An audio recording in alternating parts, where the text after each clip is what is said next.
What a lovely name! Welcome. Flat Earth Debate Members Only Live. If you are watching after the fact and you're new to this channel, then be sure to subscribe, hit the bell notification icon and join button if you'd like to take part in these members only live streams and keep up to date with the Flat Earth Debate. If you'd like to support the channel, there is a super chat that runs alongside each of these shows while they are live, and there's also a PayPal, Patreon, crypto and thanks button in the info box below the video.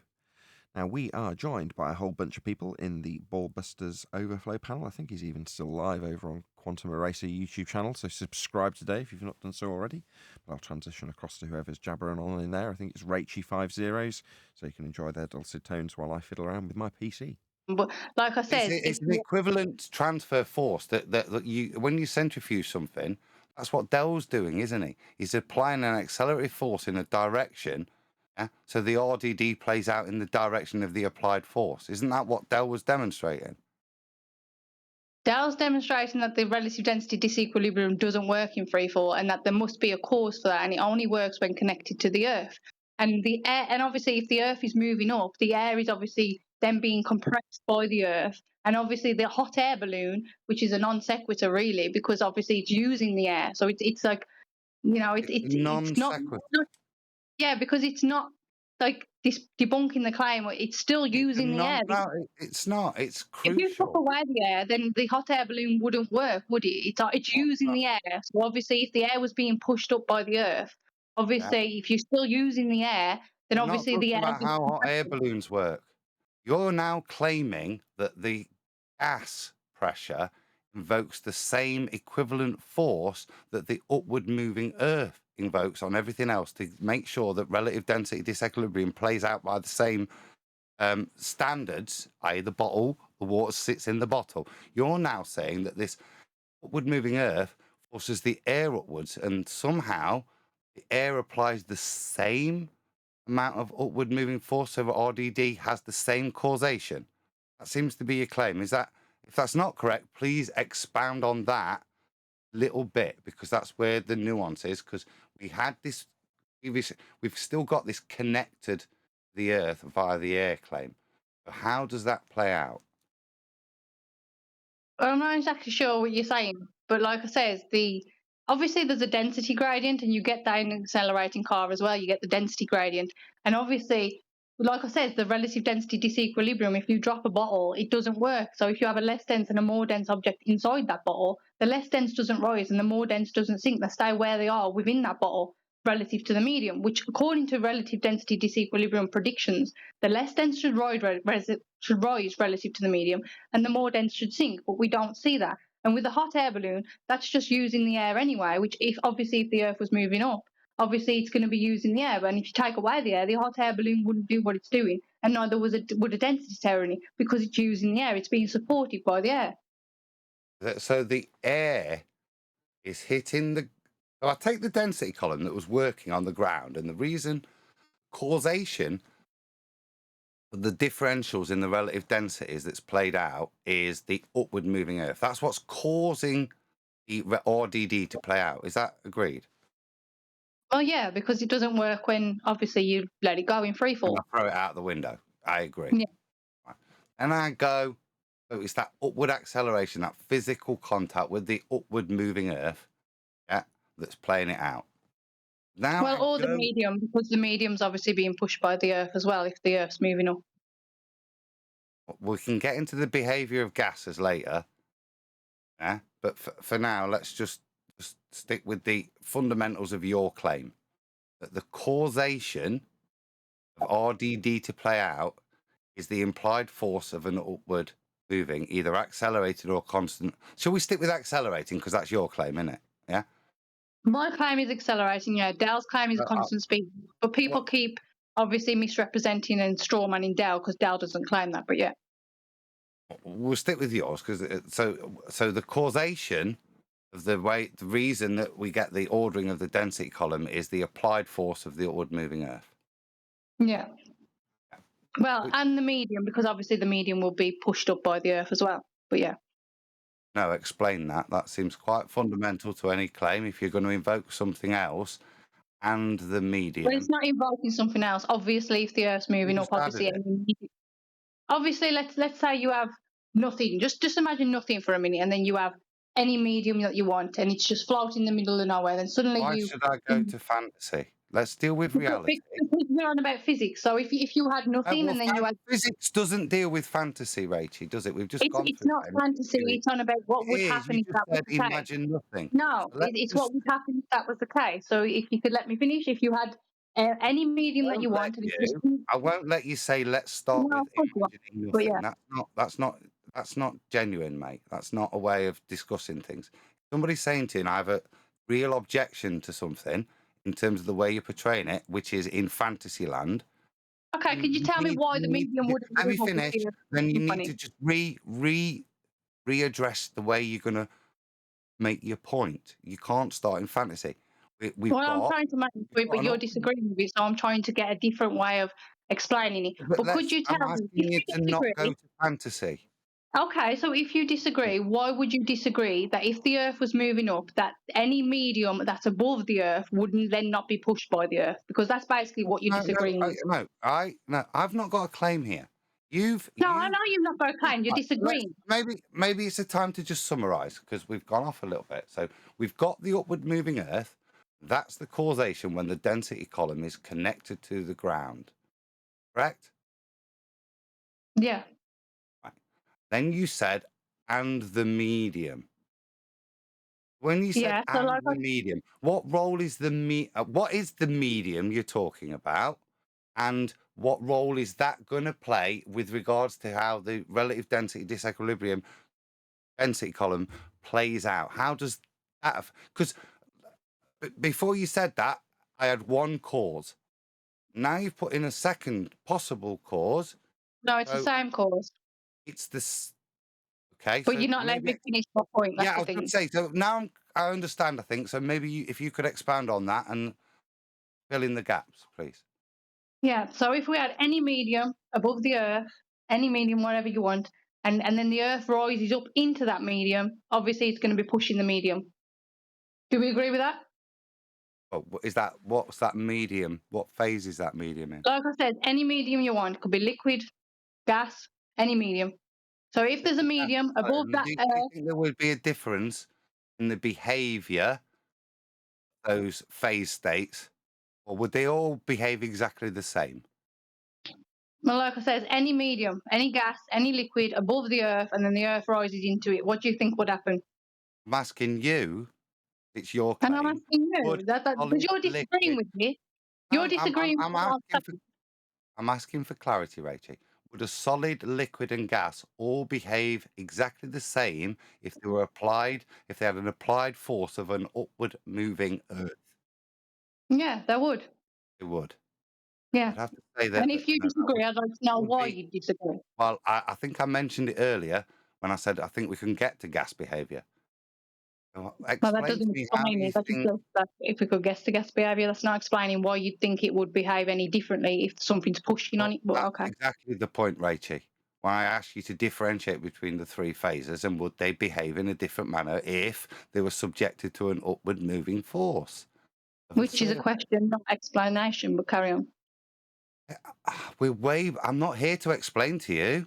I'm here just to try and Yeah, but understand if you're going to your argue against my point, then you need to I'm not. explain what. I've got at no point yet am I arguing against your point. I'm simply trying to So, get you. so do you agree? I know you're getting a little bit triggered, so calm I'm not down. getting triggered. I'm You just are asking if triggered you agree. because I said I've not met you. I'm here to try and understand your claim, right?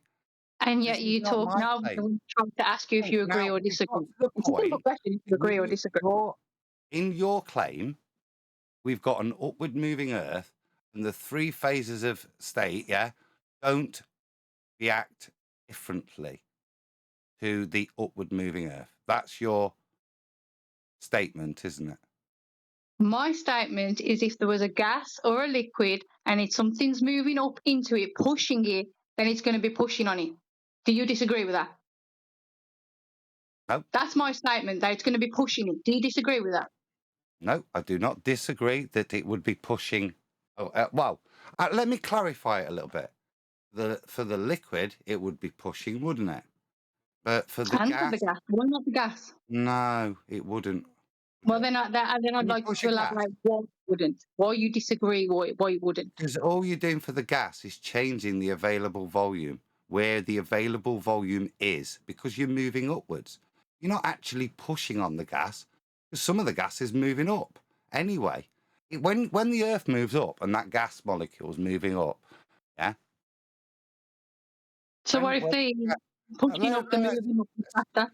this is not reality, because this is this is not fantasy like you've used. So let me take you to a bit of I'm not reality. using fantasy. I'm asking you what would Claim. happen in So the scenario, the, but you the can't last seem to answer. the last gas collision, we've got two gas collisions.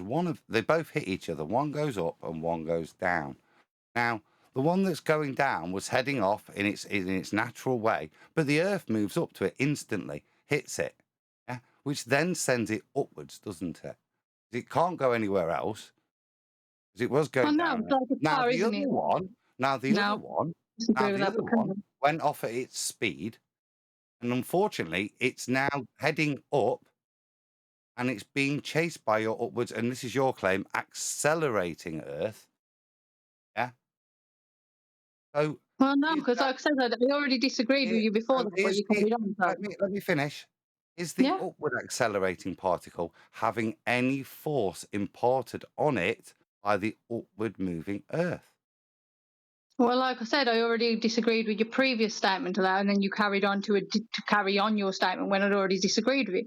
Like an Which bit do you accelerating car. disagree with? Hold on, like an Clarify that. accelerating car. If you have an accelerating car, you're basically saying that if you're accelerating in a car, that gas molecule hits the back of the car, then starts accelerating forward to the front of the car, and then that you carrying on your statement from then, which isn't the No, case, is it? Well, no, no. you're That changing what the you're available saying is volume. demonstrably against physics.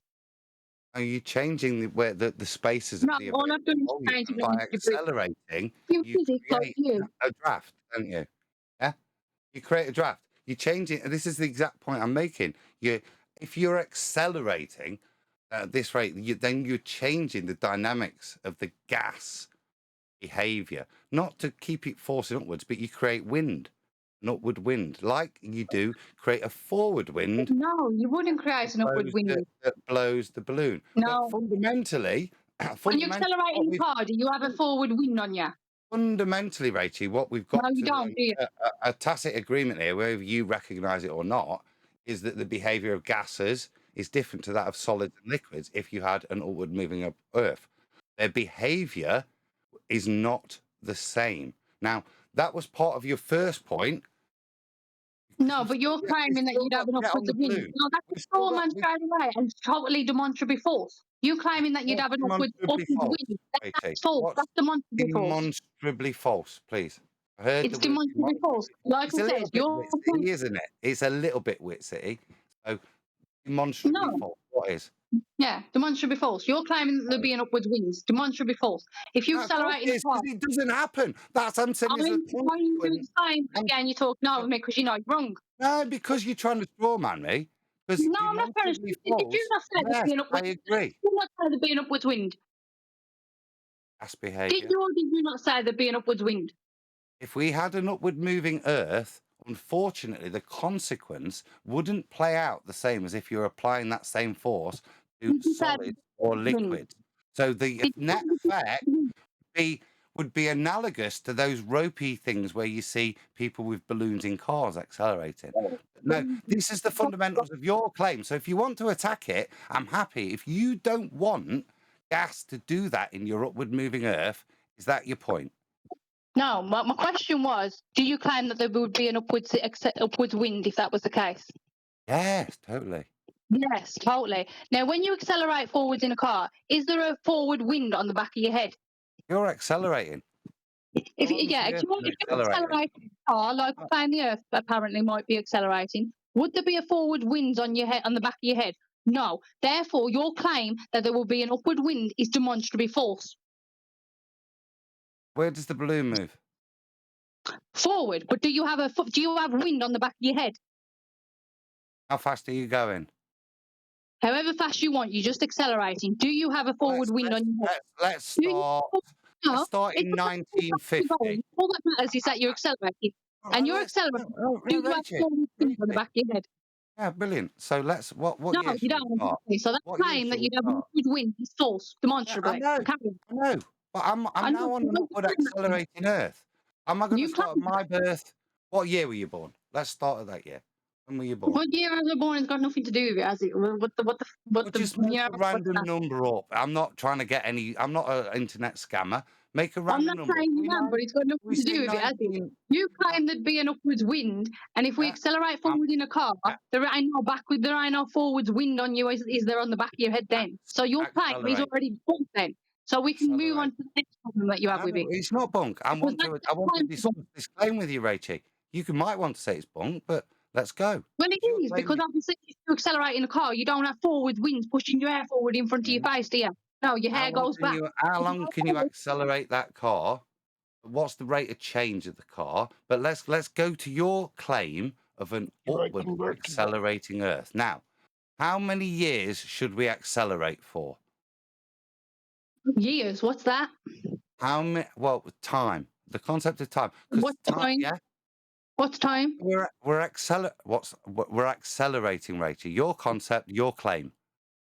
So Yeah, if but you you want want to, time if you years, want, and yeah, according to no, my no, thing, no. years If you want to be a are smart ass, if you want to be a smart ass and go, what's time? Like some fucking Dunning yeah, Kruger like idiot, right? years. If you want to Why would do that, then you explain your claim of acceleration without time. So explain time and what it means with regards to acceleration, because it's your claim we're evaluating, Rachie. So if okay, you're so going you to want me to question explain time? time, if I'm you're going to explaining question time. You time, want me to then explain time? please define time so we can understand it when you're making a claim of an acceleration. Okay, so you want me to define time, yeah? No, you said to me what's time. I didn't want you Well, to. You just being that's a what I'm bit of a saying. I dickhead, can define it if you weren't want me you? to define. And thought you'd be a throw that out like it was worthy of something. So No, because please you go want about ahead years. and you I'm explain time. going to define You time for you if explain you it. want me to define. Go on, explain it then. Okay, time is just based on patterns and repetitions, basically. So, if you have a repetition or a pattern or something, you can then bulk time from that. What's the units of measure for acceleration? Meters per second. There you One go. second. Yeah, which is based on what?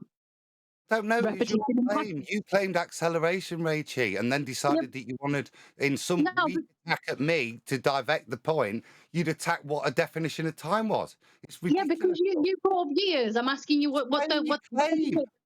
Basically, Don't my attack point is, what has time. years got to do with it? Why are you bringing up the year I was born? What has years got to do with it? I was going to use it, right, to work out the rate, because we're going to have a rate of acceleration.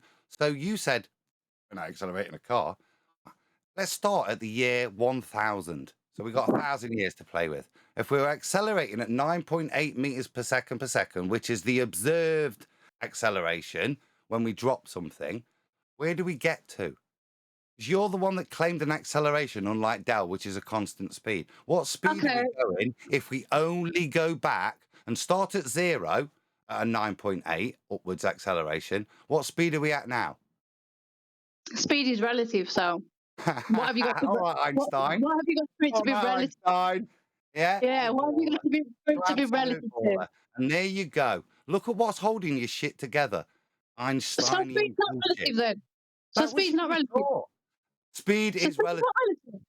Yeah, speed is relative. So what's your problem with me saying speed's relative then? It is, but we were talking about acceleration, weren't Oh, we?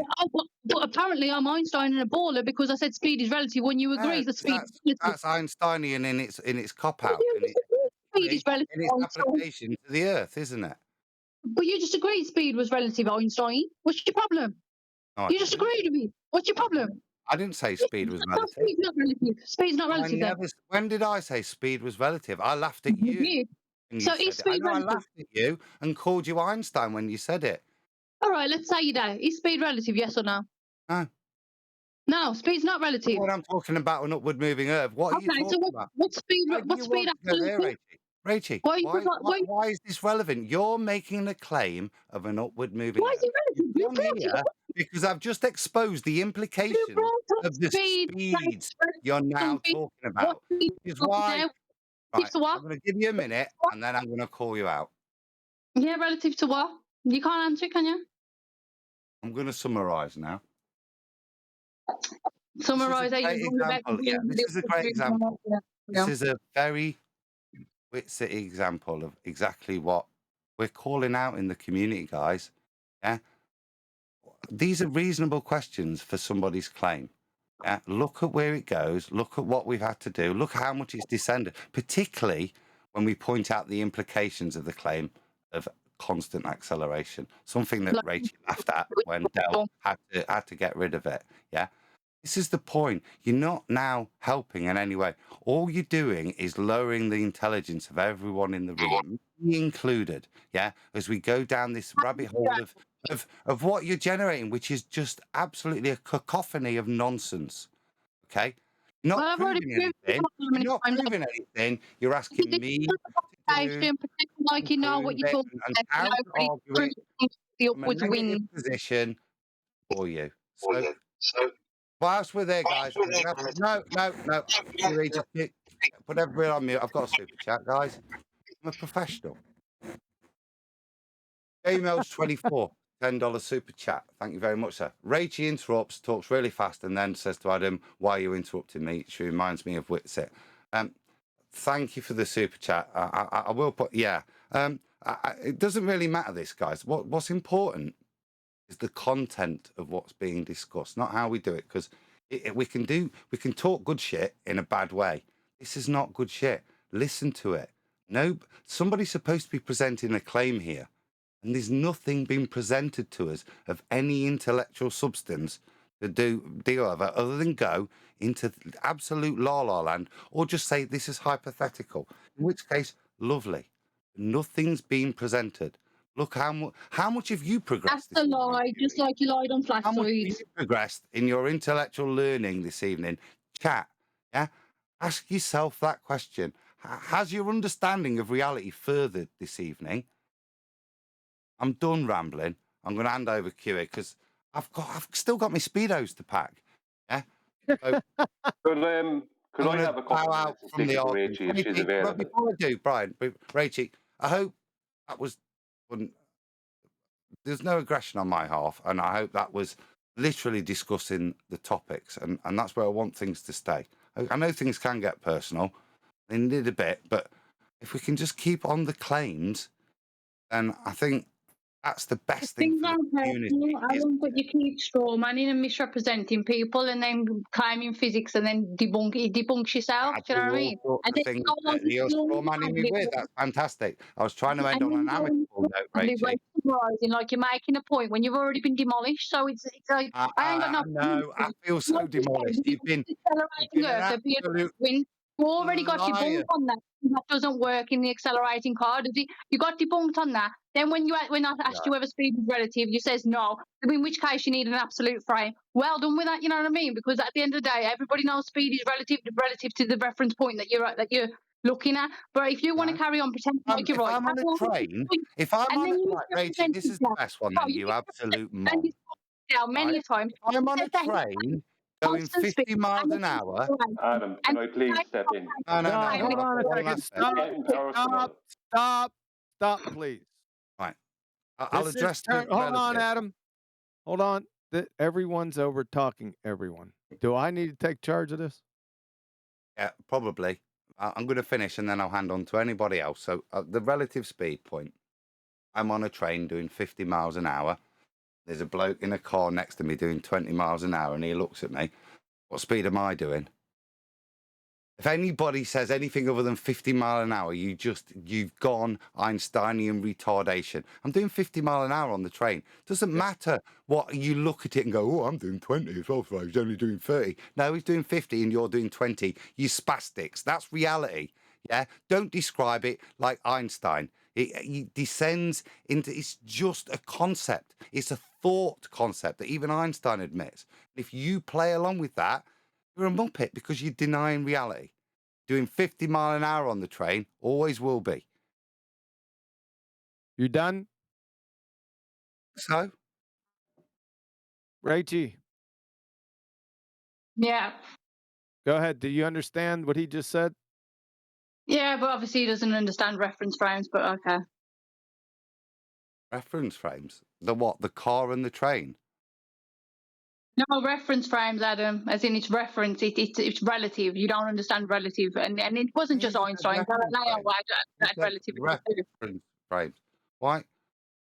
Why is that? Why not just go? Yeah, that is actually reality. I don't need to complicate anything. I am doing 50 miles an hour if and I'm on the train that's doing 50 mile an hour, and I'm not doing 30 mile an hour relative to the bloke who's doing 20 mile an hour. That's a nonsense. It's just a concept. It Well, doesn't even the relate 50 to miles an hour is relative to the ground, Adam. But isn't you wouldn't understand. relative. It isn't relative in any way to me on the train. It's relative to the ground. But carry on. Both of us are relative to the ground. Let's talk about what are numbers. Bloke on the train, yeah, 50 mile an hour relative to the ground, yeah. Not And relative to the the bloke ground. So in the car, 20 mile an hour it relative destroys to the the software. ground.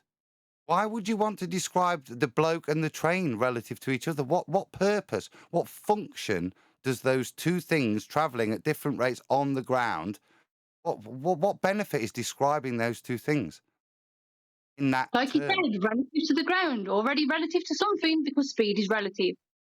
All speed's relative to one thing, the ground. It's not relative. Oh, You the don't speed need is to relative. qualify Well, it. earlier It doesn't it wasn't. need But whatever. any qualification at all. Just honestly, Does man, that's all it is. anybody You know what I know mean? what speed relates to? The ground. You don't need to invoke anything else. That's what I'm saying. Why would you need to bring these things in? You confuse. No, because it's relative. In that case, it's relative to the ground. It's relative to Your something else. point's so weak. Look at where you are. You're still not demonstrating to me how the Earth's moving up. Hold on, 1 point a week. You says it's not relative. Now you're saying it's relative to the ground, Where which you is already gone? saying it's relative. You've already admitted it's relative. No. Again, point destroyed, just like the wind. Point destroyed. If I was going to make a claim, I often do because I've done it. What I have is I love PowerPoint, mate. What I do is I go and I write down all the points that prove the point that I want to say about. What I don't do is come in and do this. I don't do this, right? And claim that I've made a point yet to anybody. Yeah, I don't do that. I would make my claim and let it stand. But we've spent I don't know how long trying to eke out a claim from you. This And is I'm the glad point. you're not Rachie, saying. we're nearly done. This is the point of criticism to you, the Witsit, the Dell. Put out your claim or fuck off. I did put out my claim, and like you, who don't make a claim and misrepresents Dell and strawmans, claims acceleration in flat Deutsche, and then admits that he says he doesn't claim acceleration and he claims a constant speed and deceleration. But when he's trying to prove your point, you'll happily misrepresent and strawman him. But whatever, you're dishonest. It shows. It don't matter to me. Whatever. No, you're dishonest, Rachie. Stop with the No. color commentary. Are you guys done? I would like to speak to Rachie for a couple of minutes if she still wants to speak. If Yeah. Adam is done. Adam, you done? I think there's no point Okay. continuing this. Yeah, go pack your Speedos. Okay, Rachie, it's Brian. Hey, Brian. Hey, how are things? Listen, Yeah, within the A little tense right now, Brian. Yeah, I understand that, and I'm going to try and calm it down. I just want questions and answers. Within the paradigm that you're putting forward, right, are you claiming that weight exists in that paradigm as a linear downward vector or as an apparent thing? Weight would be when the Earth or any medium that the Earth is pushing on is in contact with the object or whatever. So is weight a real thing or just an apparent thing within that paradigm? Well, it would be real depending on what you mean by real. So if the Earth's pushing up on something or the medium that the Earth is pushing up on is then in contact with that thing, then it'd have some kind of weight. So it's almost like a resistance force. Yeah, but that would mean there's no down, as in there is no downward vector for things to go. Nothing is actually going down. Everything is either going up or it's not going up, if you understand what I mean. So If you stand on the scales and I stand on the scales, right? I've seen you. I know your size and your stature thereabouts, and you've probably seen me somewhere on one of my videos. There is going to be a difference in our weights. So how can that happen if our weight is only due to an upward moving earth that is giving us an apparent weight? I don't Okay, have well, inertia.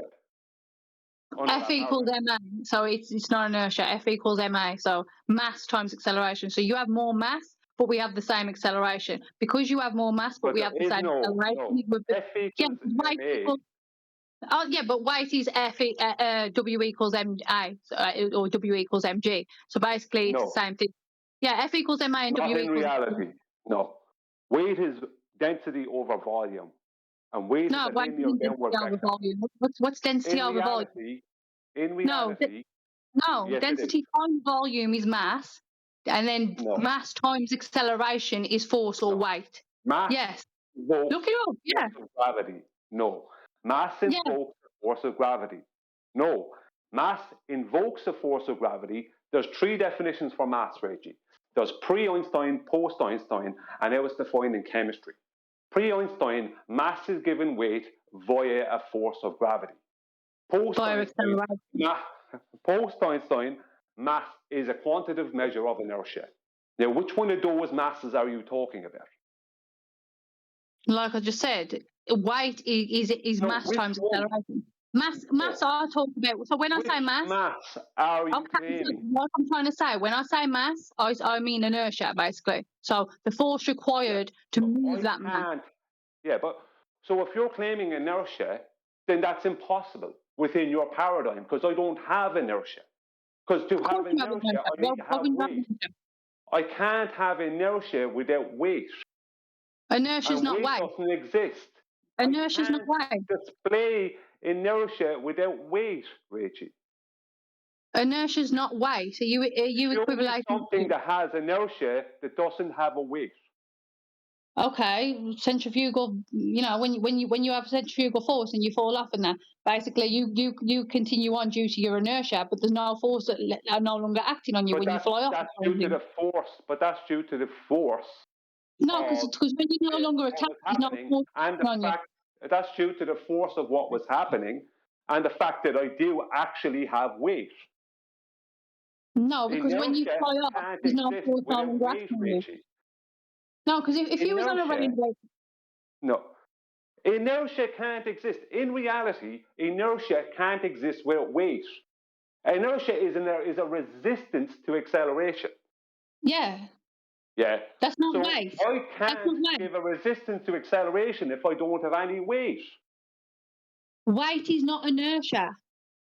You can't have inertia without weight.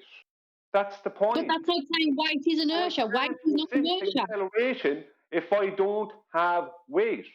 Does anybody here say that inertia is weight? You can't, right? Who is claiming that you can have inertia without weight? Me, because inertia is not weight. You can't have inertia without Inertia weight. is weight. You can't No, it's have not. you can't display inertia unless you have weight. You need to have weight to display inertia. Okay, who You agrees with can't that? display inertia because you can't resist acceleration without weight. Yes, you can. How can you resist acceleration without weight? Because you have inertia. Right, while these guys go back and forth, back and forth, back and forth. Hello to all of you in the Nathan Oakley 1980 members only live stream. Richard G, Paula, what else we got in there? Got to be a few others. M, hello to you. Rob Kine, good to see you. Keen, I should say. Anybody else? Hello to all of you anyway. I can see you chatting away. I am watching you. And I'm on Discord server because I think I disturbed them with the intro for this live stream, but hopefully by the time I finish chatting to you guys, they'll finish going back and forth about whether or not you need weight for inertia. Everything's No, it's not. dropping. You can be going on a Falling. parabolic That's flight and what a still be parabolic weightless. flight is. They turn off the engines and everything falls. No, they're still weightless while they go up, actually. They're not. Wait, If if they were weightless, they wouldn't be falling, Rich. I suggest you check out Tom Scott's video. While they're going up, they are I waiting. don't want to hear about Tom Scott. I don't want to hear Yeah, about well, Tom there's a Scott. video that You shows you that can't when they go up, fall during if you don't have weight. when If they you go don't up, have weight, you won't be able to fall. Same way as if you throw your phone upward during an accelerometer, it shows that there's no force acting No, on it. There's never no mind acceleration. accelerometers.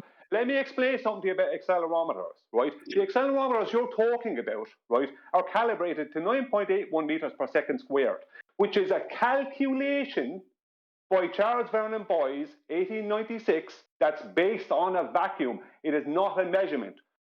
Accelerometers do not do what they're claiming to do. They don't measure anything. That's not what accelerometers do. There's two So types when of you use an accelerometers. accelerometer in an accelerating car, it doesn't show your acceleration then, no?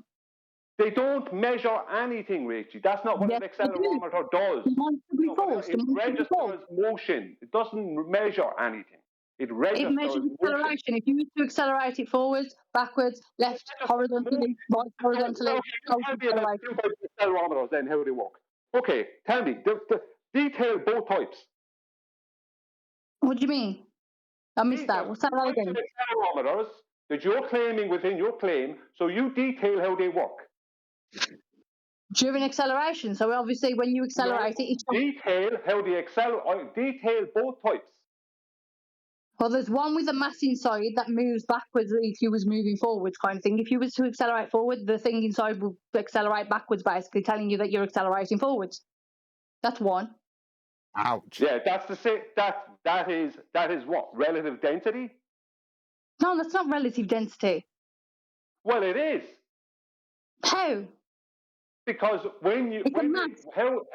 the accelerometers you're talking about, right, are using the piezoelectric effect, right? They're the ones that work in pitch, yaw, and roll, right? The original accelerometer just registered it down. So you know when you turn your phone from portrait to landscape, you know sometimes when it used to stick, that was because of heat. So the accelerometer, the little tiny, it's nanotechnology piece that's in a vacuum unit inside in the phone. When you turn your phone, right, it moves down the way and it touches a sensor and tells the motherboard that the screen needs to change. But when it sticks, that didn't happen. So when you shake a phone, it causes it to happen. Whereas the piezoelectric effect uses crystals that register a change in the direction of pressure and motion. They're very sensitive crystals. Now that does use relative density up to a point, but not to the same way as the one previous to it, the original one. Wouldn't they both detect an upward moving Earth, Brian? Hang on, Adam. Hang on. I understand that what you're saying, but see, accelerometers. This is the next point, right? Don't go off, Adam, please. Accelerometers only work in an inertial frame of reference. They don't work in a moving frame of reference. They must be kept inertial. That's why in planes, when they place them into planes, into the INS units, or whatever, I think it's INS units to call them, they must keep that with gimbals. Hold on, they only work in an inertial as frame of steady as reference. possible. Sorry? Did you say they only work in an inertial frame of reference? So, yeah, accelerometer is only working in an inertial frame of reference. Demonstrably false. Put it on a rotating reference frame. It works. No, what you're getting there is a change in motion. Which is in an inertial frame of reference. A rotating reference frame is a non-inertial frame of reference. So how come they need to use gimbals and stuff then in an airplane? Sorry, what? How come they need to use gimbals and things in the INS in an airplane? Well, obviously, so they can tell whether the fucking sorry, swearing. So obviously, they can tell whether they're leveled or not and things. Yeah, but they need the accelerometers to be in an inertial frame of reference, separate from the movements of the plane. But like I said, it doesn't need to be an inertial frame of reference. I don't know why you're focusing on accelerometers. Well, no, but my main point was just something. An accelerometer in the air, it's something. You're saying the Earth is moving up. But the implications of an upward moving Earth would mean that weight doesn't exist. And if weight doesn't exist, then me and you have to weigh exactly the same on a weighing scale. No, is no again, way. W equals So M it's mg or W equals way ma. different if we don't have weight. Because can't W weigh equals it ma, if we don't weight have weight. equals mass times acceleration. Weight equals mass times acceleration. So if you increase the mass and you have the same acceleration, you're going to have a different weight. W equals But mg or W no, equals ma. mass invokes weight, Rachie. Mass invokes weight. Mass But it doesn't, invokes because weight is also what you're times using there. What acceleration. you're using there, the definition you're using there, is You're saying weight equals mass. That's not a true. force of gravity times. That is, You're saying mass is weight given weight equals by a mass. force of gravity. You're saying weight equals mass. That's not true. No, mass invokes weight. What you're using there invokes weight. No, you're saying mass equals weight. Mass invokes weight, and right, what's my mass? Right, I'm 95 kg. That's my mass. That's just over 15 stone or something like that. So Okay, are you saying that they're not equal? You say they might. Hang on, 1 second. You say that 95 kg is no weight, even though Exactly. Kg isn't weight. Yeah, so kg isn't weight. 15 stone then? Because 15 stone isn't weight. Weight is So mass kilograms. is so kg. So kg. Yeah. So what you're invoking there is a force of gravity. No, what I'm That's what invoking you're there is weight. Weight invoking is a force of kilograms gravity, meters Rach. per second squared. You're not It don't matter. invoking You could be moving at 6 meters per second squared. It doesn't matter whether it's 9 meters per second squared or more or less. All right, You're guys. All right, invoking stop. Over talking each other too much. We're gonna end this. Okay? Yeah, it's getting nowhere. Yeah, it's getting Well- nowhere. I'm gonna end it. It's ended. She needs a break, you guys. She's been going at it for a while. Right? Okay. Let's go ahead and end it right there. Rachie, thanks for coming. I would have ended this much more quickly, and I'm sure you don't want to get into that right now. How you feeling? I'm feeling good, but I expected to chat with you because apparently you wanted to chat with me. But yeah, Yeah, I'm getting ready to eat some steak. It's getting close to dinner time. But I want to thank you for coming. But I'll leave you just simply with I asked you what your claim was in the beginning, and you said you really didn't have one. It was more of a speculation. Is that correct? yeah. Well, I thank you for having me, and yeah, it was more of a not necessarily. I'm claiming this is a fact, but a possibility. Adam, did you just cough into my discussion? Oh, Yeah, he did. I'm not muted. I thought I'll just clear my throat because I want to say something that's He so. can't help himself. Okay, Honestly, I was dragged up poorly, weren't I, Rach? I apologise. Okay, Adam's apology. All right. So very quickly before we go, this is where I'm going to leave you with. See, your topic and many topics, but specifically yours here today and Dell's has a direct relationship to what I presented on today. What did I present on? science and the scientific method. Yeah, science and the scientific method. Rachel, you still there? Yeah, I'm still here. Like I said, this has a direct impact on my presentation today. And my presentation, I don't know if you were listening because you were back and forth trying to get in and getting your audio squared away. So are you aware of what I presented on today? Some of it, but like I said, I was going to sleep during some of it. Oh, that's right. You said guards. I'm only kidding. You see, if you made the claim that I would have stuck to it, but you kind of backed off, so then I backed off. But if you were to make a claim such as the upward moving Earth, is that a natural phenomena? That's why you feel all that. Neil, go on mute. That would be like the density directionality, the density. You know, it's been that long a night, but you know what I mean. The density, it's more dense at the bottom and less dense up there. The directionality of that. Now, listen to my question. It's a yes or no question. Is it a natural phenomena? Would you, if you made the claim would it be a natural phenomena? Would what be the natural phenomenon? Your claim. Or Earth moving up? Yes. No, that would be the cause of the natural phenomena. What is the natural occurring phenomena? The density directionality. The density directionality. Yeah. So the density directionality is caused by what? The Earth moving up.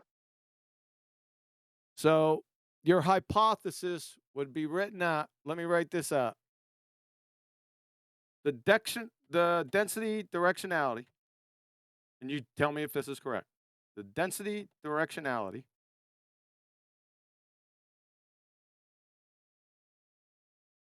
Yeah. is caused, one second, is caused by the Earth moving up. You know what you know what I should do? I should put this, hold on one second. Let me put this on a slide. 1 second. Because Put it on a I'd like, slide. I'm not having a dig here. Just pointing distinction. hold on, Adam, I'm not done yet. I thought you was getting your slide ready, so I thought I'll I fill. am. I'm gonna write it. I I'm gonna thought. write it in real time. Relax, Adam. So, where are we at? We're down below. There we go. The density directionality. Why did I got two is's in there? And I'm going to share, so you're going to watch this too. Sorry about that, guys. All right, you got it? So there's no sleight of hand. Got our eyes on you. We can see it. Yeah. Okay, by the Earth moving up. That's the hypothesis. Dependent variable, please. Dependent variable would be the density layering, as in the density directionality. Okay.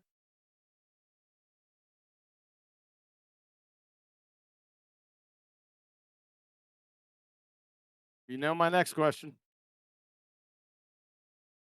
Independent variable would be the Earth moving up, or acceleration in my case. In Dale's case, obviously the Earth moving at a constant speed, but my case, acceleration or the Earth moving up. Earth moving, correct? Like we could just go. I don't want to pin it on anyone. You should Hold write up, Adam. No, accelerating. That's Rachel's claim. It's That's distinct fine, from Adam. Dell's. I'm fine with the Earth moving up. I'm not. Stay I'm a out of my geek. discussion, please. I like accuracy. That's all. Earth moving up. Do you know, Rachel, that to validate this by experiment, you have to manipulate this? Yeah, see, I kind of knew you would say that, but then, like, if yeah, and I can agree with that, to be fair, and we can't obviously manipulate No. that. But I do have one point which I'd no like buts. to. There's no There is buts. though. There is though. I'm sorry. There's no buts. This is There is an though. invalid. It's invalid hypothesis. You know what this Okay, is? but can I just make one point? I don't know what you're going to say that you can't get out of this. Just one point. That's all. Go ahead. Okay. So would we say that scientifically we could scientifically have a hypothesis for Coriolis? No. So you don't think we can No. I don't want to let you do that. We're not getting off topic. We're just dealing with this topic. It's not getting off topic. It's just the fact that with It is off Coriolis, topic. I'm sorry. It is off topic. I'm not talking about the Coriolis effect. I know that, but it's the same scenario. It's not. It's an analogy, and we're sticking with the Earth moving up. So you know where I'm going to go, don't you? I don't know where you're going to go. I'm telling you, this is an invalid hypothesis. End of story. There's no but way then out. Coriolis isn't scientific, then no? Can I ask? No, it's not I scientific. know Adam and Brian have had a bash, but can I just ask a question? Coriolis isn't science, okay. Rachel, do you mind if I ask you a quick question? Can I paraphrase what you would suppose and just see if you agree? Is that okay? Yeah, of course. So Yeah. would I be right in suggesting that you would say that if the Earth was moving up, then we'll see this, I don't want to phrase it incorrectly, but this radiated density layer? How would you phrase it, just so I get it right? But the density layering would be caused by the Earth moving up. Okay, the density layer. So would I be correct in formulating it as follows? If the Earth is rising up, then we will have this density layer, and we do have this density layer, which is essentially proof that Earth is moving up. Would you agree that that is a fair statement? Yeah, kind of. I mean, it can be replicated in other ways, so yes. I'll just repeat it once more, just to see that you'd agree with this being your supposition, that if the Earth were moving up, we'll see this density layer, and we do, would you agree, have this density layer, therefore we can only surmise that Earth is moving up. Yeah. Yeah, that's an affirming the consequent formal logical fallacy strapped onto a begging the question fallacy. It's the same thing I said to Del. He also, like you, confused Earth moving up with the density layer. They're not the same thing, nor is it causal. It's an invalid hypothesis and an affirming the consequent fallacy. Okay?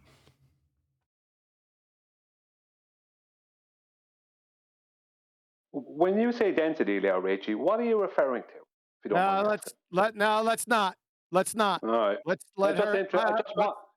I'm not trying to. I'm not trying to start. I'm not trying to do that. Yeah, you It's are. just. Let's have her deal with the fallacy first. So what you got, Rachie, so far is you have an invalid hypothesis and you have an affirming the consequent formal logical fallacy. That's what you Well, got. I disagree based on Coriolis, but you don't think Coriolis is No, scientific, so. Yeah. Because And it's it's a like red herring the fallacy. reference point, Sorry, it's Right. a red herring fallacy diversion. Nope, it's not science. This is what. Yeah, but this is what you got. But don't you use modus tollens for one of your, isn't it the black swan Well, or modus something? tollens has nothing to do with this. Modus tollens has nothing to do with this. What you have, Rachie, with your claim or your non-claim, you have a valid hypothesis and an affirming the consequent formal logical fallacy. That's it. No Coriolis effect. Not what my favorite color is. This is what you got. I'm sorry. Yeah, but the same way that you know that the. No. Yeah, but hold on, let me finish. It's the same way that you know that the ball's not really turning and accelerating, when you're on a merry-go-round. But really, it's not, because you change the reference frame. It's the same way that you know an object's not accelerating down. No, it doesn't have anything to do with your two claims that just got flamethrowed. Well, it does, because then an object's not really accelerating down the I same way don't that the care. You have an invalid hypothesis and an affirming the consequent formal logical fallacy in front of everyone watching this presentation.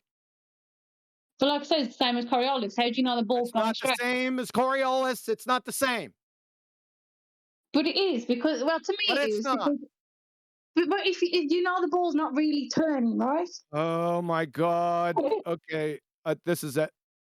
I want to thank you for your time, for coming today. Not talking about the Coriolis effect. Okay. Okay. So But appreciate your time. it is relevant to it, though, but okay. It's not Appreciate you relevant. coming Thank you forward. for your time. It is, Have a but nice okay. day. Thank you. And you. Thank you. Bye-bye. Yep. Bye, Richie. See you later. No, it's over. Sorry about that, folks. I got a fight. He just said see you later. Yeah, I said goodbye to her, so I said see you later. All right. I think that was a good point to call it, QE. Nathan, that was a nice summary. And I asked for, and this is your roundout, QE. I asked at the beginning just for some evidence of why we should continue in this line of investigation. But we spent a good few hours and we've come to the understanding that A, this is an invalid hypothesis and also an affirming the consequent formal logical fallacy. At what point do you want to proceed? If you've got that level of information about your theory, your idea, and that you want to, why would you continue if you've got that level of confirmation? And that's why I question people's way bringing this up appears as shillery. I'm not calling them shills. No. Pride. This repeated it's really bringing easy to up say shillery. is disruptive. Shilly behaviour. And I'm happy to have the word re-clarified by anyone. It doesn't matter. You understand the intent. There's a level of behaviour that is not conducive. What we're talking about, what got us away, and this is what QE presented tonight, the standards that got us off the ball. And once again, we've used those standards tonight, and look at where we found it. Why we would continue with this unless there's something new to bring. That's what I'm saying. If you continue down this road, I have to question why you're doing it. And I think that's what we're doing. Why is this being pumped? This kind of stuff, whether it's ether, upward moving earths, why are we dropping our standards and allowing this level of nonsensical supposition, this level of logical fallacy into our debate rooms so that when new people join, this is what they engage with? Regardless Done. of if that's rhetorical or not, I'm going to answer it. It's a lack of understanding of fallacy. So if the Earth is turning, we will observe star rotation at 15 degrees an hour. We do observe star rotation at 15 degrees an hour. Therefore, we can only surmise that Earth is turning. It's only reasonable. It's just an affirming the consequent fallacy. It's the exact same one that's being used by Dell and Raichi. It's easy to affirm the consequent once you know how I want to it's show done. something. Hold on a second. I do want to show something before we go. Let me stop sharing here. 1 second, guys. Did Johnny B have something? Streaming. Is Johnny B's light on? Is that just me? Can I ask a question? Or... No, you can't. Not right now. No. Okay. No, you're on mute. So, remember what we just went over with Raichi? I told her what? She has an invalid hypothesis and as Nathan demonstrated, an affirming the consequent formological fallacy. Last week, Dell came on and gave a comment in underneath the QE live stream, and I pinned it. And sorry, the screen's not perfect. So what? You can see his comment. And what happened was, you could stop the video and look over his comment. So bottom line is, I said, this is your positive claim, because he mentioned the positive claim on Nathan's show. And here it is. Dell, the density gradient is caused by Earth moving up. Guess what Raichi just gave me as a hypothesis? Same thing. The same thing. Yes. So this is what I put this is a week ago. Number one, this is not a natural cause and effect claim. This is a natural cause and effect claim. Sorry. Number two, natural cause and effect claims are only adjudicated by the scientific method. In your hypothesis, your dependent variable or your effect is the density gradient. B, your independent variable cause is the Earth moving up, same as Raichi's. You must be able to vary and manipulate the independent variable in your experiment to validate, prove, or confirm your hypothesis. My conclusion, you cannot vary and manipulate the Earth. Your hypothesis is invalid, and at best, you have what? An affirming the consequent formological fallacy. See the connection? Same outcome. Yes. But people Now, need to know. if you want, There's two things that people need to know: how fallacy works. Fallacy construction takes a long time to learn. It just takes discipline. You just have to sit and ask and have it explained over and over again. And the scientific method. Pretty much the same thing we've been saying for the last 8 straight years. Those are the things you need to know. You need to know how a fallacy is constructed so you can pull it apart, and what the scientific method is. With those two things, you don't fall into that trap. What are the two things in QE summary? A fallacy that's being used and a non-adherence to the scientific method. That's it. take us home, good sir. I would, Hold on, Brian. Take us home, good sir. Who, Adam or me? Since you're here, take us home.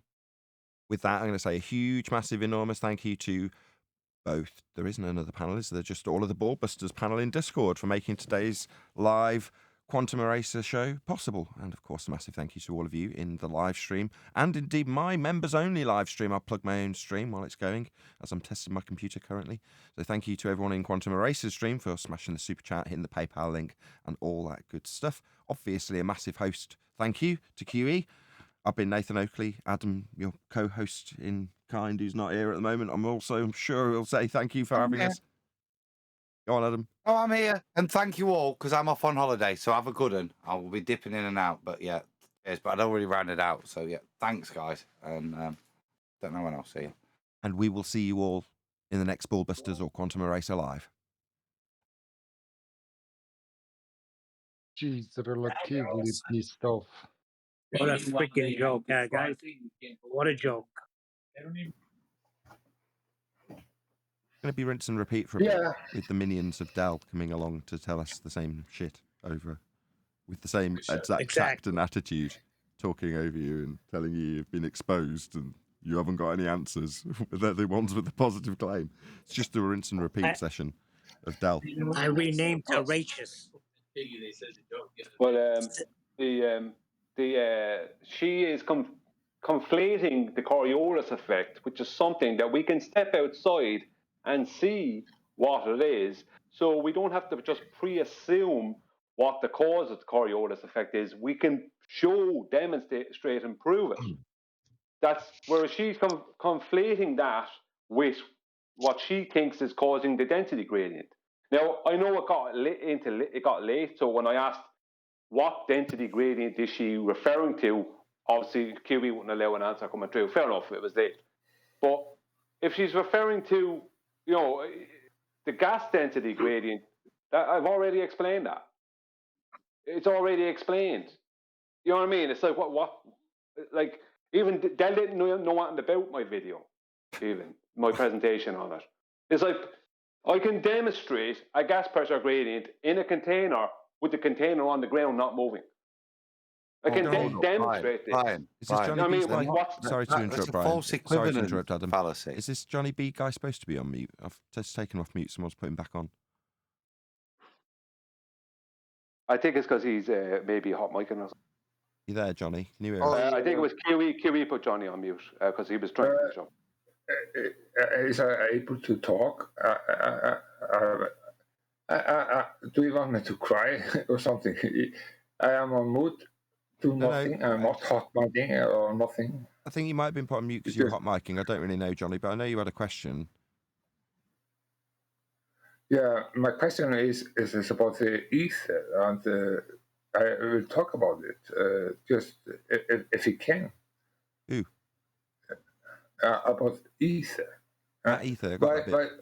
Do you want to make a claim about it or something, or did you just have questions? Because we don't claim it, so we might not have the answers for you, I'm afraid. Okay, then I will make a claim then. My claim is that nothing can go through nothing. And we know that all radio waves have to, there's a lot of sounds going here through. Okay, no radio waves can go through if we don't have something to go through. That is my claim. That we call ether. Ether is the background that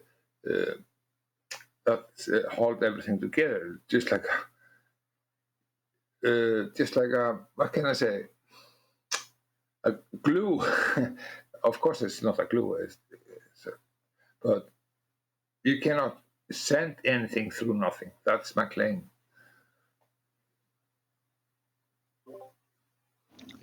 I find your claim incomplete. Yeah, I don't understand. How can you send something through nothing? That's my claim.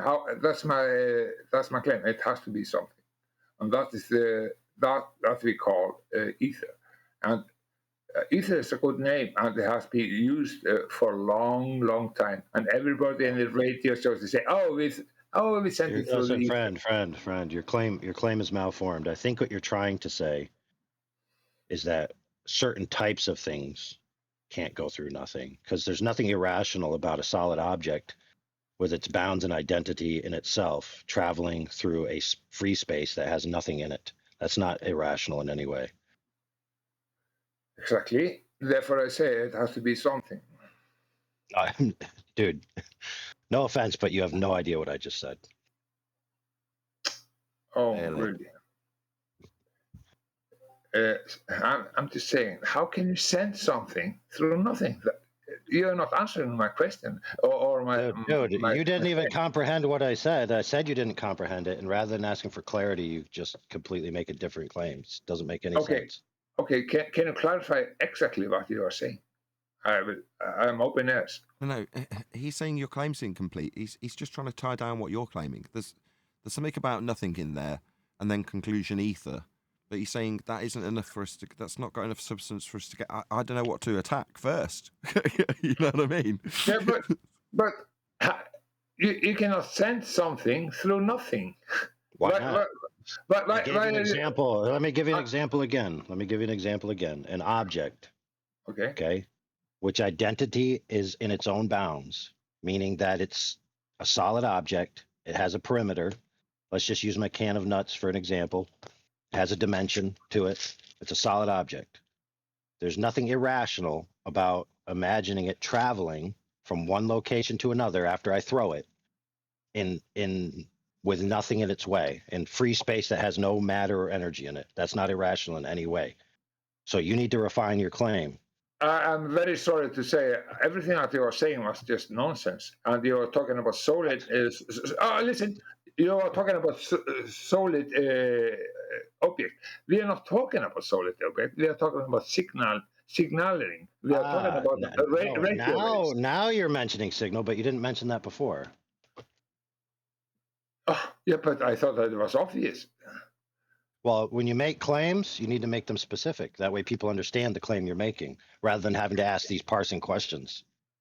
Yeah, okay. Now it's not obvious. Let me tell you, it's not obvious because let me tell you why. The camps of people that believe in ether have differing viewpoints on what it is and how it works. So I have no idea what you mean. You have to tell me in order for me to know. Why are you talking like you know everything about it if you're talking like you're talking? That's absolutely crazy. You should listen instead. You should listen instead. Dude, I did listen and I critiqued what you said by saying it's not irrational for a solid object. So you seem to be missing something. Yeah, I was right.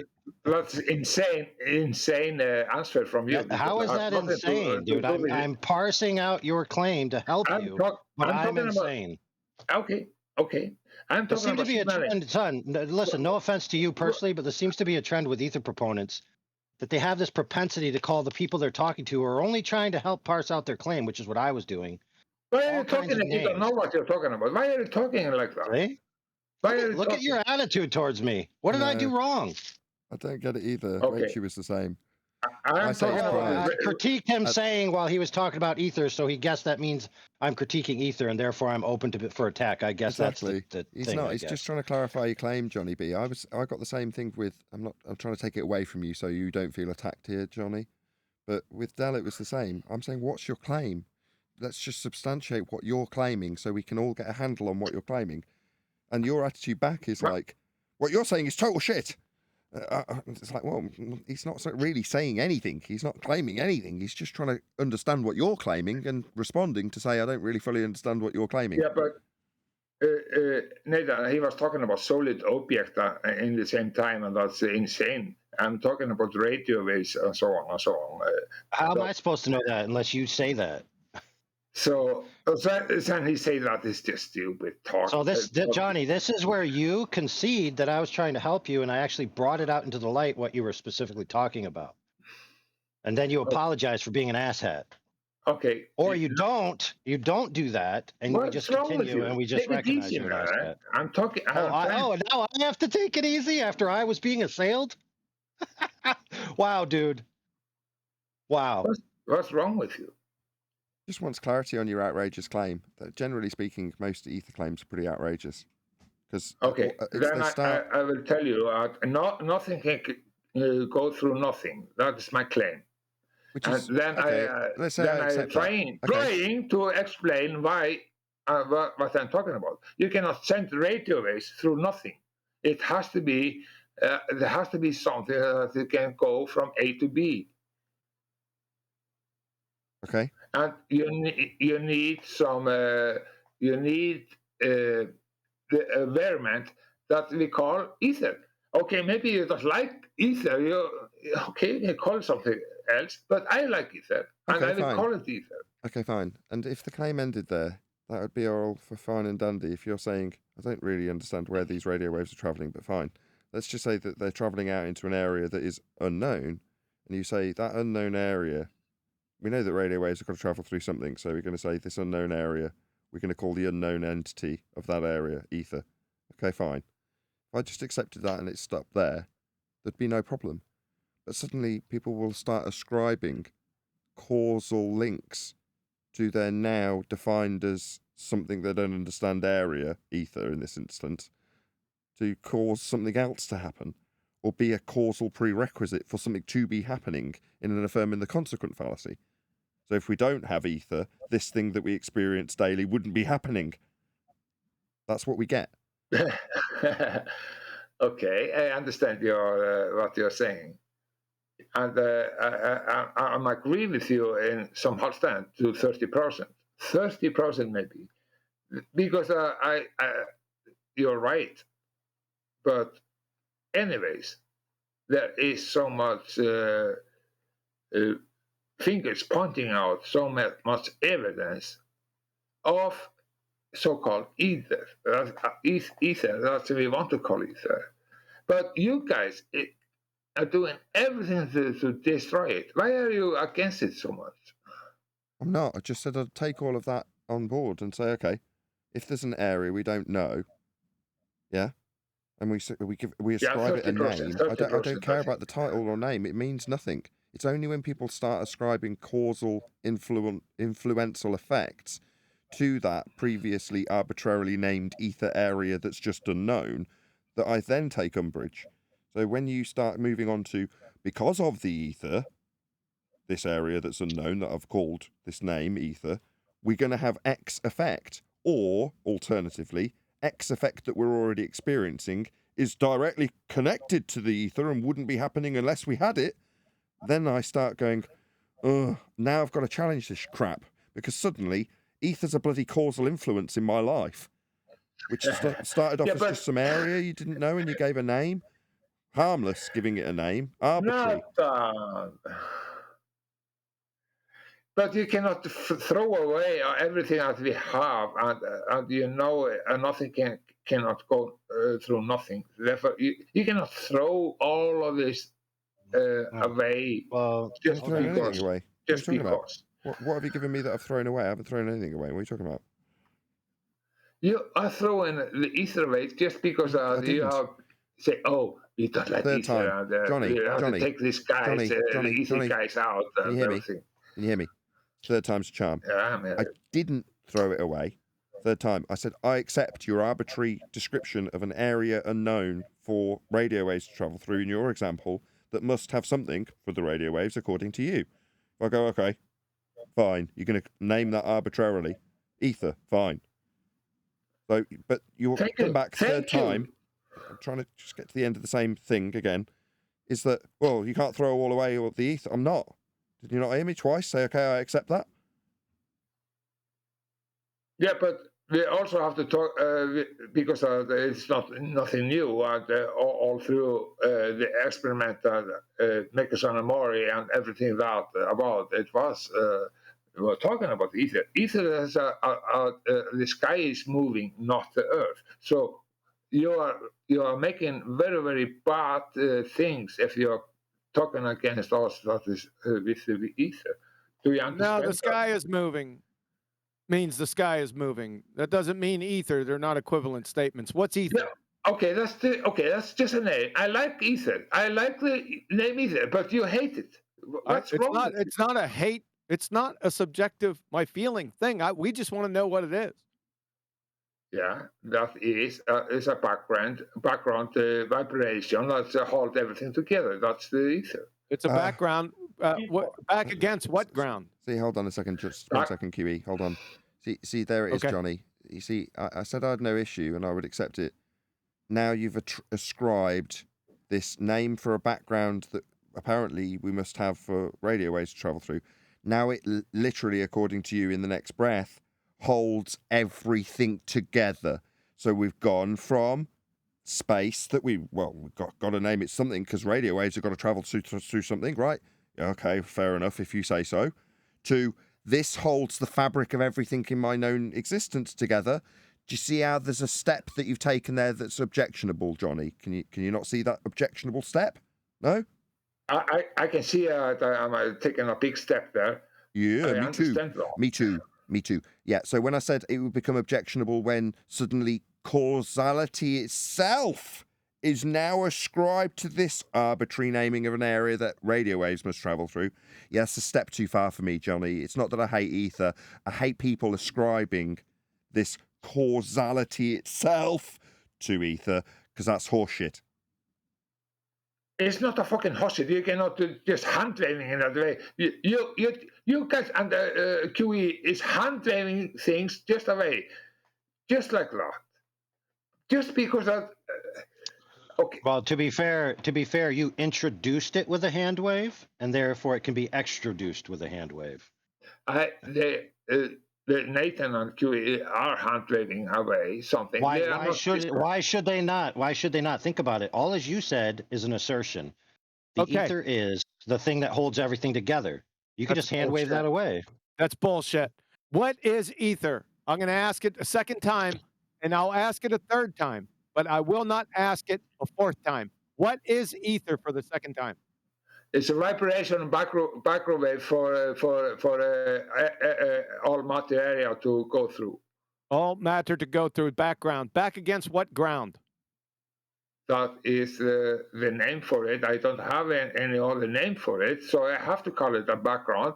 Well, if you don't know what the background is, and then we don't know what the background is, then your definition is nonsensical. Okay, I understand that. You're right about that. But you also changed that. You also changed your categorization from before. It's necessary for waves. Now you've changed it that matter itself must go through it. Yeah, nothing can go through nothing. Well, no. Listen, nothing can go through nothing is two nothings. That means two non-existent entities can't go through themselves. That's redundant and retarded. It's also I would agree. Has also with the material too, and like signals or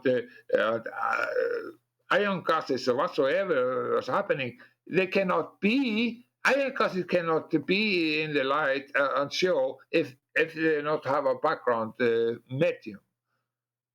Okay. What can't? Okay. So what? So therefore, the fabric of our existence is going to be the thing that you arbitrarily name that area. We've already done this. Yeah, but it's obvious. It's so obvious. It's a logic. What's the logic? Logic. Give us the form. Yes. Okay. What's the form of that logic? Really? What type of logic is that? It's logic. Nothing can be nothing. That's logic. But yeah, that's ludicrous. You just made that up. So what type of logic are you talking about? Is this syllogism? Post a syllogism for ether. You can never have gases in nothing, and you can never let gases light up and give the daylight like it is doing without any background material. Background, we're into the background again. So you can't define the background. We don't know what the background is. Where is this at? We call it ether. I said where, not what. Everywhere, in everything. And it's an electric function, a vibration of electric function that every fucking cell and everything has. Everything? Have you been drinking again? No. Right. But again, it's back to that large step from, okay, you say nothing can't travel through nothing. Okay, fine. Therefore, the fabric of our unknown universe is held together by ether. That's what we've got so far. Okay. But we have got very, very long. I think listen to me. That's great. That's nice. Thank you for that. That's all right. But my summary still stands as to what we've got out of you so far, which is that because nothing can travel through nothing, and radio waves do travel through something, therefore there's an area that radio waves are traveling through that you're going to call ether, the fabric of our known existence is held together by said ether. That is so far what we've got out of you. Yeah, but that's a lot. Do you understand how much we have come? It's very, very, very, very good. Dude, everything you said was only an assertion. There's nothing you said that's logically contingent, or even in the form of logic where it's necessary. Yeah. But we're the bad And guys, even if you right? put it into a form of logic, you'd have to prove the premises in the first instance in order for the logic to carry to a necessary conclusion. So you need to take all the particulars and parse them out, what they mean and where they fit in your logic string, and then draw your logic string to a necessary conclusion using proper formal logic. Now, if you can do that, then you may have something to talk about. Yeah, but everything has about its layer to do, and layer on layer on layer on layer. So, what do you mean, Johnny? The layers. There is many things that you have to take in. What? As a Why are you mocking the idea of somebody asking you what you mean by the things you say? Isn't that important to be understood? I'm talking about variables. It's a lot of variables that you have to take in, that you have to understand before you hand wave things. No, let me put it to you. Let me help you, since I'm in a helpful mood. The actual argument that you're trying to make goes like this. Electromagnetic waves are waves. Waves are something something does, not something something is. So something doing something is what's waving. So therefore, in order for electromagnetic waves to exist, something must be waving. That thing that is waving now needs to be identified. And therefore, it must exist based on my previous logic, so I'm going to name it ether. That's usually how the argument goes. Yeah, no, it's not exactly what I'm saying. I'm right on side. I'm talking about right on. You are talking about something in the nonsense. You're talking nonsense. What? Nonsense? Absolutely Hold on, nonsense. just one second. Okay, so putting your argument in a logic string is nonsense, but just making assertions without base is sense. Johnny, what's happening here, right? This for us. No, okay. I'm sick and tired because he's trying to make fool of everything. It's not funny. He's not serious. He's not trying to make a fool out of anything. He's not. Johnny, in fact, quite the contrary. What he's trying to do in his empathic way is actually help you and say, for you to be able to present this in a way that's digestible for anybody, you need the following things. And then he's listed them off to you so that when you go forth in life and present this again, you'll be taken seriously. So he's really trying to help you. Now, this is the frustrating part for me. Again, I'll try and take it away from you personally, that when you disseminate this stuff to people, how their argument falls apart, you are, in fact, me, AI, QE, whoever it may be, Brian's logic, helping the other person, especially when they're on our own side, like Witsi or Dal or Rachy. We're trying, Adam in this instance more than anybody, was trying to assist her to a path to understanding either her flaws in logic or, in this instance, a better understanding how to formulate good logic. So we're trying to help you. But what AI is getting back from you is, you're just talking stupid. From you, Johnny. He's not talking anything. He's not making a claim. He's got nothing to produce. He's got no standards to reach. Zero. Nothing. Nada. So there's nothing he can say or do in this scenario until he starts making claims, which he isn't, to look stupid or be deserving of a response like that from you. But because what he's saying is your standards aren't quite high enough, you need to raise them in the following way, you've taken it personally. Now, in reality, he is trying to help you. You're just not recognising that. And I feel tired of it with the people around us on our own side at the moment, which we, for some reason, are just dealing with for some reason. I don't know why. The powers that should not be, if there is a controlled opposition within Flat Earth, have decided to fuck the whole things up from within at the moment with ether and upward rising Earth, same crap from the 70s that we had to deal with back then if we were Flat Earthers, which we all weren't. But we're just doing the same old psychopathic crap. They know how to recycle, and that's all they're doing. Recycling what they did in the 70s to presumably get the whole thing messed up from within and get all of the Flat Earthers arguing amongst themselves, which is what we're presently doing. But some of us, the ones who are more empathic, want to help.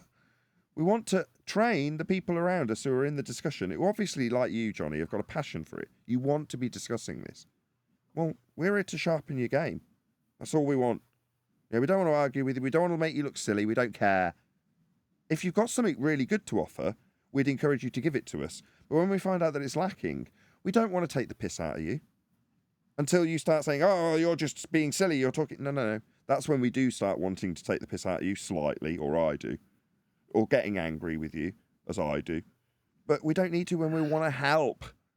Yeah? It doesn't matter if it's Del, Jaren, Rachie. It makes no difference who it is when it's on our own side. We are only looking for one outcome. To stop the dissemination of nonsense, which helps the person individually when they're the one disseminating it. You know, in this case, that's you. AI just is trying to up your game. That's all he's doing. I'm done. Okay. Can I say something? No. He had a long. He was talking about me, therefore I have to answer him, of course, right? But I had a legitimate claim. My claim was nothing can go through nothing, and then you will make you like you are the right man as able to teach. I'm not born yesterday in this fucking branch we are in, Nathan. You're not the only one. I'm the old one also. So you are saying, are you no better than me? Okay, I'm listening to you. I do. I really do. I really don't think these people are serious, fam. Like, But what I'm saying don't know is, how I you can have speak legitimate claim. English and not make sense for 60 fucking seconds, bro. I don't know what the fuck Who are you you? just said. Who are you? Who are you? I Eli. don't know who you are. Eli, he's That's the the only voice thing of I reason here. He's the voice of understood. reason. I can't. I really don't like. It's what the. I I don't even know why we engage Why are you talking? at all. Seriously. Why are you talking? I'm not talking with you. I was talking with Nathan. Okay. Because he can't tolerate waffle, Johnny. Because that's what they're doing. Okay, I understand. If you're going to say something and Eli is listening, it has to make some kind of logical sense, or else Eli is going to call it out. But I was not able to say so much before he was coming in. Oh, don't start that. Please don't. We'll entertain all claims, and I feel we have got as much as you've got to offer. Now, if you're saying, well, I haven't quite managed to formulate it into a sentence that makes sense, okay, that's pretty much what AI was trying to help you with, but you got quite aggressive with him. Now, I don't know if it's a turning point for me at the moment. I've had enough of this stupid computer, which is non-stop breaking. And while I'm stressing about that hardware, I've been thinking, I have had more stress with this hardware than I generally have in my show. Like, considerably higher, in fact. And it suddenly dawned on me, why do I get so stressed about this? When you're saying you know better. What the fuck? Yeah, I do. Do you want me to be arrogant about it? Yeah, okay, I do. I do know better. I understand what logical form is, and so does AI. That's it. Now, I don't want to purvey the information to you in an educational form so that people think I'm smarter than you. That's not my. I don't care if you think I'm smarter. I don't care if the audience think I'm smart. They often think I'm dumb when I say dumb shit. I do say stupid shit. So does AI. Not really, actually. I don't think he's ever said anything stupid. But that's not the point. The point is, that is not what we're trying to do. I'm not trying to get one up on you. In 8 years of being on YouTube, any buttering of my own ego that needed to be achieved has long been achieved. So that isn't our game, and I know I'm speaking on behalf of AI, and I know he just won't disagree with me in this regard. He's not trying to prove he's really intelligent. He doesn't need to do that, and neither do I. So when you say, what are you saying? You're smarter than me. Well, in technical terms, when we're correcting something you've done incorrectly, yeah, we are. If you want to look at it in that way, you're looking at it in a manner that makes it personal to us and our own egos when we're correcting you. Now, maybe this is a failure on our part in terms of how we approach people when they're just downright wrong, or haven't offered really good substance in a logical form. Now, it's not to say, you're saying, well, it doesn't make me wrong. Well, okay, prove us that you're right with really good logical form. That's all we're asking. Yeah, I understand that. And I am absolutely with you. Don't forget, I am one of you. And I have been not many years. I just want we can discuss different understanding about our world. We have to go one step, take the next step. We cannot we have to do something more. We have to understand more. We have to do something about it. We cannot stay there in the same place all the time. I'm not saying that we shouldn't continue with investigation and inquiry, right?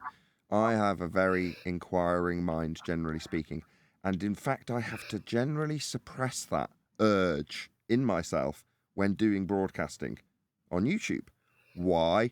Because it leaves me open. It leaves me vulnerable, open to attack because I've made a positive claim. Now, it's the attack that you feel you are under when you're not that I want addressing on the show, on my show, going forward. Which is to say that when it's this environment with Witsit, Dell, Rachy, whoever else, Jaren, right? I want the positive spin out of that from this point forward. There's if they are shills, they'll be 100% resistive to it, and we'll figure that out quickly. However, when it was the now deceased Bob Nodell claiming in his, in my opinion, narcissistic fashion that he's offering me an olive branch, which I wholeheartedly rejected, right? That, looking back on it, is the antithesis of what I now want to go for, which is to say I should have grabbed that olive branch there and then with both hands and tried to produce a positive outcome with people who are on our side. If they're wrong, then maybe we need to be more gentle about how we approach that, like I've done with you today, Johnny, so that we can achieve something. Can I say, everybody is like that, and you also, you have a lot of failure, and you are not done so fucking well all the time, because I have got over the line so many times. It's not good for you, not good for FE or nobody. It's not good. But you are very intelligent, and you have done a lot of things, good things. Then you lost the focus, and you go over the line. Yeah, nobody's fucking perfect. Somebody is that. And son, if somebody go over the line and then you take down your own brother, the next brother, like Vincent, he is your brother. He wasn't. But you are too fucking hard against him. I hate that, I have to say. Who are you talking about, And Dell? also, I'm talking about how we understand each other and human behavior. Of course, nobody is perfect. And QE, you are absolutely not perfect. You have a fucking problem, behavior problem. But you are very intelligent, and you are learn me a lot of things. Maybe Johnny, he's stressed out because nobody is listening when he speaks facts and logic. Yeah. Maybe there's no nice way to deal with people when people make it impossible to deal with them any other way, but harshly. Yeah, but I'm right. If someone's going to make a claim, if someone's going to be making a claim about something, and when you start questioning them on their claim, they can't produce evidence for the claim. They can't even correctly define the claim. And then they want to argue with you about red herrings and nonsense instead of dealing with the claim. Then you have to come to the conclusion that this person has a belief system that they're unwilling to let go of. And they're trying to waste your time arguing with them. Okay, I understand what you're saying. They are going for far. You think that they are just doing what the globalists is doing because a belief system, something like that. But that's not exactly right, because they have some experimental and test test. No, they don't. That's the problem, John. Minecraft generator, for example, they can manipulate static electricity. Okay, let me just give you stop a second. Stop, Eli and Brian, just one sec. So, Johnny, were you listening to Rachy earlier? Okay, we are all over the place just now. Okay, we can talk about the electricity instead. It can have a downward bias. It can have a downward bias. Hold on, Eli. Jesus Christ. Johnny, did you listen to Rachy? It was a yes or no question, man. Damn. Did you listen to Rachy earlier? I just want everybody to relax. There is proof for it. This can be a direction downward bias because of static electricity. What do you know? What do you know about that?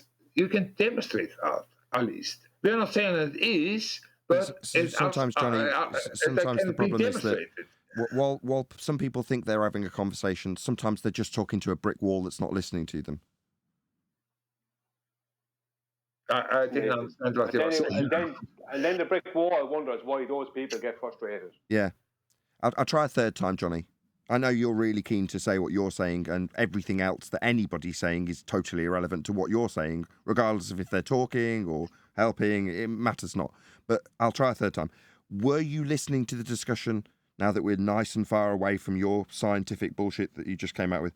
So it's nice and far away from the example. Third time's a charm. Did you listen to the conversation with Rachel earlier? I won't even wait. It was rhetorical anyway, because what happened was it got to a point with Rachel where QE is asking her for her scientific validation for her claim of Earth moving up. And it got formulated into a hypothesis that was invalidated by QE with its demonstration of why it was invalid. Now, at that point, the example given to you by Brian took effect. She wanted to segue onto Coriolis effect. Not acknowledge that what she had offered just simply wasn't validatable scientifically. But now we are with you saying, but you want to appeal to your ideas that there's going to be some science. That's where we were at when I was like, did you listen to Rachel earlier? Because she did the same thing. A perfect example of what Brian just said. Okay, can you answer that? No, I was not listening to that, and I lost that absolutely. I was not here. You were talking about that. Absolutely not. So, no, I wasn't. But what are we talking about then? Because she was asked to validate her ideas and notions of Earth moving up, and then was asked by QE if it was a natural phenomena. That would be to say that Earth moving up phenomena. She claimed no, it was a cause of an effect that she had observed, which was a density disequilibrium. So therefore, it got formulated into a hypothesis and shown to be invalidated because you couldn't vary the presumed cause, which is also the outrageous claim being made. So that was the end of the discussion. That was the point where what was required from Rachel was to say, I understand this is invalid, but she didn't. And kind of at the same point, like now, while I'm trying to conclude to you, I can hear you sighing over the top of what I'm telling you. Your mic's wide open, you're mumbling and talking. That tells me, number one, you're not really listening to me. Number two, the audience that could be listening to this are hearing you sigh through the top of the conclusion about things not being scientifically validated or validatable, QE pointing that out, and then getting a segue onto Coriolis effect. We didn't get the moan and groan this time. Maybe you'll acknowledge what I said. I was just talking with you, just between me and you, Nathan. The flat earther doesn't know what Coriolis effect is about. Absolutely not. The globers, they don't know it. Absolutely not. I'm sick and tired of listening to people talking about Coriolis effect. That's just an illusion for us. That has nothing to do with Johnny. Again, you weren't listening to the point I made.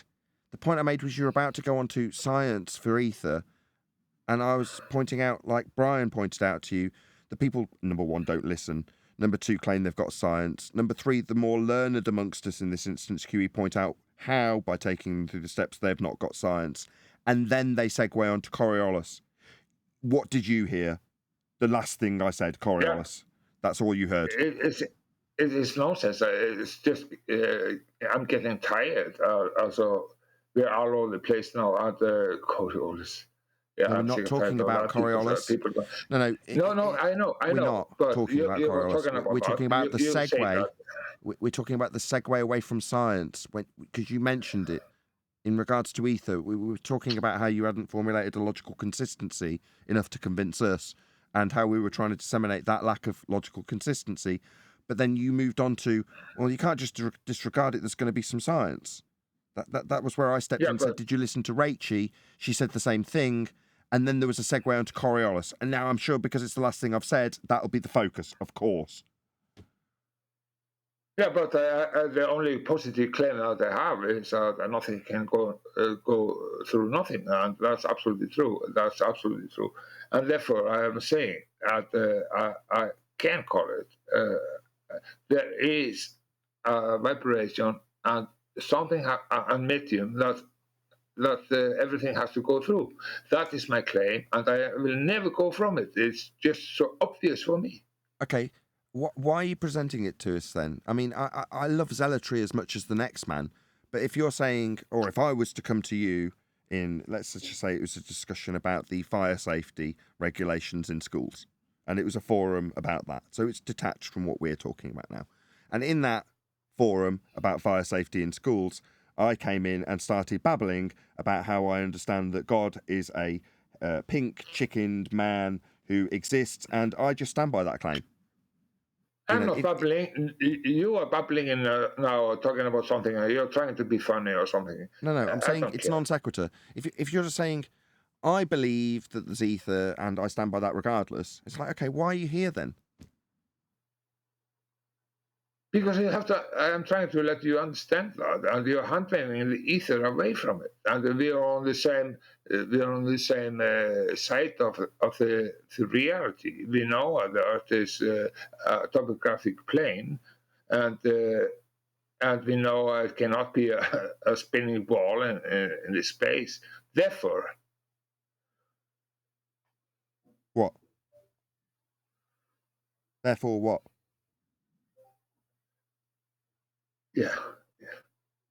Yeah, what? You realize it's not a lack of understanding on our part. It's the fact that you don't present a valid argument. Sorry, go ahead. Are you talking about me? I'm not giving Yes, any. it's not a lack of understanding on our part. Okay. I'm just saying that everything is moving above us on the topographic plane that is stationary, and we have drift, and we can use equipments that can measure drift. The drift is something that you cannot see, and I want to call it ether. That's all. We can see the stars moving at that claimed drift rate. The stars do move at 15 degrees an hour. That's it. Yeah, but why are they moving there? They have to move through something. I mean, I could say ether, but it doesn't mean anything. Yeah, thank you. If I did, why are you against? I call it ether. Just say it's ether, and everybody will be happy. Johnny, this is where you and I personally started, but you clearly can't remember the conversation we started with, but we're going round in circles now. So do you remember my position when we started? Yeah, you can arbitrarily name it that, but when you start in a moment telling me that the entire fabric of reality is held together by it, that's a step too far. Do you remember that conversation there, Johnny? What's so wrong with that? We have to call it something. Okay. So, for example, if I say the reason it's blue, is because, and then I arbitrarily come up with a name for why it's blue, that's okay. I mean, we could just say it's blue, but I can also ascribe a reason or a name to its blueness. But then if I then take my naming of its blueness to be the fabric of existence, that's a step too far and identical to what you have done, Johnny. I will not upset. I have not give it anything. I have give it explanation and claim, and that has to be taken through and very seriously. You are not so far giving me anything that will break that I was trying to say or saying. But if I say the stars do move at 15 degrees an hour, I don't know why. Who cares? Yeah, therefore, the medium is moving. Yeah, it is 15 degrees an hour. Those stars move. So what? Yeah, you have to take it. You have to explain it. You have to call it something. Why? Why do if you don't do it, then you're just hand waving in it and don't take it. You're not. Or you don't want to talk about it. Precisely. Why do I have to explain why they move at 15 degrees an hour? Why? Why not? I'm not the one sat here making claims about it. You are, but you seem to think that I've got to come up with an explanation for it. I can see they move at 15 degrees an hour. Okay. Now we move into the realms of, I say I don't know why that is. You say you do, but also without any backing for why that is the case, because you're not showing any I causal say, link. no, the equipment and the instrument say so. And the reality that we see, everything is coming through. And we also know how you send signal and radio waves and so on and so on and so on. Yeah, it's radio waves and so on and so on and so on isn't a cohesive argument. Whereas, okay, the instrument can show, 15 degrees an hour movement also.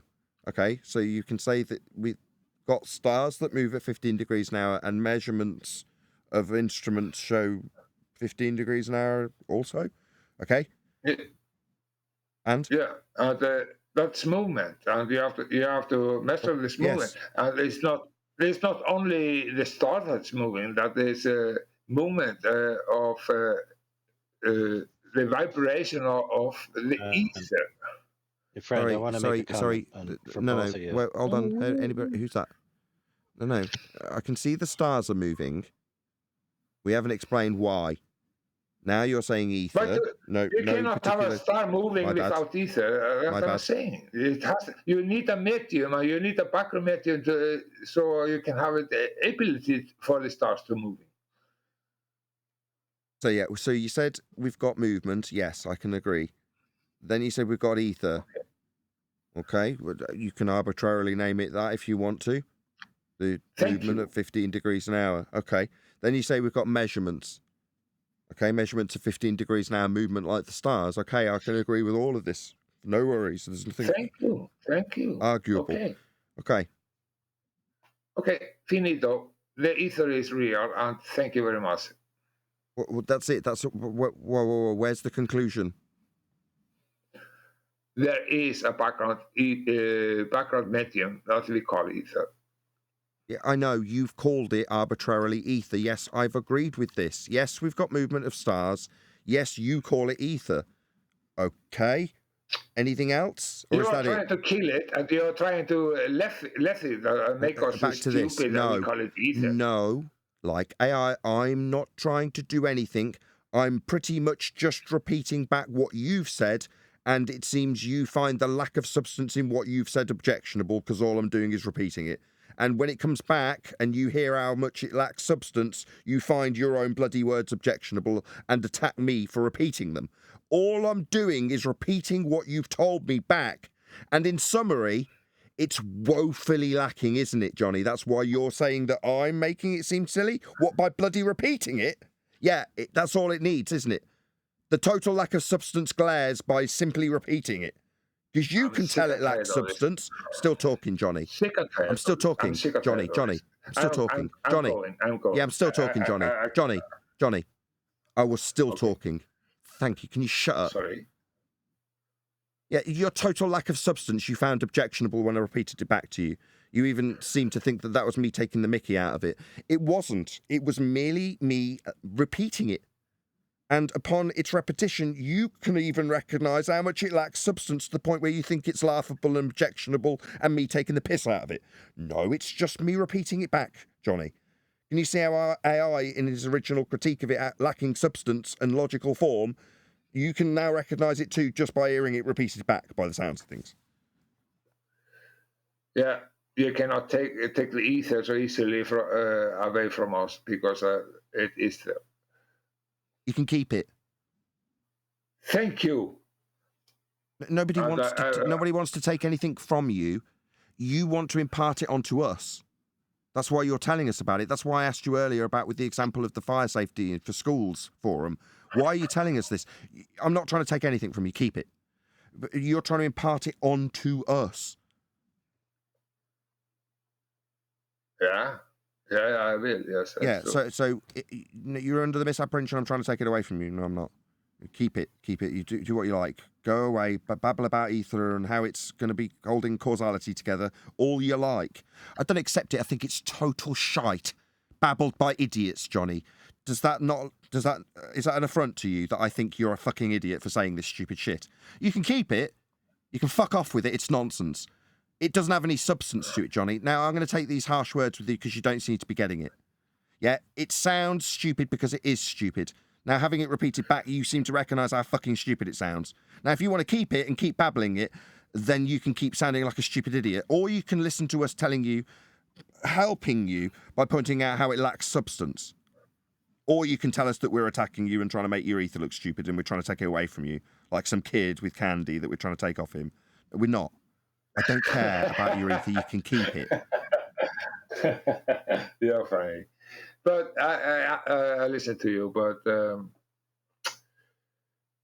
we have a problem, absolutely problem there. Because No, I don't have a positive claim to have a problem about. Same thing happened with Dell, telling me about my problems. No, I'm not making any positive claims here. Oh, don't take me, Dale and me together. I don't know what has happened to Dale. I'm very, very sorry for Dale. I don't understand what's happening. Me too. Oh, Henry. I was talking with him and I was saying, I have a lot of respect for you. What can I think about you now? You are absolutely out of. I'm not trying to. I'm just trying to make a point, Johnny. That it gets to the point with people where you try and explain to them that they're lacking substance, and they take it as an affront to them personally. It's like, I mean, would you rather I just humoured you? I mean, which is kinder? You tell me. Just try and pay attention. There's two scenarios. Scenario one, I pander to you. That's lovely, Johnny. Oh, ether, you say? How lovely. Oh, yeah, that's so nice. Yeah, can you do that? You want me to pander to you? Is that what you want? Scenario one. Or scenario two, me going, okay, well, you tell us how good this is, and we'll give you our objective criticism about whether or not it stacks up, whether or not the great unwashed, the masses of public would swallow this if you explained it to them. Would you prefer I told you that it didn't have enough to really probably convince anybody? I mean, other than the people who've been brainwashed for years and years and years watching garbage regurgitations of Ken Wheeler's shite on Globebusters, because that's really all we're hearing. You know, like drones regurgitating shite that they've had brainwashed into them for years on end that has no substance to it. Okay. I also want you to think about it. Nothing can go through nothing. Okay. Now we take it out. There's other problem I have with you guys is at QE. I don't care. I don't want to hear about our problems. We're trying to help you in terms of your claim. No. But you wanted to tell us about our problems. You told QE earlier about how he wasn't very nice. Particles. We don't care. I don't need you. I've got a wife to tell me that. I don't need you to tell me that. Or QE, he's got a wife too. She'll tell him that. Right? But we are here offering information in regards to the logical consistency of people's arguments. This is gold. What we're offering is valuable. Right? I'm going to be damned if people start attacking me when I offer them gold, because that's what we're doing here. I'm not make any bones about it from here forth either. We're offering gold. Okay, done. And if the nearly there, yeah, nearly there. When we're holding. Eli, don't misunderstand me. Eli, hot miking. You're giving us a lot, and you are very, very intelligent. And I'm not looking great. for you to kiss my ass. That's not what I'm looking for. But I'm just pointing out that I'm not agree with it. Always talking. Now we got Eli's terrible mic hot miking through us. Oh, it's terrible.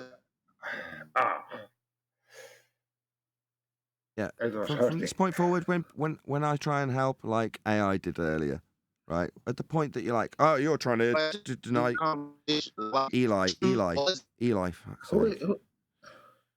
Right, I'll try a fourth time.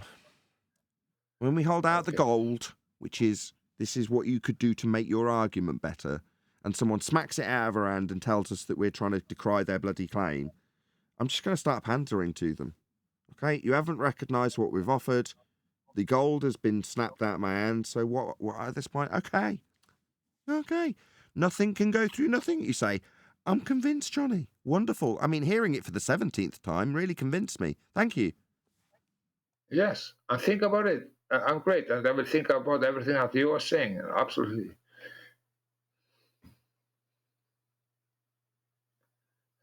I think it's good.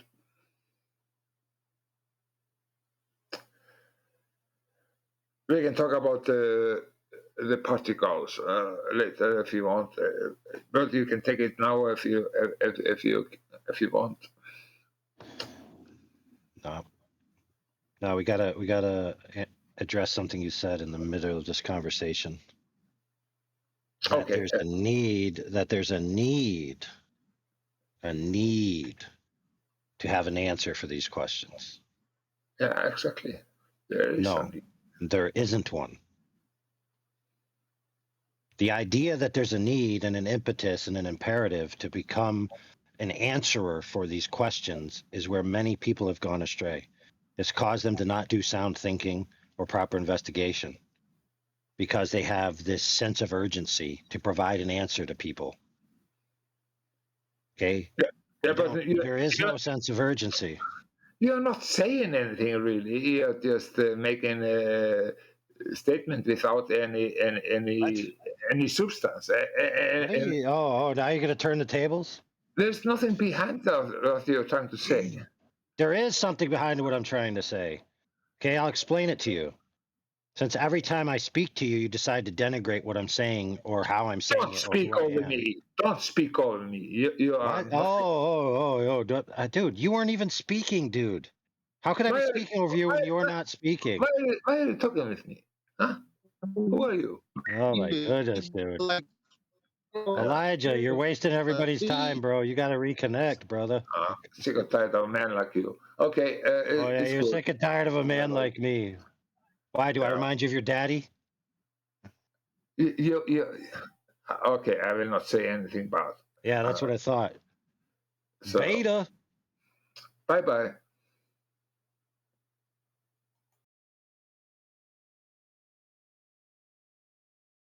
See, dude, no matter how much you present yourself as composed for a series of minutes, one question or one statement, and you completely retrograde.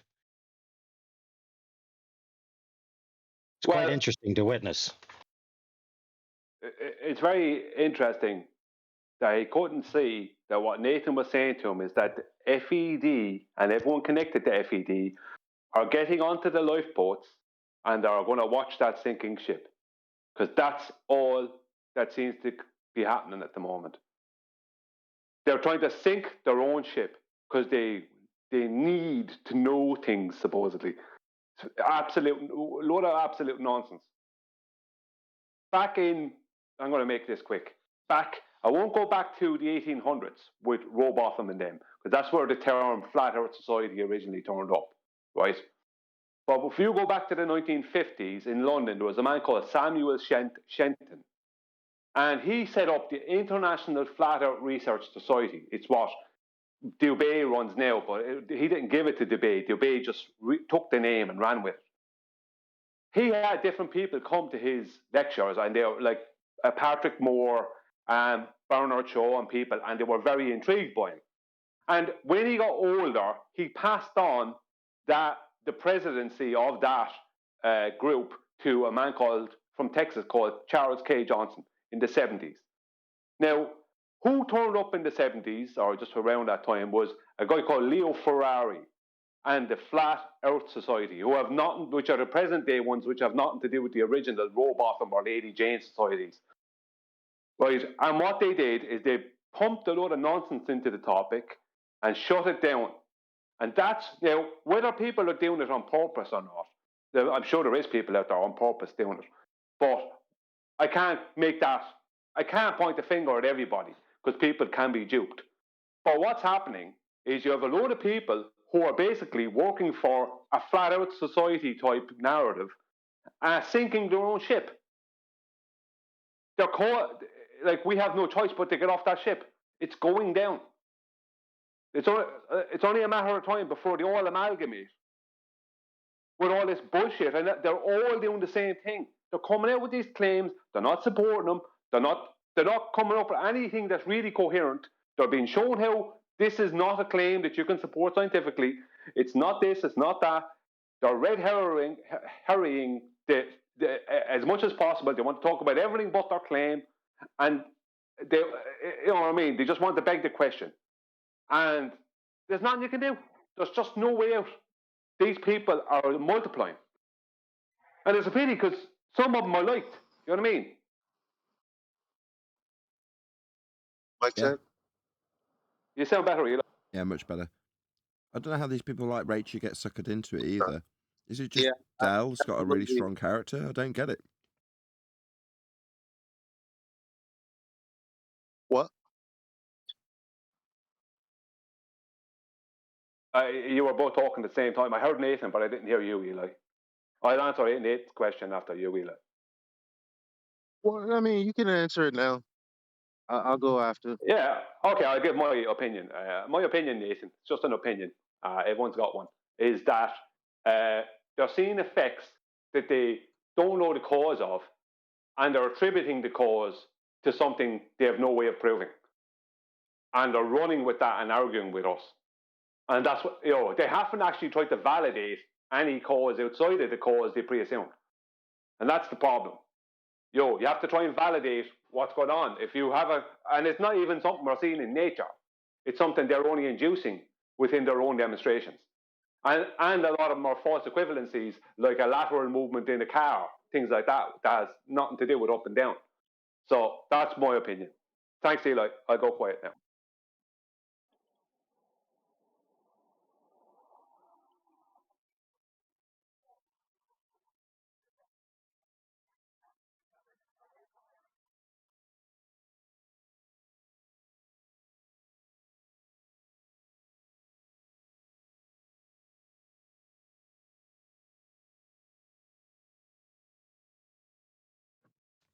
No? Eli? Okay, then. I think he's Sorry. trying to talk, but no Yeah. one's hearing him. No, I was having issues in this area. Mic check. Fair enough. We do. We can hear you. We're getting your mic checks at least. Okay. No, I agree with Brian. Sorry, hold on. Yeah, I feel the same way. It's basically a sinking ship. And I mean, because this is a unilateral problem, like all subjects, and I just it when I hear people when I hear people like some of the people that I've heard today, I lose pity for the people that I want to help, and I gain like sympathy or understanding from the people that just kind of take advantage. I mean, because it's like you're begging to be taken advantage. I don't, I don't know, and it makes me feel really icky that I feel that way. Because I mean, it's man, like all I was ever concerned about in this conversation was the truth. The truth is pretty much all I really need. I don't understand why people need more than that. So Eli, do you find like you got the truth from certain people today? Who? No, I'm just coming back into the conversation. That's why my phone's been dead. Oh yeah, no. I'm basically like everybody that want to have explanations for these premises that they can't directly validate. It's like why? That's not truth, Exactly. I figured you you'd know. be all over this mythological fallacies, man. Yeah, but Yep. notice what I pressed him with before he left is there is this thing out there now which has infested a lot of flat earthers that they have to have the answer to some of these unanswerable questions. So Yep. with their old paradigm, there was this system of answers that was, poetically woven together that explained quote unquote everything or most things they thought. So when they change their paradigm, they don't have that anymore. And so some people don't feel settled with that. They feel like I have to know these things. And other people who think that they are figureheads or leaders or more advanced start to feel that tug of a vacuum of answers, and they say, you know what, I have to provide these people with these answers because they're lonely, they're starving, they're out on a raft after their ship sunk. I have to save them, and And yada yada yada on it goes. and you know everything, and you're better than everybody else. And because somebody is looking for answer, we know That's not what I said, brother. Brother, what did I say? Brother. Hey. We are on a topic. Unintelligent, unlistening brother. What did I actually say? Yeah, but you're trying to take people around That's what you I thought, down. bud. No, I'm not. Johnny, what's wrong with you, Johnny? Let AI talk. So we cannot have any speculation. Who am I taking down? Hold on, Johnny friend. Who am I taking down? Who in particular? Me. Am I? Yes. How so? Because I'm feeling like you're talking like we have to stay on the same spot all the time. I mean, No, I didn't say that. I didn't say Nobody can say anything. I didn't say that. We cannot have any fucking speculation. John, stop straw manning other people and mischaracterizing what they say. How could he feel the sting of truth? Other words, he's a hit dog hollering. Yep. But when he's audible, it's not what he should be responding to. Like, you know that he received the message because he feels a way, but somehow when he wants to speak about, when he wants to address it, it's just something else. I don't even know how to. This is what happens, retarded, brother. It's what happens, man. No, it has happened with FET. You guys, absolutely, you can never discuss anything. You cannot give anything out. You're always on the same spot. Johnny, why should we? When I tried to help you with logic and you assailed me, why should I help you at all? Why should we not talk? We are talking, and it's good. So, I don't think you understand the AI's point there, Johnny. If he's already tried to help you and you turned on him, why should he try to help you a second time? Yeah, but that's so arrogant. Say, help me. No, it's not. It's like he is not over me and I have to help me. That's he so didn't say anything like that. It's disgusting. I hate it. Nobody wants to listen to. Let me ask you one question then, Johnny. Right? You said something can't go through nothing. That's what you said earlier, is it? Something cannot go through. No, it's a yes or no. No, he didn't. He didn't say that because he just misremembered what he said. He said nothing can't go through nothing. Okay. Yeah, that's what you said originally. Oh. Yes. Do you mean, Johnny? Hang on, Johnny. Just wait a second. Okay. Do you mean that something can't go through nothing? Something cannot go through nothing. That is. So how did you validate that? That's a ridiculous freaking argument. Neil. Hang on. It's annoying, man. Neil. Is it? Hang on, Johnny. How did you validate that?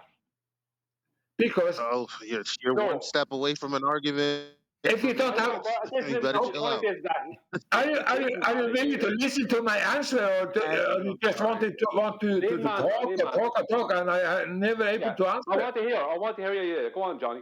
Okay, if you don't have any fucking ocean, then you cannot sail over the fucking. Hang on a second. I asked you how you validate. Hang on. I asked you how did you validate that, and you start telling me about an ocean. So that means you didn't validate it. It's just an opinion. I really did. So it's just an opinion, Johnny. No. An unvalidated opinion. No, I demonstrated it for you. I'm sorry, that's the end of it. There's nothing left to discuss unless you validate what you're saying. I really say that. You cannot. You cannot sail a scoot over the ocean without ocean. Right? That's the ocean, Johnny. That's nothing to do with your claim. You said something can't go through nothing. I asked you, how did you validate that? And you want to tell me about oceans. That means you didn't validate it, so there's nothing to talk about. You just have an opinion. Why should we be all engaged in big conversation about your opinion? It's a logic and nothing else. It's absolutely clear. And that's for me, it's not. For me, it's logically, well, if it wasn't validated, then why would I be wanting to find out? If nothing is actually validated, the logical thing would be to validate it. How can you say that? Johnny, can I say one thing? I'm getting out of here, Brian. Trust me, I want to say one thing. You walk away, Neil. I'm going quiet. Go on. Yeah, I am. I'm fucking done with all yous. I am. You could have at it. I don't have nothing to say to you freaking morons after today. Nothing.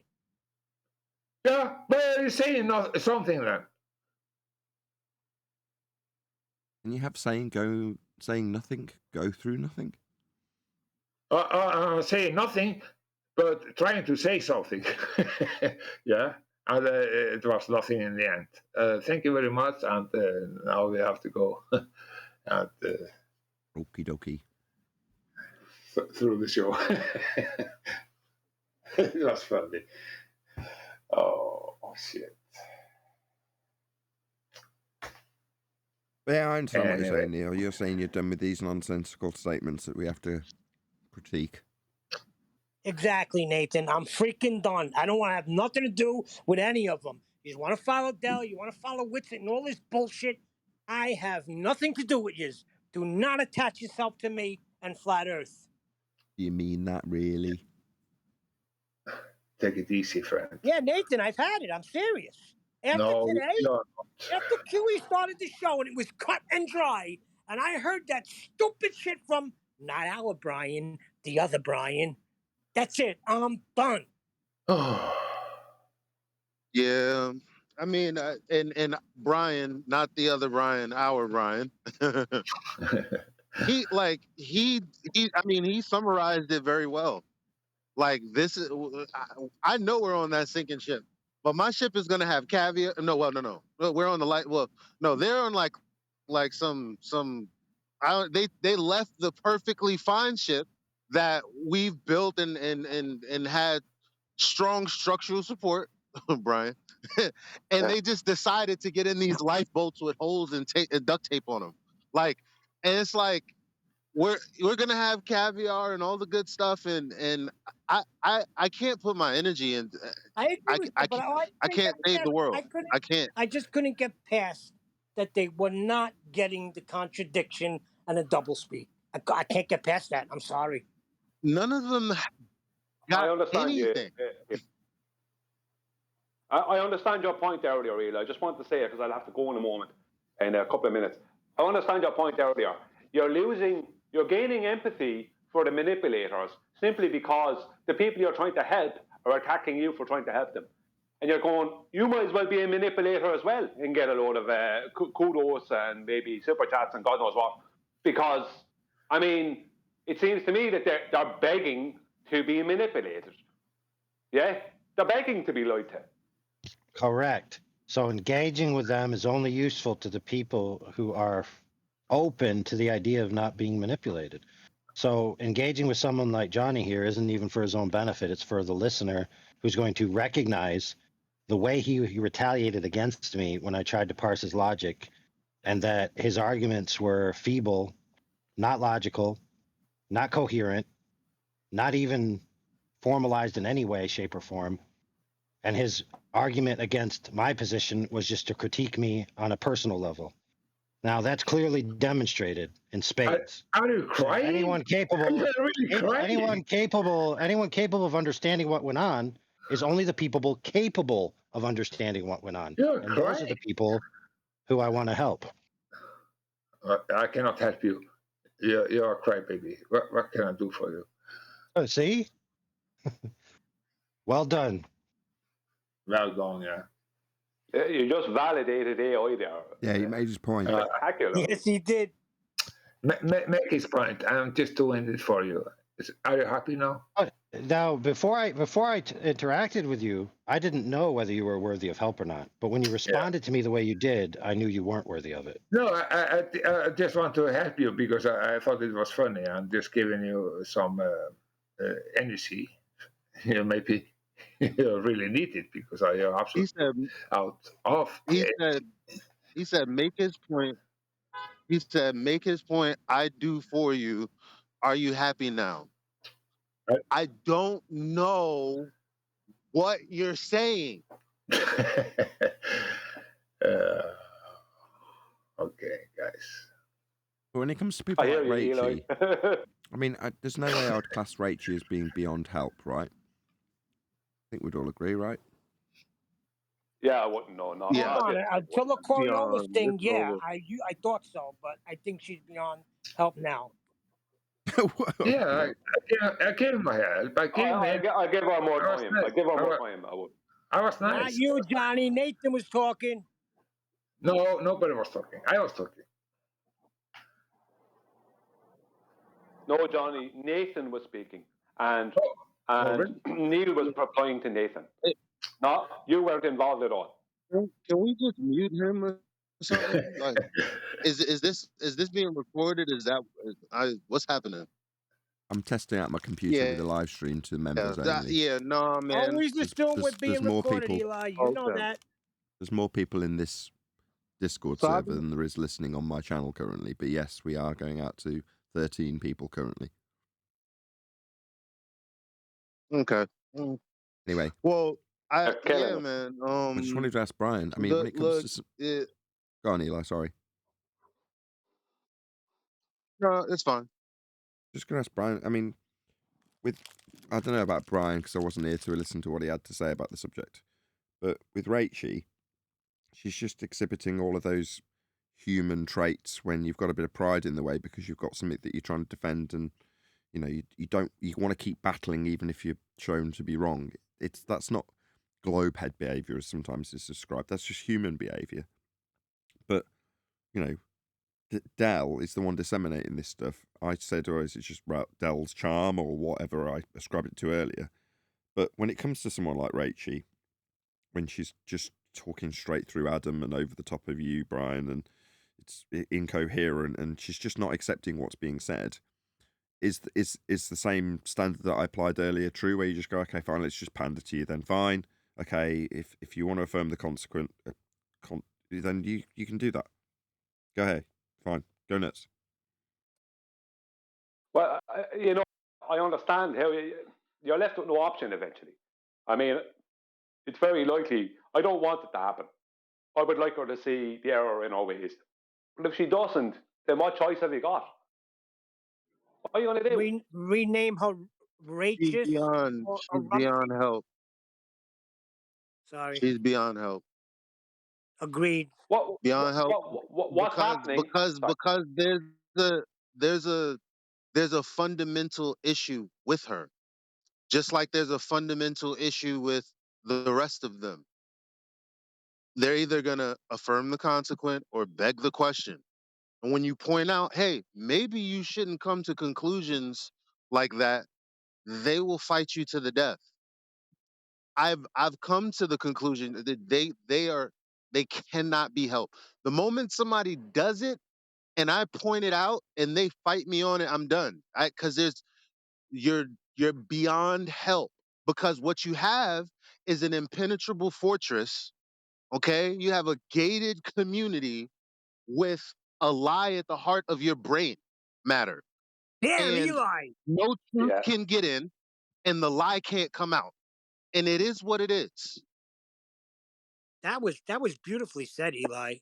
I agree with that. I stole it from some dude on YouTube. Don't worry about it. Well, if I look, the reason when I was talking to Rachie, I wanted to go to weight. Because what I see happening is you have a load of people replacing a force of gravity with an upward moving earth, which was the whole flat earth society nonsense in the first place. Now, okay, that claim started with Einstein, but the point is that that's what they're doing. They want something to have weight, but not have weight simultaneously as they need it to. Like, weight is clearly defined, so what she was trying to do was replace weight with inertia, but inertia requires weight. You know what I mean? It's like, why can't I push something that's heavy? Because it's got too much inertia. Why does it have too much inertia? Because it has weight. She wanted to talk about anything other nonsense around about that, instead of just focusing on the fact that you're invoking weight in a situation where weight can't exist. And so they're trying to just replace a force of gravity with an upward moving earth. And I don't know if they actually see it. Now, Rachie may see it or may not, but that's what I'm getting from them. It's a complete, it's a total reversal. Like, force of gravity gone, upward moving earth in. But it's the same bullshit. Yep. And I think it's different.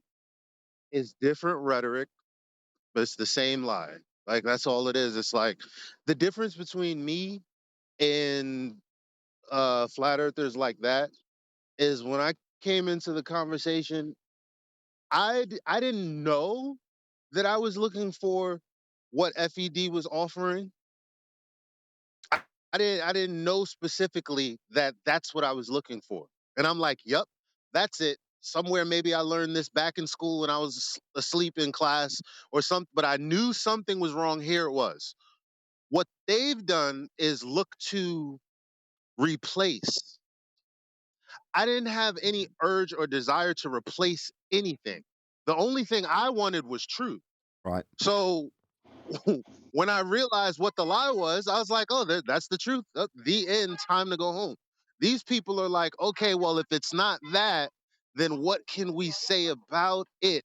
What the thing, like, all you're doing is changing the words, but you're using the same reasoning. What good is that?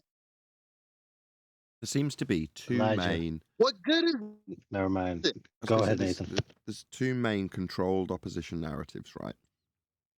They're both useful for the heliocentric model to preserve certain aspects of it. The first one is ether, because ether is just space. So you still have a space if you've got ether. So it's just a direct one-for-one replacement of space. They even call it counter space sometimes. Anyway, the other is upward rising Earth. Those are the two main controlled op narratives that they want in our rhetoric as flat earthers. Because both of them, in fact, preserve space, don't they? You've got a replacement for gravity, you've got a false dichotomy to have gravity in it, and if you've got the better model on your side with the globe, that'll convince the masses. So that's a much better position to have flat earthers arguing the false dichotomy of up Earth versus spinning Earth.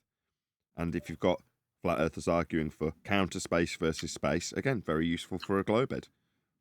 Us, we're in this small minority where we don't know. So you're going to find it difficult to stack up an argument in false dichotomy with us. But then you end up getting attacked, and you're like, hold on, I haven't even got a position to be attacked on here. What's going on? No, that's true, Nathan, because what is the debunk of an upward moving Earth?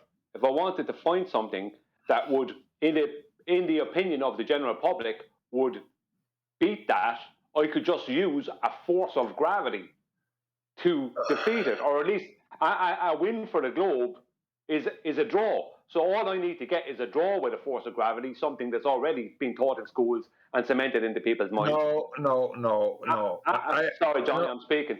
Johnny, Sorry, Johnny, I'm speaking. Johnny, Brian speaking. Yeah.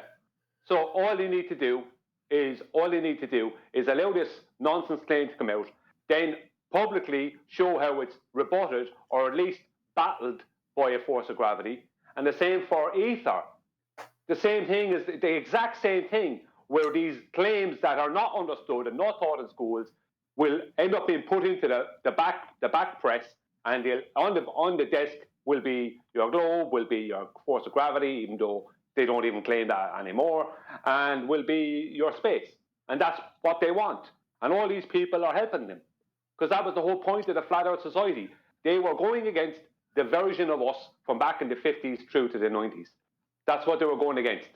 You can't even find information about those people anymore, because Jarvis K. Johnson did about 1,000 interviews. He even did adverts on television, helped out with ice cream adverts and different things.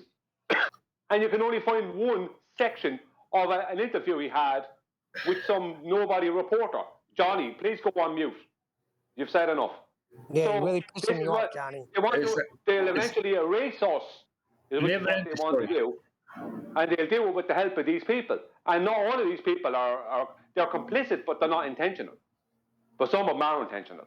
And that's what they're looking to do. As far as I can see, that's what they're doing. And it's working like a charm.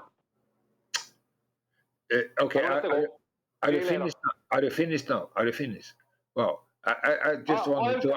Johnny, someone's finished when they're finished talking. They don't need you breathing down your mic and interrupting with a load of bullshit that you can't even speak on, because you're half drunk. Right? And even if you weren't half drunk, half of the things you're claiming are a load of bollocks anyway. Johnny, it's not funny. So It's not funny. So Johnny, the problem here is not the person speaking; it's you, the person interrupting the person speaking. That's the problem, and what you want to interrupt them with, which is probably more bollocks. Yeah, you have a a lack of self-awareness. Big Okay, time. that I wanted to say then. Against Nathan, on you, my sir, is that it has nothing to do with gravity or this space. We are trying to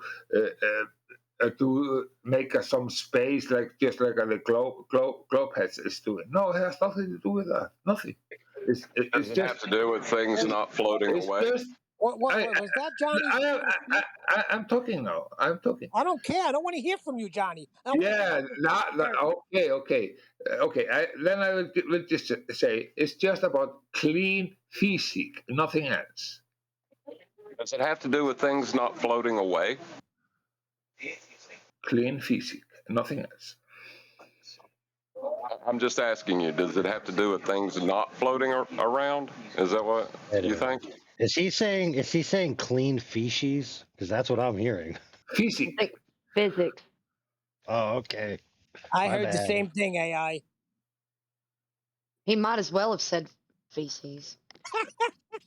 Yeah, maybe it's a feces. Oh yeah. I mean, I didn't say feces. I can't. There's so many people on the earth, and I mean, you know what?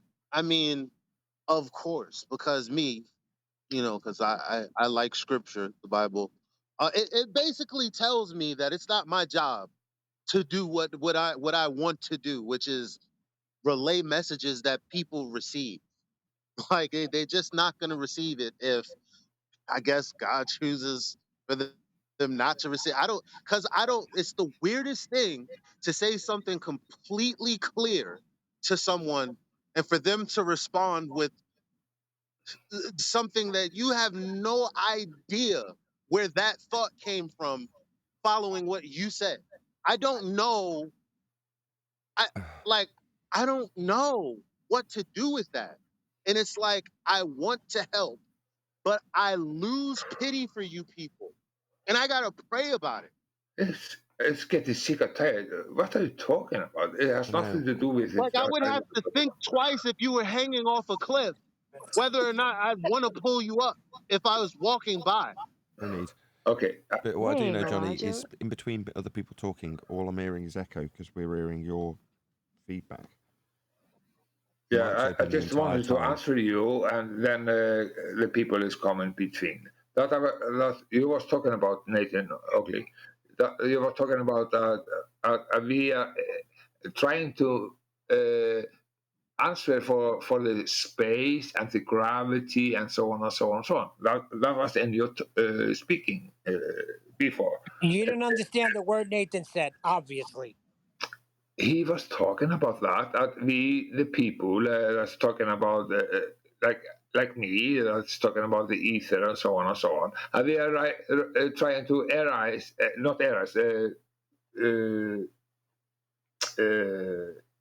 set in... My point exactly. Just like the globe is, something like that. We are trying like the gravity and so on and so on. And you guys... You only want to take in the density and buoyancy and so on and so on. But you will not talk about, we only want to describe what we can, experience truthfully and honestly and no more and no less. That's you guys' problem? Everybody can talk over me, but I can never talk over nobody. That is okay, Johnny, I'll try this once more. Johnny, currently, do you see how your light's on currently? See the ring around your name? See, it's on. See that? I'm getting tired now, really, and also sick and tired. Like he's dense. It's like he's got a mental retardation. It's like the words I've said, they've just gone in one ear and out the other. I'll try a second time. Do you see the light around your name in Discord, Johnny B? See, there's a big light around your name. You're causing constant feedback. What do you mean with that? Go Constant on feedback? mute. It means I'll try a third time. I mean, I'll ask a question in between because normally people who aren't fucking idiots can understand things when I say them 3 times. Do you see the light around your name, Johnny B, in Discord? Third time I've asked the same question. Yes. Yeah, that I means cannot you do are. about it. Yes, just a yes will do. Has not- Yeah, just a Yeah, yes. I know. Yeah, now shut Yes. up. Yeah, that means you Yeah, are. okay. Now, even while I am talking, it means you're talking too. Because the sound that you're picking up is coming back through your microphone and everyone can hear feedback.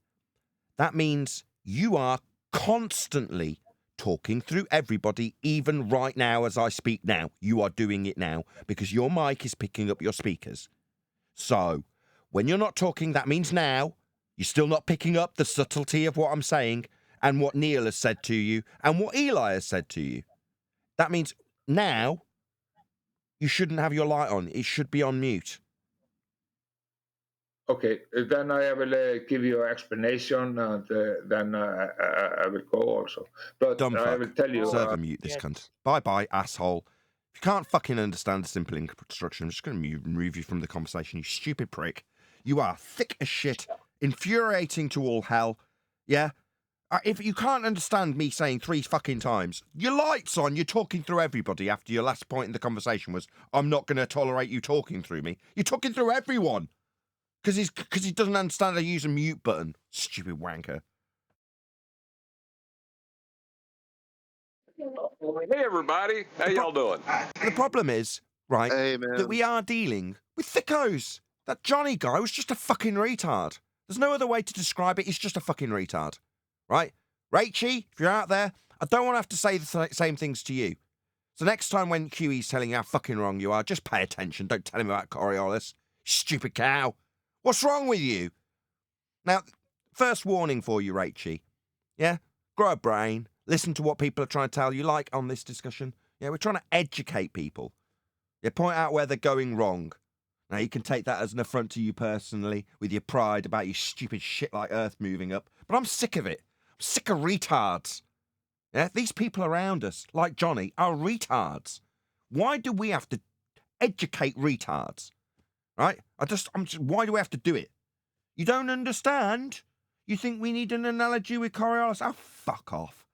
Go fuck yourself with your stupid shit about Earth moving up. Go and poison other wankers like yourself who are too fucking dumb to even shut your mouth and listen to people like Adam.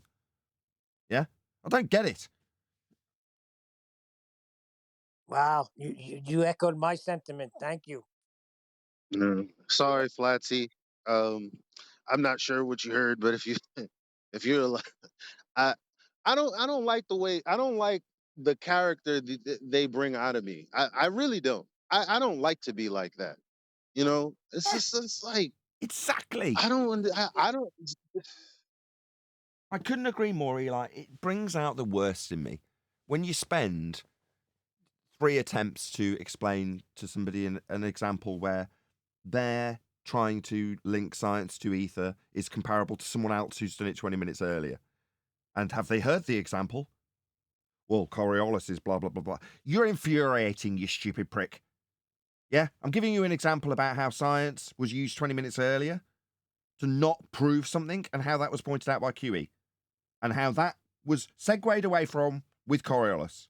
So what does the asshole wanker who's designed to infuriate you with his stupid nature and his spastic nature, well, what does he latch onto? The last word that was said. So Coriolis will be the thing that we talk about for the next 20 minutes. And how Globus can't prove it. No, stupid shithead. I was giving you an example about how you were about to segue into how sciencey ether is and how some of that asshole who didn't listen to a fucking word they were being told by, the more learned than you. Yeah, that's right, we are saying we're more fucking smart than you, because we are. And it's starting to piss me off when these stupid shits can't even understand a simple question about whether they see a light around their name in Discord. When that takes 3 attempts, you're like, no, this is it. We're just dealing with spastics. Go piss off and go deal with cats. Because I'm done with you. I don't want to deal with you. If you cannot understand, do you see a light in Discord? Then you're just simply not worthy of our time. Yeah, we are smarter than you. Thick fuck. Yeah, you can't even understand whether or not you cause feedback. If that's beyond your mental capacity, you think you're worthy of our time? Really? Yeah, you, the spastic who can't figure out how to mute yourself in Discord, thinks you're worthy of telling us about how the nature of the fabric of reality is fucking ether? How dare you? It's an affront. That's what it is. Affront to us as people, as normal human beings, to have to tolerate that level of stupidity. Yet you, the one who can't figure out how to fucking mute your own mic, thinks you can tell us, who've been here for 8 years trying to figure out the nature of reality, about some stupid shit because nothing can go through nothing, therefore the fabric of reality's ether. Fuck off, you dumb fuck, stupid cunt. Get the fuck out of my hangout. Never darken our door again. You can't even understand how to mute your own bloody mic. Don't tell me about the nature of reality. How fucking dare you? I don't want that to be my attitude. I don't want to be like this. Well, what's I want to worse be than that, happy. Nathan, is when QE was explaining it to Rachie, and she turned around and said, "You don't want me to go to the Coriolis effect because you know where I'm going with this." Are you freaking serious? Did I really hear that? Yeah. Did my brain really Yeah, comprehend in what their she just minds, said? they think that they're winning a battle with us. Yeah, it's called Flat Earth Debate on my show. It's not a battle. No. We have won. You don't understand how we've won. You're standing around you with all of your minions with their heads removed. We're standing here, an army staring at you, and you're going, what? What's the problem? Oh, you don't want me to go to Coriolis because you know I'll win? Are you nuts? Yeah, you do not even recognize the woods around you. The trees are deceiving you. I don't get it. Yeah, because you're not listening, because you think it's a battle. You think that you've got to win your stupid nonsense about Earth moving up. You think that is actually going to be something you win? Really? Yeah? No, you've just fallen victim to some stupid controlled opposition narrative that's been here since forever. Yeah, we used to call it the controlled opposition narrative. Then it was the feast of nonsense. What's it going to be now? Just dumb idiot flat earthers that are gullible. I still say the feast of nonsense is the true enemy. I don't think the globe is. Yeah, the people who controlled the strings of the narrative and what people get and how they get it. Well, if you want the feast of nonsense to be prevalent in this arena, and it's just let's focus hyper specifically onto YouTube, then YouTube can disseminate that hyper specific strain of the argument out to everybody in the field. They can have people who are making videos in the non-flat earth arena permeate our arena with stupid crap about balloons moving forward or backward in cars to seed the ideas that are needed for the feast of nonsense garbage to come out of the mouths of flat earthers. We're in that world now. All they need is control of what people get presented with as a choice. Yeah? If you can, if your choices are anti-flat earth or anti-flat earth when you search for flat earth, then what do you think your outcome is going to be when someone watches an anti-flat earth video? You don't have to control the people and what they say. You just have to control the flow of what people receive. If they don't receive us, even if you're a flat earther, you're never going to learn how to disseminate science and logic. What you will learn is ether and upward earth and whatever else is controlled to go out to the masses, or the flat earthers, in this case. So that's what we're up against. Well, if the information that the Feast of Nonsense provides wasn't there, I would have been a flat earther 3 years sooner. Right. Very effective, in other words. Yeah, I was able to sit there and make fun of people spouting the nonsense that y'all are raging against at the moment. I was able to make fun of those people and maintain my globe belief as a result of it. Yep. John, I've been saying this for a long time. When I came to the subject, I didn't have it, what we have here on Flat Earth Debate. I got stuffed with the feast of nonsense.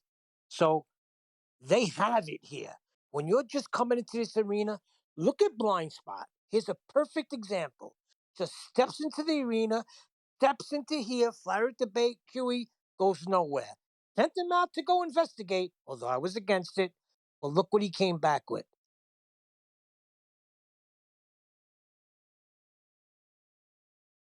That I'm in a furious mood because I came on to do this stream to test my computer, and of course it's still not quite right. And it crashed. So I've lost control of OBS halfway through the stream. It's still streaming. It's only a soft crash, but enough to make me irritated that the computer's still not solved and still needs another visit from my tech guy. So then when you're trying to suck the fun out of doing the show and, you know, hopefully helping people along with their misinterpretations of logic, like AI was disseminating, that was the best bit of this discussion. But then you get irritated because the person's not listening. Or he's picked up on the fact that AI doesn't like him personally being AI, that is, being personally critiqued by Johnny every time he tries to help him out by disseminating his lack of logic. And every time he does it and comes to the conclusion, Johnny interrupts him and says, "You're just talking through me," or something equally absurd. And he kept on doing it over and over again. It's like, are you just trying to push his buttons? Because that's how it comes across at this point. Are you intentionally not acknowledging what Rachie did with her scientific example? Because at the point that we're actually on to the question being acknowledged or the example being given, then he acknowledges that he hasn't heard Rachie. You're like, you're a fucking asshole, aren't you?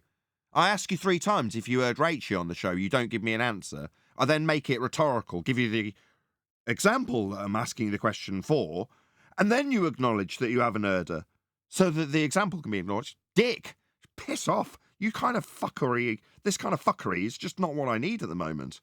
You know, I want to be stressed about hardware. You know what I mean? How dare you? Wait until you get hit with someone telling you how knowing that the presupposition of Earth being a globe requires a flat plane is unimportant to the dissemination of information. I actually have unequivocal proof that the Earth is indeed a globe, and I can prove it right now if you give me a minute.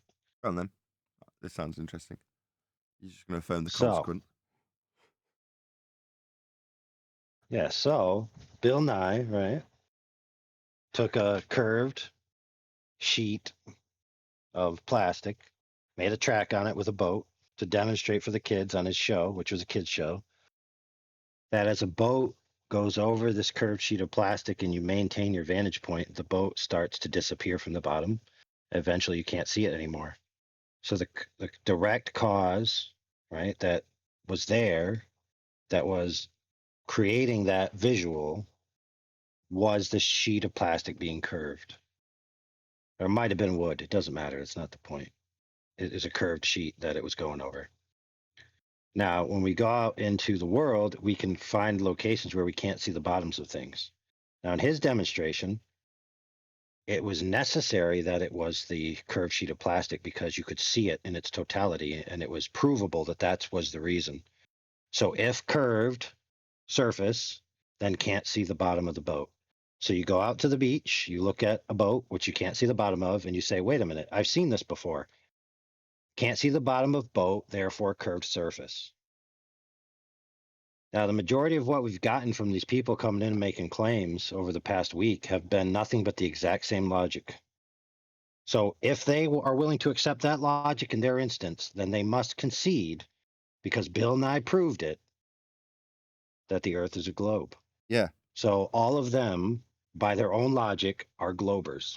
Yes. By the standards that they've used to affirm a new bias, they could have the old bias affirmed to them in the same way. Correct.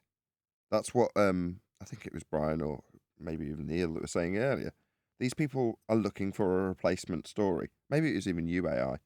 They've got a whole playbook of answers, like in The Truman Show, where Truman asks about what he wants to do, or is asked what he wants to do in the future. He says he wants to be an explorer. She pulls down the map and tells him it's already been all explored. There's already all of the answers in every location already figured out. We already know it all.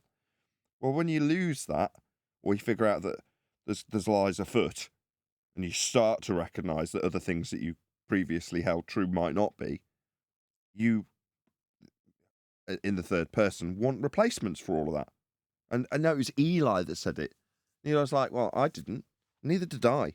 Suddenly I felt quite childish. You're like, wow, the world is a wonderful and mysterious place again, as it was when I was a child. Do I go, shit, I better answer why the sky is blue immediately, because it's not scattering, and I thought it was, so I need to explain that now. No, I don't. I don't have any onus on me to prove anything for anything. I can question it where I didn't before. And I think that's the whole point, isn't it? The whole point of the controlled structure that we had with heliocentrism stops you questioning anything. Well, you don't have to question that. There's already an answer for it.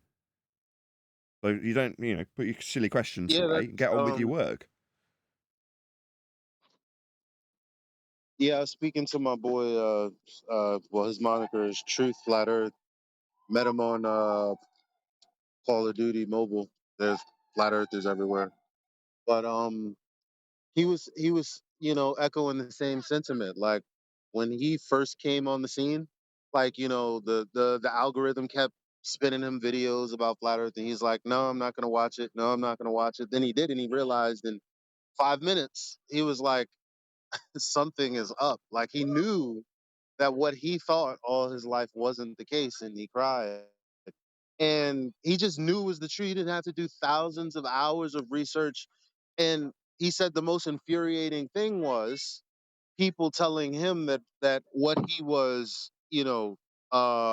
discovering was fallacious, simply because when they asked him if he knew that you couldn't see Polaris from the south, just not just the simple fact that he didn't know that Polaris couldn't be seen from beyond the equator some degree, it all of a sudden was supposed to mean that therefore it was a globe. He's like, what the? I don't care about any of that. Like, we don't care about any of that. It's not a globe. Are you talking about the 2 points of rotation in the sky argument? That's Or my son's argument. yeah, that one No, requires a flat just plane too. well, yeah. Yeah, but that's Just not what he was simply the talking fact about. that like he was just saying that he couldn't see. He wasn't even aware that he couldn't see Polaris from the south. He's like, what a useless bit of information. Like, what does that have to do with anything? But that's the 2 points in the sky. Yeah, because if it's summarized in that way, you just can't see it from the south, okay? Until someone comes along and affirms the consequent for a globe, if the Earth's a sphere, then you'll have antipodal star rotation in the north and south hemisphere. We do have antipodal star rotation in the north and south hemisphere, therefore Earth is hemispherical and spherical in whole, and therefore Earth's a sphere. Well, that if it's presented to you, it doesn't matter if it's Rachel and presenting back her own argument, and she can say, yeah, that stacks up, yeah, that makes sense. Yeah, that's affirming the consequent. Well, that's the same thing for this. If you start talking about star rotation and just affirm it by saying that wouldn't happen unless we had Earth turning. Like AI was saying earlier, you can often offer up Bill Nye's example in his example, or AI's example of this, and say, if I affirm the consequent with this example, will you go back on the ball? No. Well, what is it that differentiates the standard? Because as it stands, with you presenting a new piece of evidence with the exact same logical fallacy, you don't have a differentiator between the two standards. One you've relinquished, and now I question why you've relinquished it. Because if you haven't identified that as fallacious logic, why is it that you know Earth isn't a ball when we have hemispherical star movement? In other words, I'd start playing devil's advocate with them. Do you know why it's not a ball when that is the case? Now, there's going to be a few flat earthers that don't know what I'm doing right now if they were listening and go, is Nathan turning into a ball? Oh, yeah, you're too dumb to be here. Bugger off. Too dumb to be here. That's right. If you don't understand what I'm doing, because I'm pointing out where you have the same logic used on you by a baller, in this case, me and Devil's Advocate. How are you going to get around that? Surely you understand how that does prove we're on a globe because we've got antipodal star rotation, right? If you can't overcome that, why aren't you on a ball? It's because you don't understand the logic and where it where it fails. Then how can you say you're not on a ball? Because you don't know why you're not on a ball. So yeah, the same thing applies. Maybe that's the way forward. If it wasn't for the fact that playing devil's advocate, you have to be quite disciplined like Arwin in how he does it and when he stops, more importantly, which he's had to learn over time. because otherwise people will just come along and use your argument, because half the time you'll do it better than the globers will. Me stressing that antipodal star rotation, affirming the consequent, like Neil's son, can be used to the point where they won't even relinquish it because they don't understand where it's fallacious. If you don't understand where it's fallacious, you think it's sound logic. Well, if you think it's sound logic, why have you relinquished it? Because you're now using the same premise, the same logic, to make a different argument.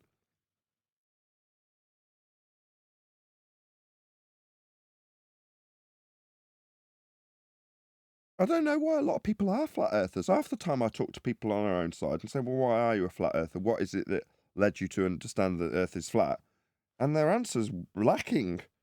You're like, I don't know if that would convince me. But there we go.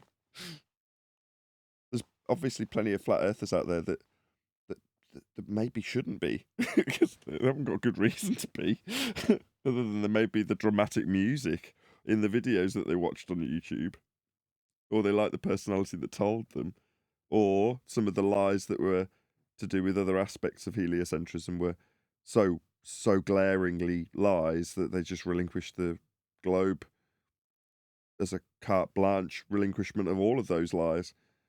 But there we go. Even then, you still say, well, surely you should just be skeptical of everything at that point, not a flat earther. How do you know it's flat?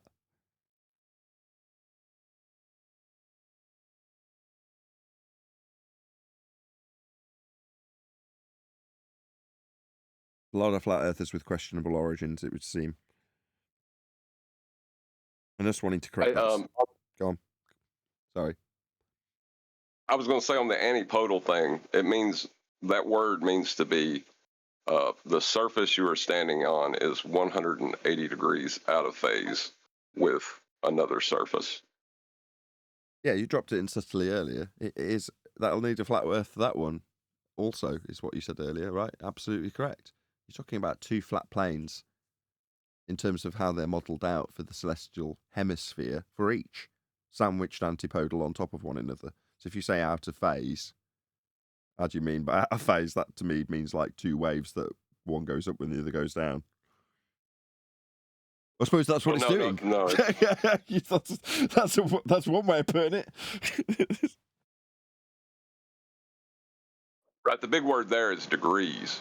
What do you mean by degrees and 180 degrees? You know? Do you really think people are 180 degrees opposite you in the southern hemisphere? That requires a flat Earth.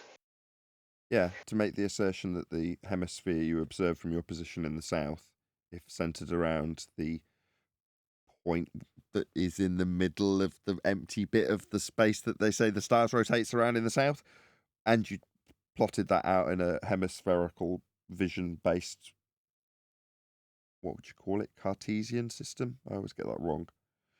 And then you took the other for the northern hemisphere with Polaris at the center, then you could sandwich them out of phase 180 degrees from one another on top of each other with the celestial sphere, then hemispheres, then making a full sphere. But it would just be a conceptualization of two flat planes on top of one another. Out of phase 180 degrees, whatever you want to call it, one underneath the other. But that, no matter how you try and visualize it, flat plane or globe, is bloody stupid, isn't it? People hanging off the bottom of anything that's ground-based is silly. Just is.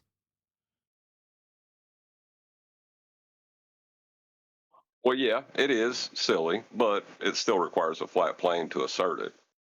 Yes, it does. All roads lead to flat Earth.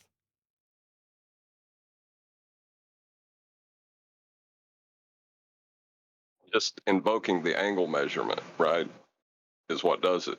Because you'll need a flat plane to get your 90. You'll need another 90 to get the 180. So, right, that's flat Earth. And you'll need the limitations to form the extremities of the disks that create the hemisphere.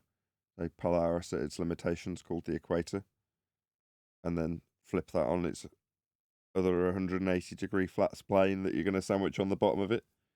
That also forms the same extremity, the equator. For then you to move in towards the what do they call it for the south? they call what we would call Polaris, because there's nothing there, right? They just say Sigma Octantis and just pretend it's there.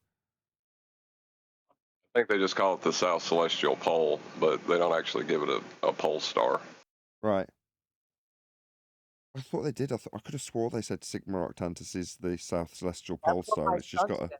0.2% visibility, which isn't enough for you to see with the naked eye, but it is really there, really, honestly. My son calls it that. Sigma Octantis. Correct. Nathan, Yeah. what are we gonna do, man? We're lost. What's the height of those stars? I'm sure I've got it written down somewhere. Jesus. No, they're lost. We got to get the height of that star quick, sharp. Hold Maybe on. someone's got a photograph. Hold on. Maybe somebody on board already knows the height. I don't know what I should do tomorrow. So this test stream's been a total failure for me. I've completely lost control of the stream. It's 47 million kilometers. So I don't know if I will have a live show tomorrow or not. I've already let my tech guy know that it's still an issue. It's just one temperature that just won't stabilize. So close, I can taste it. Can't you just stick an ice cube on it? Nah, it's the RAM and the GPU chip need to sit on the same plane, and they're not. And you've just got to put thermal pads of the right thickness, but the plate itself is uneven. It's just going to take more thought than trying different thickness of pads. And one of them, it will get there. Can you shiv it up? That's what I'm asked him to do. If he can just stick some like 0.5 mil or 1 mil in the gap, and then 1.5 mil on top of that, and then hopefully I can get all of the RAM covered and get it to the same height as the GPU chip and have it both touching the cold plate without it squishing to the point where one's not touching and the other is. It's just a stupid balancing act. I assume this is the same sort of stupid crap that people go through when they water cool their PC, getting RAM and GPU chips to be level on cold plates. So I can only assume that this is a niggle that is a reasonably well documented niggle. And it is. I've planned for plenty of YouTube videos on it and plenty of schematics for chips and got height measurements and all sorts. But the Monster Labo cold plate's not completely flat. So it's just a pain in the arse. However, every time there's an issue, I'm not saying, I'll just deal with it. It's okay. I'm sending him a photo of my tech guy, that is, and going, here's a black screen on a live stream. In other words, fuck, it's not fixed. Bastard piece of shit. I hate you. I hate this computer now. I really do. But it's so close to being good, it's untrue. But anyway, yeah, this stream was a failure, so I don't know if I will have a live stream for Flat Earth Debate tomorrow or not. Depends on what time he comes. He's a busy man as well, and he's come 5 times so far. Home visits. Anyway, so yeah, just thought I'd let you guys know there may not be a Flat Earth Debate live tomorrow. I called the whole week, no show, so I think I'm going to be right. Maybe you're right. I want to have a show. I mean, you can probably tell the second I thought there was a hint that I could get it working, even though we tested it and we're like, yeah, that's still quite a high memory temperature. And I let him go because he was like, look, I need to go home. It was about 7:30, 8 o'clock by the time he left here. And I was like, okay, fine. I'll just get into testing it. I'll do a stream tomorrow. I thought, I don't want to. I don't want to sit glued to the temperature. And it was convenient because QE had got a stream running to just join it. And obviously then there's something for an actually connected audience to hear while I'm watching the temperatures. As opposed to tomorrow, if I did do a show like now, testing, it's embarrassing when I lose control of the stream and someone says, can you put this on Skype? Nope. You know what I mean? No, I've lost control of OBS. Yeah, thanks a lot for when Rachie and Adam was in the discussion, you were introducing your show with your I loved it. That's brilliant. Yeah, I did notice after I'd come back. So what had happened is I'd restarted the computer, and I've ticked a box in Windows, which is quite helpful, that will reload all of the windows that were up on screen when you restarted the computer. So it chucks them all in RAM and reloads them as is. But that meant it reloaded Discord as is with me connected and off mute. and I didn't realise.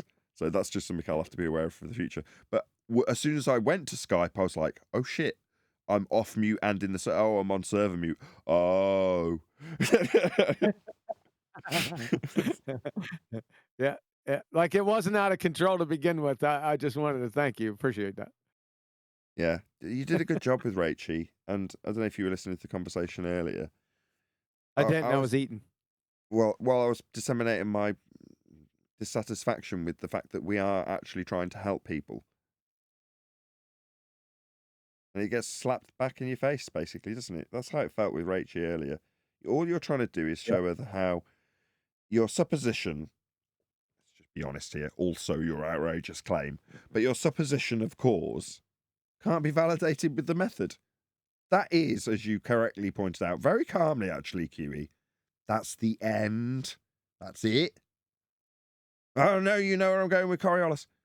I don't think you get it, love. That's the end. Yeah, you're the Black Knight, no arms, no legs. That's it. No, I'm going to go to Coriolis. Oh, my God. Yep. And while you were going over the next point, I had it on screen. I was typing it as you were saying it. Right. The consequence. It is. I mean, it was Eli that first identified it with Dell, and he was absolutely spot on. But you can, with Rachie, you can tell that the way she's disseminating the information is a facsimile of Dell's way of disseminating the information. Even the style and tactic of over talking. And I've spoken to Rachel before. She wasn't like that, but she's emulating Dell's argumentation style to the point where she's attacking the person in lieu of the argument, substituting a density gradient with Earth moving up. All of the same things. You're like, well, okay, fine, you're a facsimile of Dell, but we're trying to help you. We're not trying to deceive you. And we're not trying to take something away that's precious to you either. We don't care. Yeah. Did they ever answer the?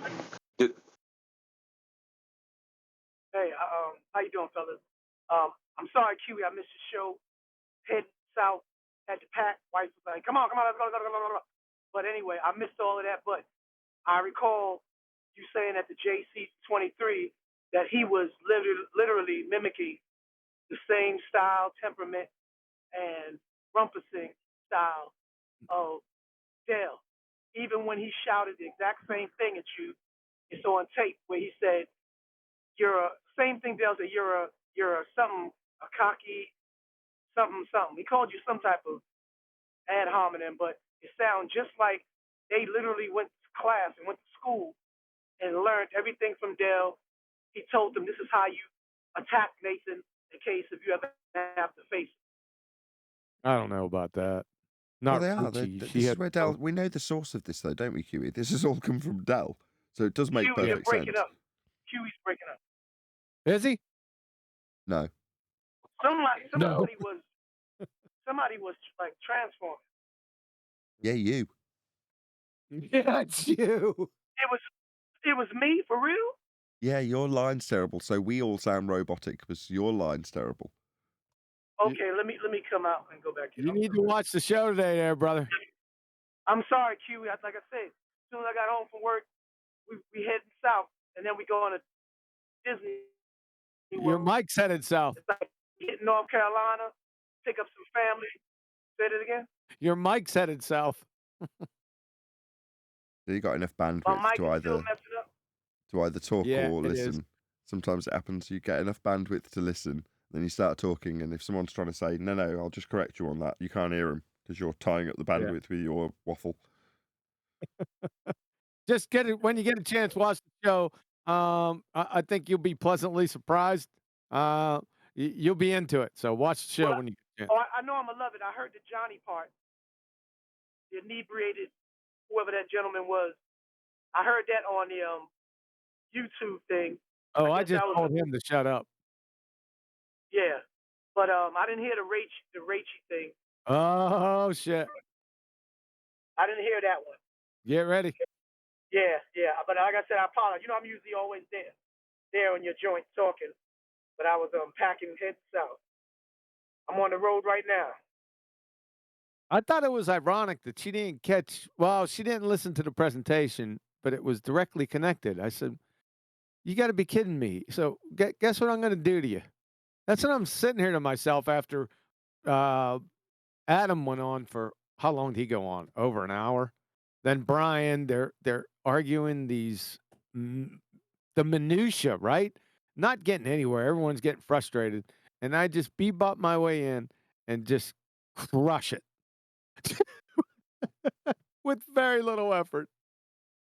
So the thing was about it went from upward Earth to ether because that's the thing that No, it went Johnny was from saying. ether. Like he just. Oh, okay. What are you talking about? No, I'm saying I caught the ether part. I didn't see. That's The saying. ether, the ether Yeah, part was I from only. the beginning.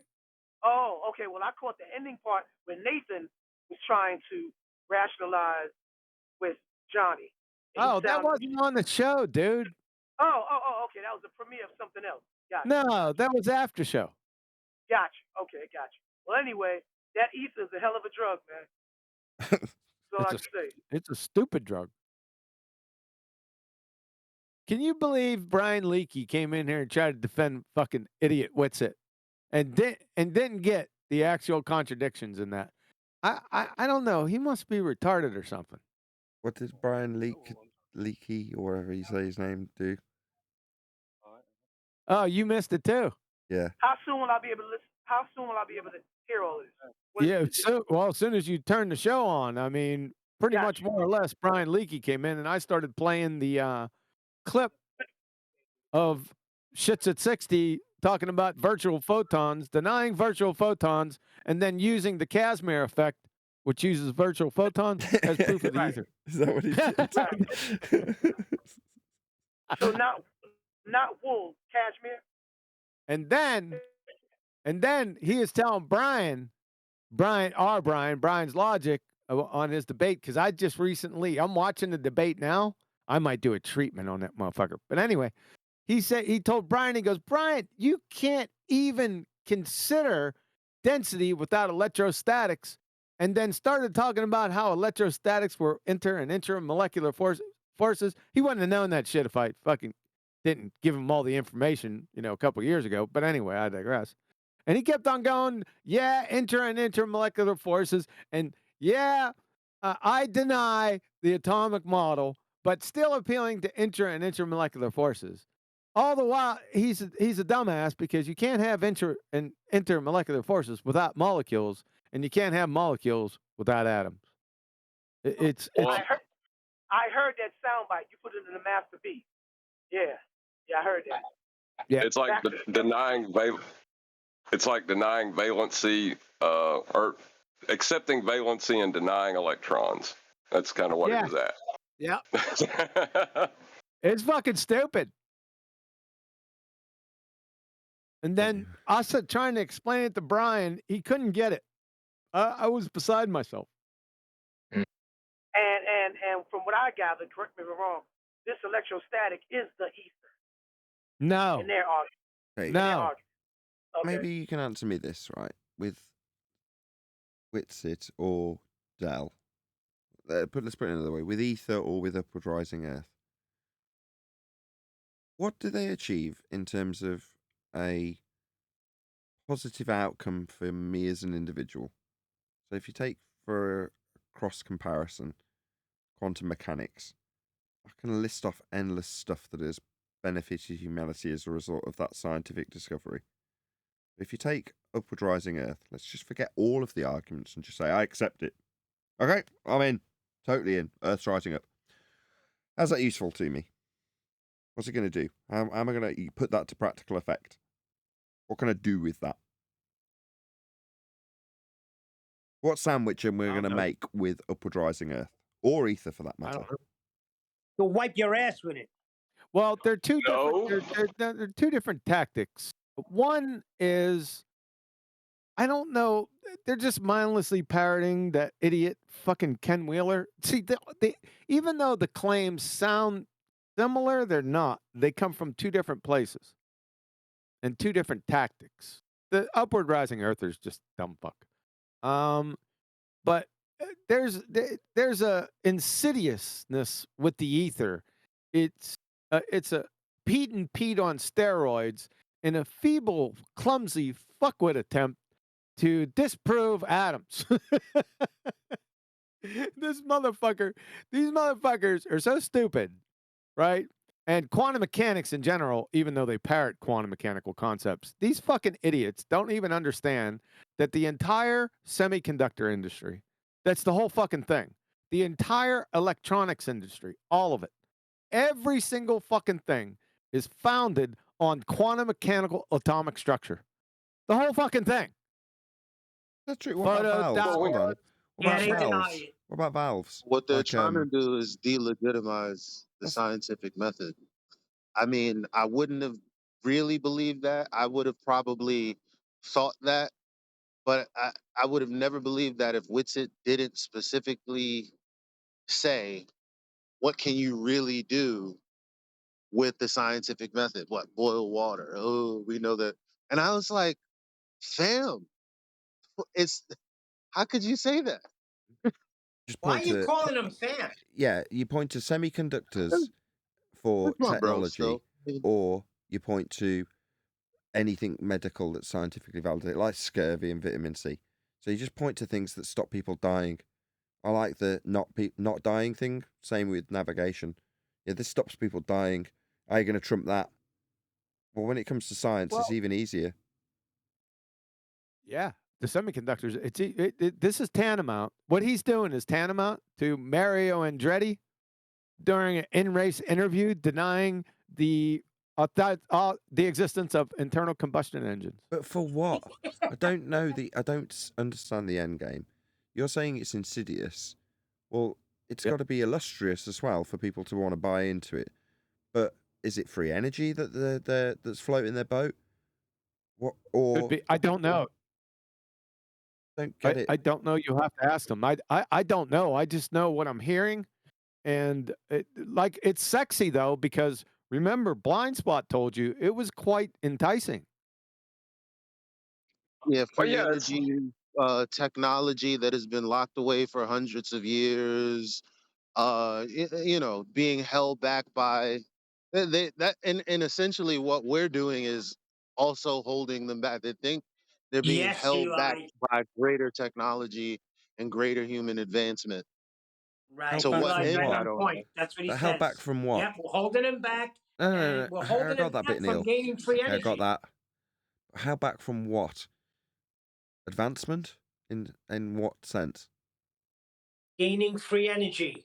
It's just free energy. well, if you want to talk about advancement, right? When you talk about the computer industry and how information is exchanged, do we talk about it in megawaves and gigawaves, or do we talk about it? I mean, really, what's advancing? Is it It's this really idea? fucking stupid. They're making the mistake. Like I started out with the presentation. Remember, Nathan? I always start out the science presentations with paleontology, anthropology, archaeology. You know the routine.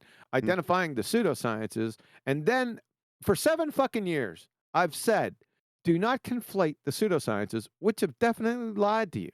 Do not conflate them with the actual sciences, because if you do, I'm going to hand you your ass. That's their first fucking mistake. Yeah. Because they're right. They think they can get away with it, like Witsit and the Globe Dumpsters, because they're dealing with their target audience. Let's be real for a second. Are dumb fucks, dumb fuck flat earthers. Okay, so all they have to do is talk. With Witsit has to do is just talk real fast, because no one's going to catch on, and tell everyone he's smart. And by the power of suggestion, everyone thinks he's smart, and he can get away with just about anything. So now he's going to grease the skids with all his horse shit. And then I don't know. They got big plans, raising their quote unquote numbers. It's a scam. It's a fuckwit scam. That's what it is. I'm with Brian. To hell with it. I'll just eat my caviar on our ship. I'm good. So wait, we're the scammers now? No, they're the scammers. I know, but they accuse us of being the scammers, and they're Yeah, the so ones doing what? the scamming. You got to go along with refracted curvature. He wants the fucking heel and hide them to a barn door. Yep. I concur with that, by the way. I'd say if you're whether you're speaking from ignorance or lies, it doesn't matter to me anymore. You're as much an enemy of truth as the liars. Yeah, that's kind of what I was driving at with Rachie. Like, we're kind of appealing to her and trying to educate her, but there's going to be a line drawn in the sand at some point where, as much as I hate to say it, sorry, Rachie, you'd be on the other side of that line. I mean, I did not like her energy at all, for lack of better words. Yeah, What are you guys saying is the truth? Are you saying the atom is the truth? Say again? Somebody just said that, like, anybody who's trying to, spread the truth or stop the truth, and we're trying to get the truth across. So the truth would be what the atom exists, or the No, no, model. no, no, no, no, no, no, no, no, no, no, no. Because I said earlier, all I was concerned with was the truth. I don't have to pass it on. I could pass it on. I could. What I'm saying when I'm talking about truth is the discovery of the lie. That's the truth. I mean, there's not really much else we have to do. It's like people come in and they're like, "Oh, so what are you saying? Are you saying this? No. Are you saying what are you guys, a bunch of reporters? How about what we actually say? Why isn't that good enough? Because we're not giving any more or any less than what is describable by way of all of our experiences. That's all we're doing. Well, can I clarify? Because see, you can logically come to the conclusion that atoms exist, right? Or you can accept their discovery. Now, which one are you challenging? The discovery of atoms or their logical supposition? I guess I would ask for both, right? So, so you said the logical discovery through trial and error, No, or I did cause not. and effect. No. See what What I'm was it? saying? Yeah, what was the term? See what I'm saying? Yeah, what was the term you said? You can logically come to the conclusion of their existence, right? That's one way. Or their discovery. Right now, the discovery part is not challengeable. Now, you can challenge the logic, but they were discovered. They weren't. What's the logic? Division of matter. It gets to a point where it's no longer divisible. Yeah, but that's too ambiguous. Go roll with the discovery part. Yeah. So we have to go back to I have to go back in my education and go back and fucking dig out, Rutherford, J.J. Thomson, and all that stuff demonstrating this stuff. But why do I even have to do that? All I could say is the entire electronics industry, modern technology, why we got the things that we got. All I got to do is point to that, to semiconductors, transistors, and shit. Photo fucking diodes.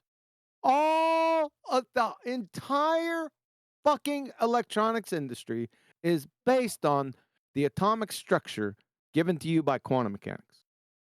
It's fucking over. I would just say I don't know enough about these devices that you're describing, right? To verify that there's atoms within something. Yeah. All you have to do is just go study up on that a little bit, and it's fucking over. Yeah, I mean, I would have to find the cause and effect relationship. Like, what are they manipulating in order to get cause and effect relationship with what? What is question?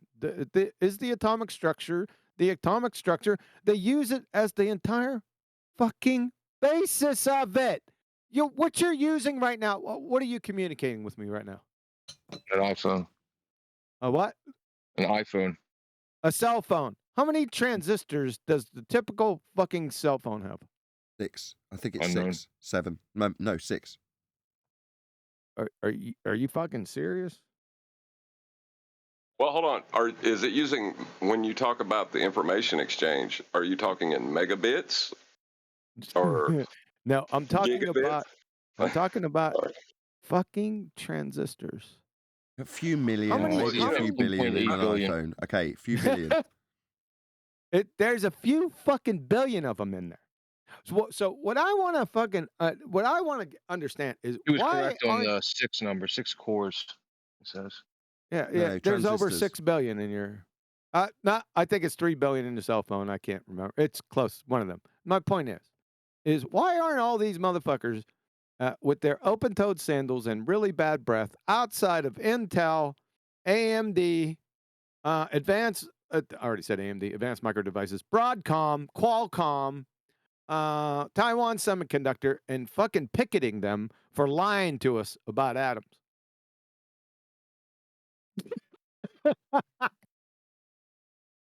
They tell me there's 15.8 billion somethings in this phone. I mean, through what cause and effect relationship Transistors. you determine the number.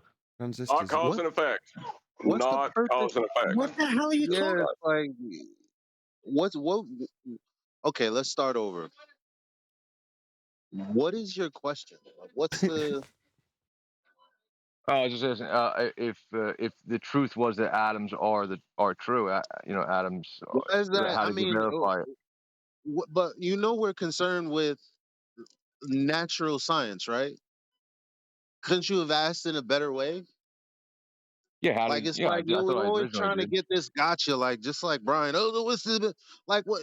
Damn, you guys don't even know how to ask direct Why questions. can't we just answer him? Yes, they're true. I mean, in terms of how they've been labelled, that's kind of arbitrary. We've come up with a naming structure for this.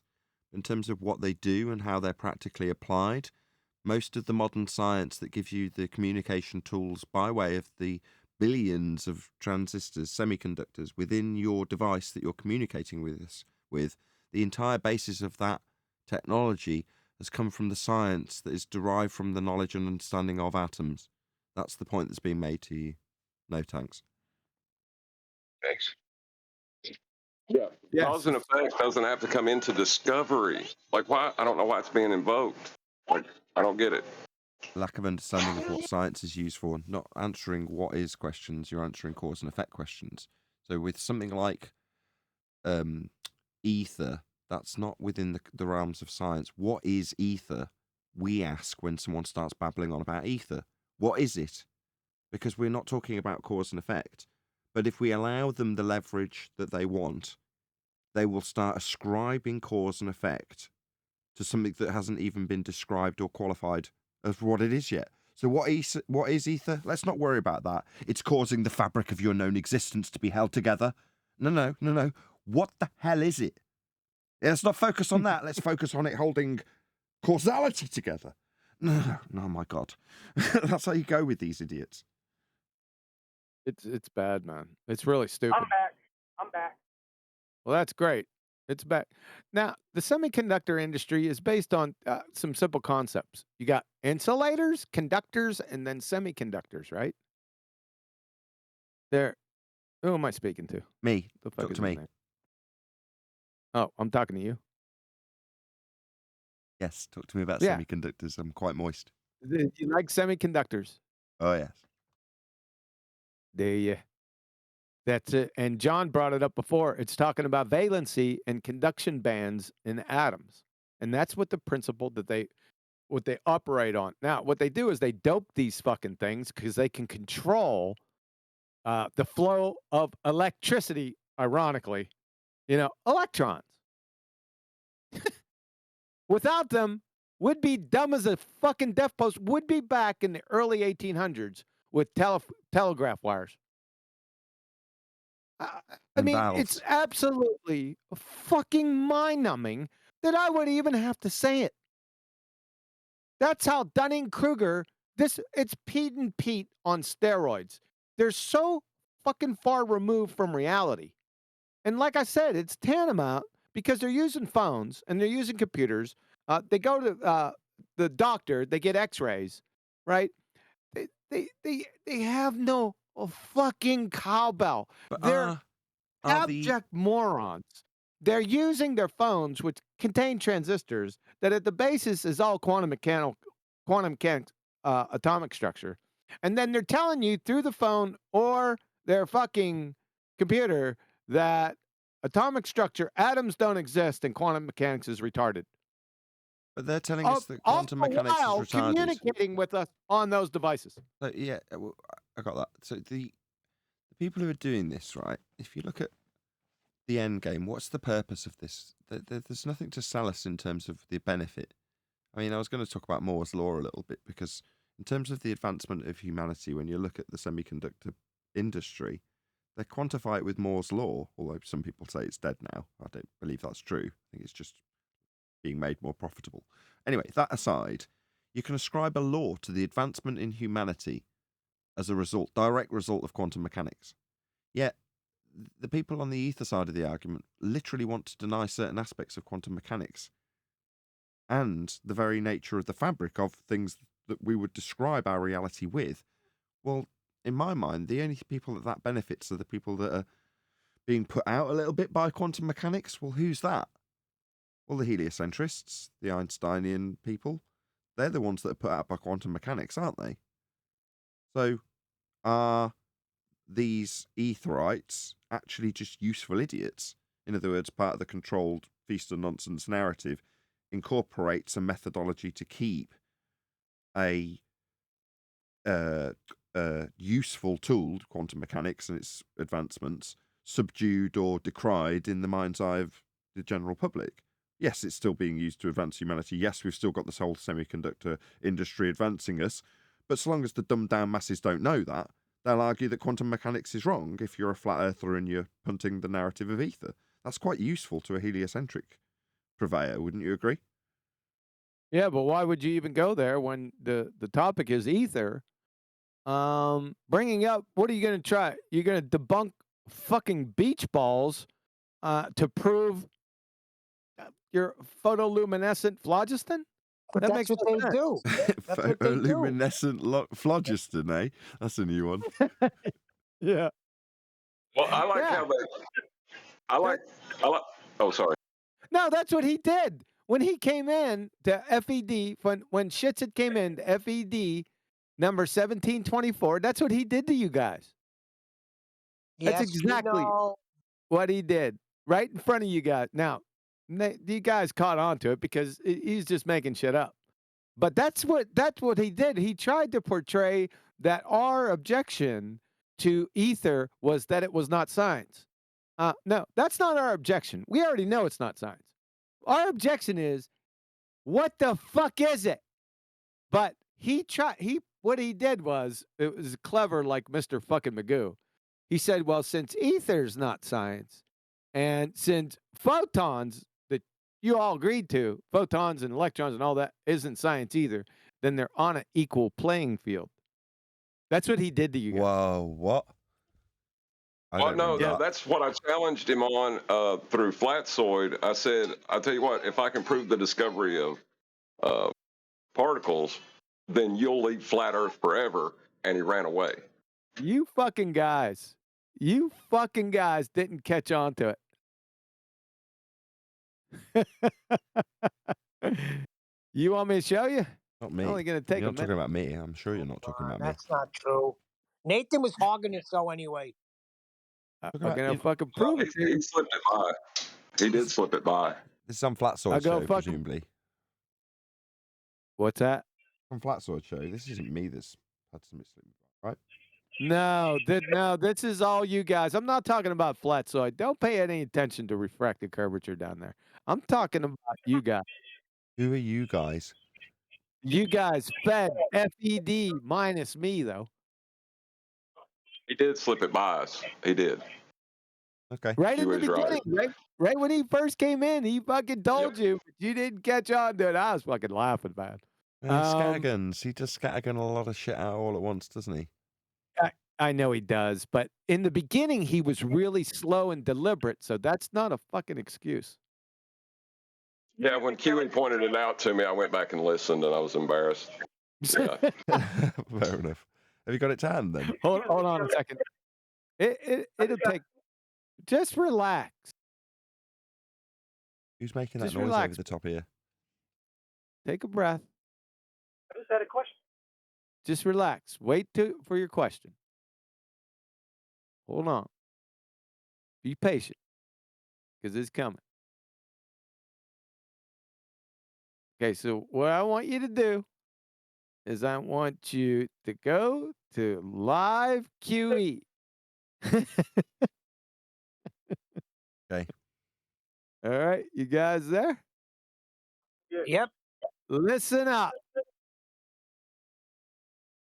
Someone's causing feedback. You should be on Wonderful. mute. Yeah, wait, my bad. Didn't see you in there. Turn it up. Does my mic work? Yeah, you're all good. Okay. So I'm trying to figure a few things out. Heard a little victory lap going on. Can anyone help me out? How does a single photon go through two slits at the same time? I can't figure it out. What does that have to do with ether? Doesn't. Okay, what does it have to do with ether? The actual argument that seems to be avoided is atomism is a model. So you got photons and electrons. This is a philosophical model. It's not actually scientifically proven. The main critique of ether is that it's not science. I've openly admitted that, right, in my presentation, and you guys chopped it up and ridiculed me for it. But atomism is not science. Did we claim So it was? everyone wants to focus When on did we what is claim the it was? ether. I'm making a point. But we You're didn't claim it claiming a was. philosophy as an alternative. So Hey, we didn't claim it was. So photons and electrons is not science. So you're talking about philosophy that can't be verified. If you want to describe and reify the mathematical description of photons, atoms, electrons, any of those mathematical They're not mathematical descriptions either, by the way. descriptions. Yeah, I did say if. And it's not a fucking convention either. I'm having to fiddle with the volume. Are you done playing stuff? Say again. I stopped it. Because you're 10 times louder than the recording. What do you want me to do? Nothing now. If you've stopped playing it, I can just leave the volume as it was. Yeah. So did you catch what he did? He tried to put them on the ether and atoms on the same playing Yes, field as not yes. being science. Yes, he and then call you convoluted hypocrites. He convoluted a what Hold is on, I could've question with a sworn I cause and heard effect. myself. Oh my bad. Sorry, Nathan. He convoluted a what is question with a cause and effect question and said because they're not validatable as cause and effect when it's what is, therefore they're on the same playing field. Yeah, that did slip me by. Yeah, that's the basis of his whole attack. His second fuckwit attack. Just one, I heard my voice saying, "What does that have to do with ether?" I'm Yes. holding him to the ether. Shout out to No, you're you. missing one. Say again, Go John? ahead. Go ahead, John. I was going to tell Neil you missed what he did then. No, I Like, didn't miss what he did. Right from the beginning, I said, "What does that have to do with ether?" I don't want to talk about that. You're here to prove ether. And what he's doing, Neil, is he's condemning the non-requirement for a scientific validation for a what is question and comparing that to his lack of scientific validation, therefore saying they're on the same playing field. Playing field. Yep. I know what he said. I understand what QE's saying. I got it. Okay. And then call you a heretic because you got two different standards. Yep. He's a fucking retard. You see how his smug ass came in? This guy with his monotone horse shit. I'm gonna kick his teeth in. Yeah, I am. I'm gonna kick his. We're gonna meet up at some point. I'm gonna kick his fucking teeth in. Wait, but QE, you were good friends at one time. That's what I heard somebody say at one today. time. I was always suspect of that motherfucker. Somebody did say that today. I know I heard somebody say that today. Yeah, somebody said it. but when QE reminded me and pointed that out to me, that is when I challenged him on flatsoids, and he stopped talking to flatsoid as a result of it. Flatsoid, somebody better snatch him up by the fucking collar too, because I just watched a debate of his that was absolutely so fucking stupid on his part I didn't think it was him, but it was him. You guys know what I'm talking about? I didn't go to that one. You're talking about the Was one it from a the other night? Go on. The was it one a on party modern day debate? debate crossed my path. Who is he against? He was against him and Jim from 24/7. He's a fucking Witsit simp. He's a real dumb motherfucker. Him and Jim and Flatzoid was against two other globetard retards. And I'll tell you what, if I wasn't, I had to check and make sure it was him. I had to look at him because I thought it was his voice because I was doing other shit and I was listening in the background. I couldn't believe what I heard, Nathan. If you watch that debate, you're like, what the fuck? Is it Flatzoid after all these years? What did he say? Oh, you need to you tell me. No, you tell me. No. You tell me. I'll give you one little tidbit. Oh, then. He caught them claiming science for something that wasn't science. And instead of asking them to post the fucking hypothesis and the independent and dependent variable, this fucking idiot clown Flatzoid, the first thing out of his mouth was, what are the control variables? I was fucking stunned. Stunned, I say. That's the least of his fucking problems. Now go fucking listening to it, and you tell me what the fucking problem is. What was I'm the going to tell problem? you what's going on. Sorry, Flat- so I don't get Hold it. So, on. so what were the control variables? Damn it. Let me defend well, Flatzoid. Flatzoid's going full blast too much, too often. That's what's going on with Flatzoid. No, Every single day. I warned him, Yes, Neil. I can answer that question. No, wait. Didn't I warn them, Neil? I said, yo, Yes. I said, you know, we're the lower level ninjas, but you guys got to come outside. Like, this is what you get.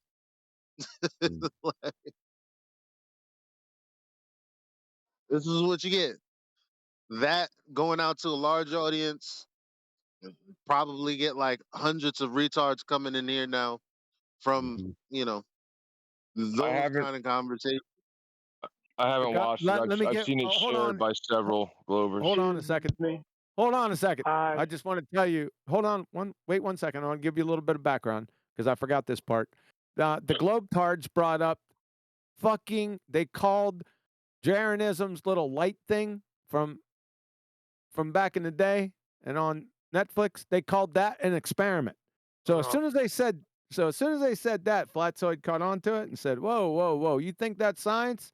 The next thing I was getting ready to hear was, what was Jaren's hypothesis? That's what I was, obviously, right? That's what because they're gonna snatch their own wigs off in a quick second here. But nope.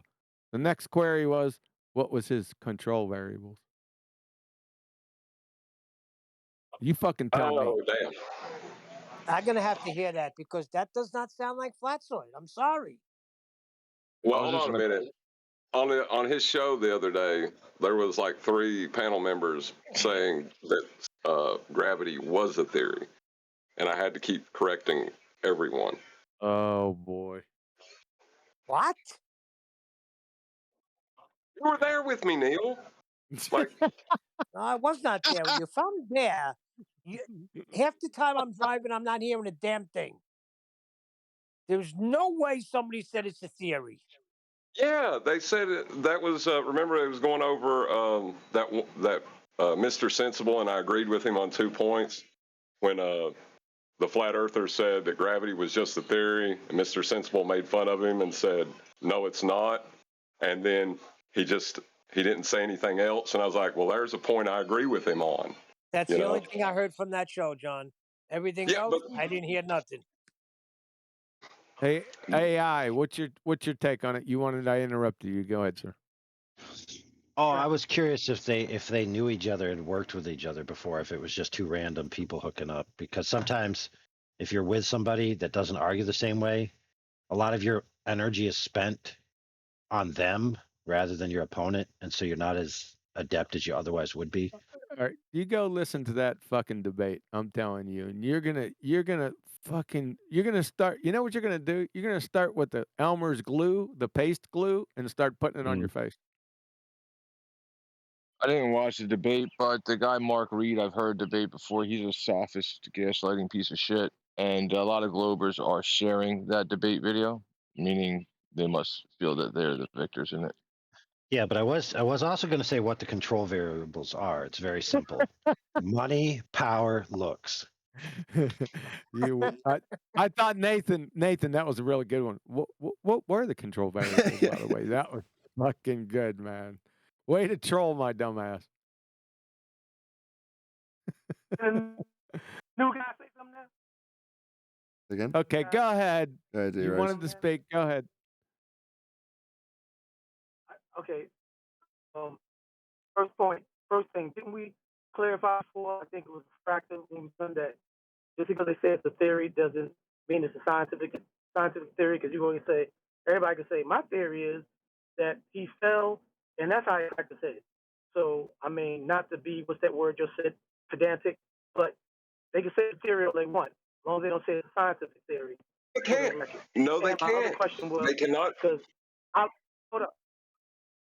Okay, you want to answer that one, and I can continue my other question. That was a quick. I'm sorry, that was a quick one, Bushel. Go ahead, John. All right. The thing is, when you're invoking gravity, you're invoking the physical natural world. You say theory, you better freaking have a hypothesis. Yeah. Yeah. Okay. So no, that you can't colloquial theory the physical natural world. I made All that. right, John. What's your control variables, John? Fuck, I don't know. Thank you, Refractor, because you clarified that before when we talked about it before.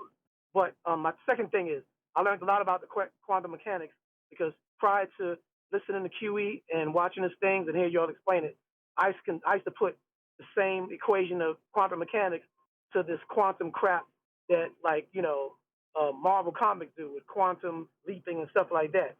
So once I understood that it's two different things. One is the quantum leaping and all that stuff, and that dimension jumping is that bastardization of quantum mechanics and more of a fantastical, pseudoscience way.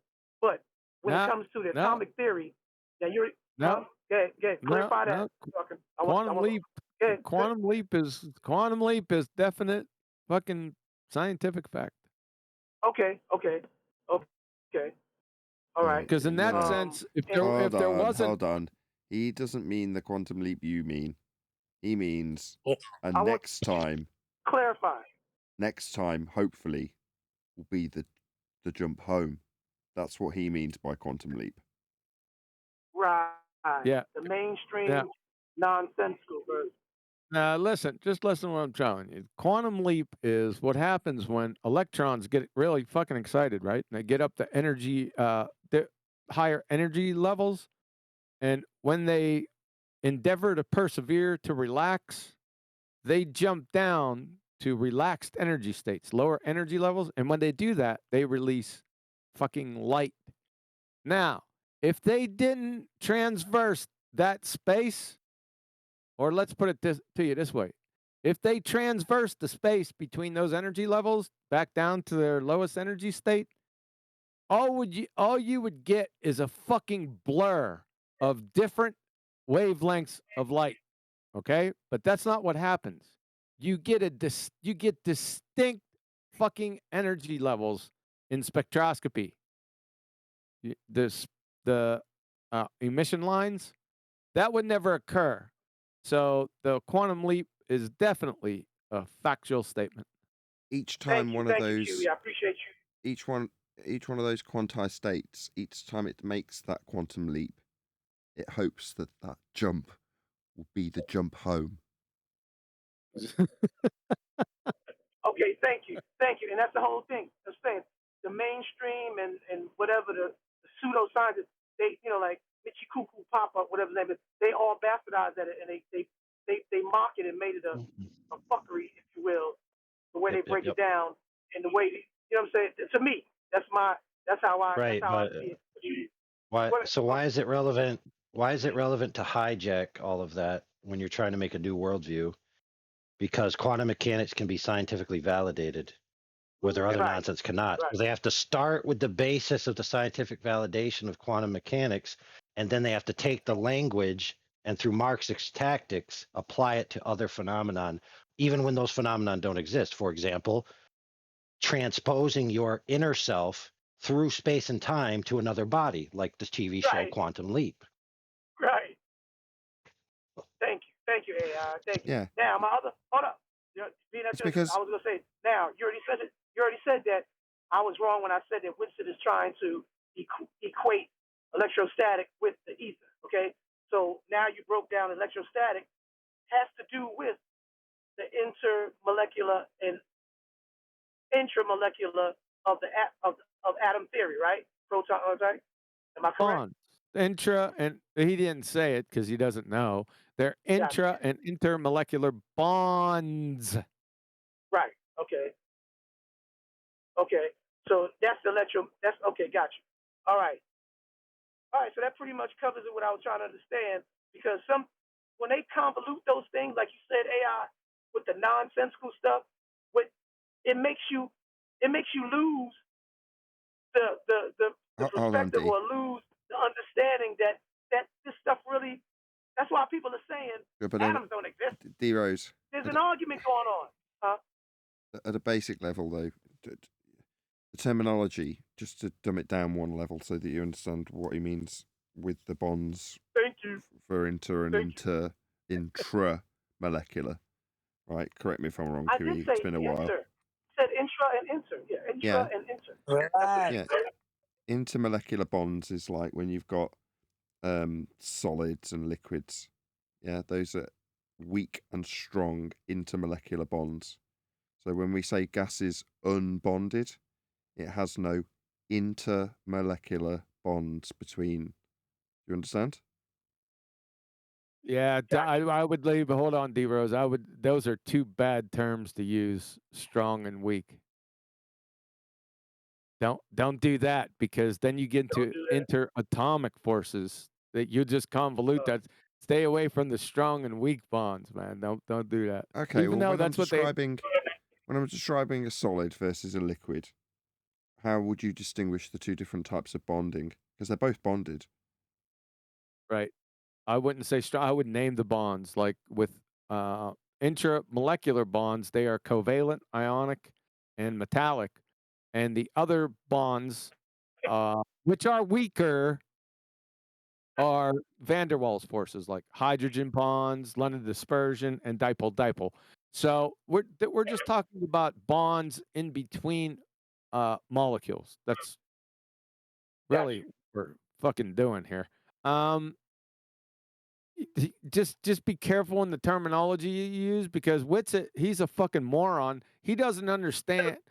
He just says electrostatics. He doesn't know what that means. D, can you mute, please?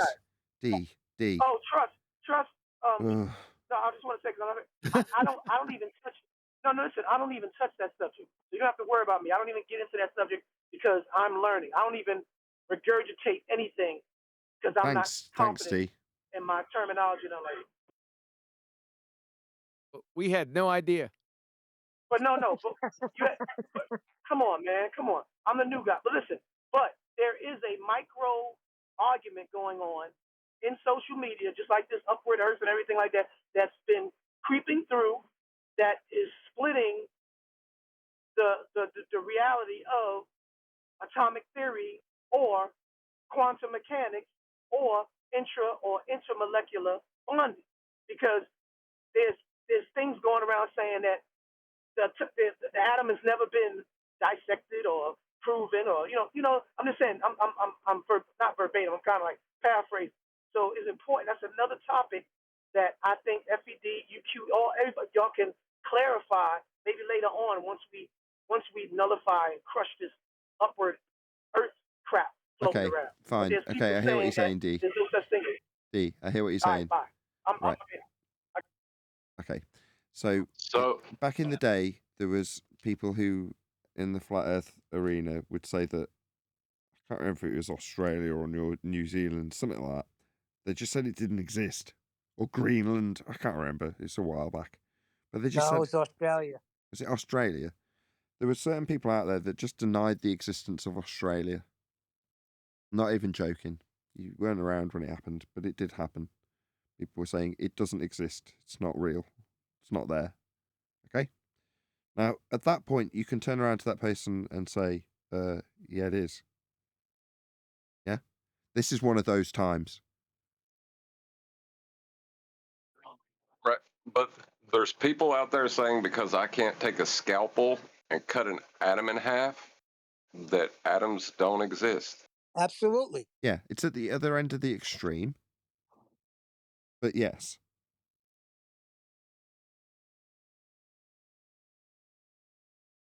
I don't know how to Okay. term this right. Like I said, I'm the new guy, but was that a false equivalence or a false dichotomy? I mean, an example, because I'm saying for some people to say that Australia doesn't exist. D. Try and hear what I'm saying. Australia's tangible. It's just wrong. Good. It's just wrong. What he's saying is Australia does exist. Yes. Okay. Sometimes Yes and things no. aren't a logical fallacy, D. Sometimes people are just wrong. If you don't believe it exists, you can just get on a plane, you can go there, and you can Right, confirm but that it's there. yeah, but it's not as simple as that because there's two factors to the quote. Australia doesn't exist does apply to what Nathan just mentioned, but it also applies to a political argument. There's an entire argument about Australia not being a legitimate state, right? So depending on which way you were thinking about it, that statement could have validity in one sphere and not validity in another sphere. And that's what I mean by sometimes they use language, right? Because you accept the truth of that language. Like, well, it's obvious Australia exists. The people who are involved in the politics side of it might say, hey, why are you saying Australia exists? It's actually not a real state, right? And then you get in a whole different argument. That's why you got to keep your argument precise to what you're talking about. So, for example, atoms don't exist, right? Let's say somebody says that. Well, then they have to, you would think, explain what the small things of reality are. And some of them have an answer. And so they say atoms don't exist. Therefore, my answer is true by default because they're the only two options on the table. Well, that's not what I usually hear. The argument I usually hear is that if you are making the claim, then it's your burden to prove your claim that atoms exist. Well, then you haven't been around for the past year. That's what I was gonna say. Whoever said it, I was gonna say if I come out somebody's face that doesn't believe it, and I say atoms do exist, it's my burden to prove it. So I mean, I'm pretty sure there's textbooks that tell you how they've proven it already. The atomic bombs, yada yada. So I'm saying, how would I? Bombs. Well, I'm just saying that's what some people would say. Well, how do you think they made an atomic bomb? That's what the average person would say who believes atoms exist versus what y'all would say in a more, intellectual, scholastic, Okay. Let me clarify your question, you know what I'm D. saying? Are you saying? But Are you asking when somebody says atoms don't exist, what would a more intellectual person respond with? Is that what you're asking? No. I said if I were to say to someone who doesn't believe, like somebody saying the Earth is a globe, y'all want them to prove it. That's your claim? Prove it. The Earth is okay. So if I say atoms exist to someone that says they don't believe it or it doesn't, then it's my burden to prove it. How would you guys explain that to someone that is denying it and you made the claim? What would you say if you're speaking for myself? That's why I don't touch those topics. Yeah, I don't know how to answer you because I don't have a positive primary claim I can think of that I'd be in a position to be defending it. So I don't know if I'm the right person to answer. I got you. Yeah, but D Rose wouldn't just. Oh, go ahead. I'd like to say something just to get off topic just a little bit. It was real funny. I'll have to go back and listen to it again. But I'm sitting here. It was right in the middle of the debate with Rachie and Adam. And Adam, he was kind of, it was getting towards the end, but he wanted to like apologize and settle things down. But Rachie wasn't having any of it. But he was trying to be real nice. And Rachie said something, and all you could hear in the background, "You ignorant fucking knob." Do you hear that? I was rolling in there, man. Sorry, no thanks. Go ahead. I just had to say it. From who? Just I listen don't up. She was follow. calling Who was... Adam that. That was from Adam.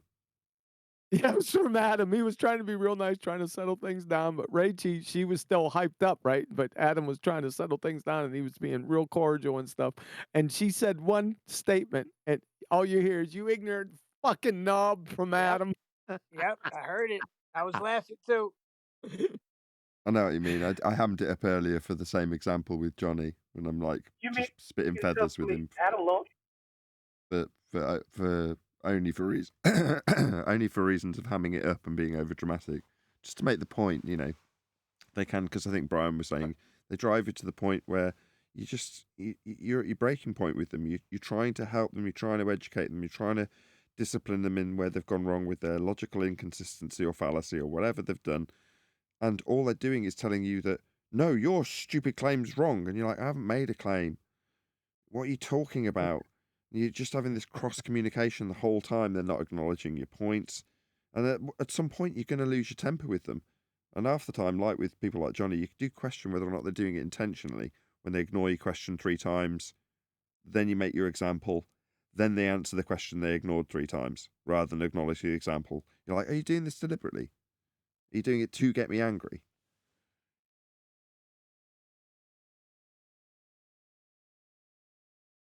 But yeah, Adam just reached his breaking point with Rachel just because it's somebody who's defending their pride, right?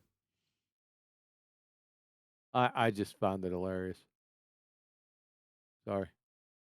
It reminds me of this animated sort of like meme, God. but it's a video. Oh, forget about Who's science? So Oh, I no. was. No thanks. What was your? Did you have another question or something? I don't know. I don't remember. It was a while. It was a while ago. The moment passed. But thanks for calling back on me. Yeah, I heard you. But if you want to know about atoms, I think John mentioned Dalton, and that was back in the 1800s, right? Yeah. 1800s. That's There's how so long much we've known more. about these things. This one There's they so were much. discovered. There's know? so much more than Dalton. That was in the baby days. You come up through Rutherford, J.J. Thomson, right around the early 1900s, and all those fucking experiments. They're not experiments, I'm sorry. They're demonstrations of what is, right? There's so much.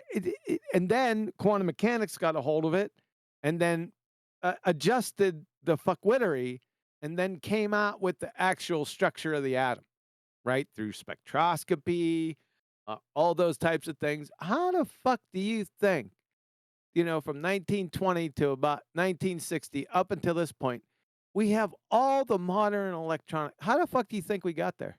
Magic? There's a... What people do is they convolute the difference between, like, I think his name was like Demetricus or Demicutta. I don't know. He was a Greek philosopher. Democritus. Okay, sorry. Yeah, that guy. They confuse him talking about a philosophy of thinking they exist. But that's not what Dalton and all those other guys were doing. They were showing they exist.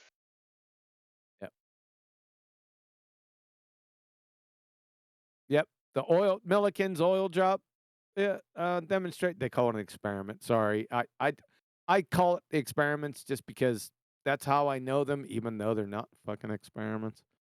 But there's so much. I just don't want to go back and do educate Pete and Pete again. I just don't want to fucking do it. Let them do it on their own. I wouldn't do it either if I were you. I just go to semiconductors and then just kill it. Simple. Yeah, I want to start seeing some practical application for upward rising Earth or ether. It's like, give me something. Don't give me hopes and dreams about free energy. Give me something. Because after scientific validation, you normally see something. There's some fruits to that, isn't there? I can do it right now.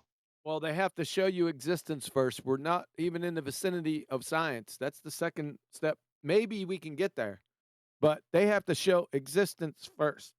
And then, if and maybe it causes something in the natural world, then we can get the science. But Yeah, you're right. we I'm can't. getting way ahead of myself saying let's have the practical applied use of this after scientific validation for a cause and effect relationship for a phenomena that Right. isn't existing after a description of a what? What is it again? Oh, we don't know. Yeah. Oh man, it's simple. I could prove it right now. Ether. Oh, brother. What do you got? Hamburgers or something?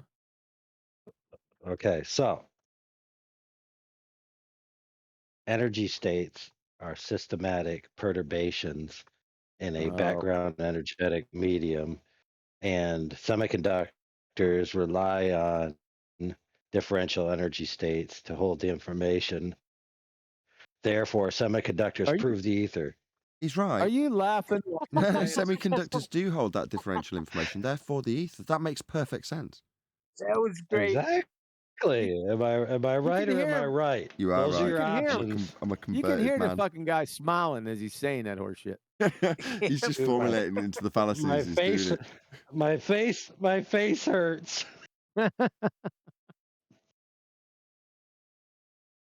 That's all it takes, right? You just have to affirm the consequence to somebody. If you can show them something that is in existence that they are that they are aware of, and then claim that that thing that they are aware of would only be in existence if it was for the outrageous claim that you're making, people will buy it.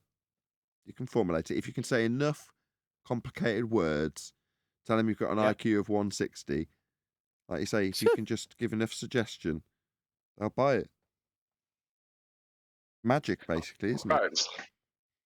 So basically, the valency of each electron is measured in its from its origin point in an alternating current from its origin to give you a wave function. Therefore, ether. Wave No, function. you have to That's affirm not the a wave. consequence. No, that was almost well done. What you have to do is those complicated words have to then be repeated to then affirm that the ether, which is what you started with in the description, was confirmed. So, you have to string it together and actually, if Q, then P, P, therefore Q, you have to actually put it in that form for people to buy it. They need to hear the full form.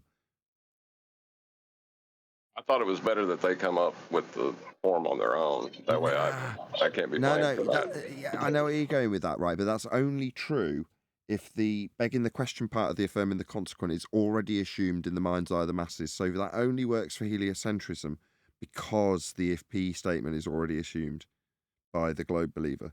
But for the ether believer or the upward rising earth believer, like with Becky, with Rachie earlier, it only worked for her. She literally agreed with me. I formulated it for her into an affirming the consequent, and when she heard the form, she agreed. Yeah, it was beautiful. That was great. I was hoping knew you'd you were delay a going little bit. I was hoping you'd delay a little bit because I can't type that fast. So I was trying to remember exact words that you said. If you listen to the fucking live stream, you'll see me trying to fucking catch up. Riley was in chat going, boom. So you guys when- can't play back. You guys can't When play she back. agreed, when she was agreeing with each of your statements, I was fucking smiling from ear to ear. I was Me like, too. fucking, oh boy. What we've got to do, we've got to do another show on fallacy and another show on scientific method. Yeah, I'm thinking the next show will be I wanted to do refraction, but that might go on the back burner. So the next ball busters will probably do logical fallacies. Yes. I mean, for all the tools, we're giving people too many advanced tools.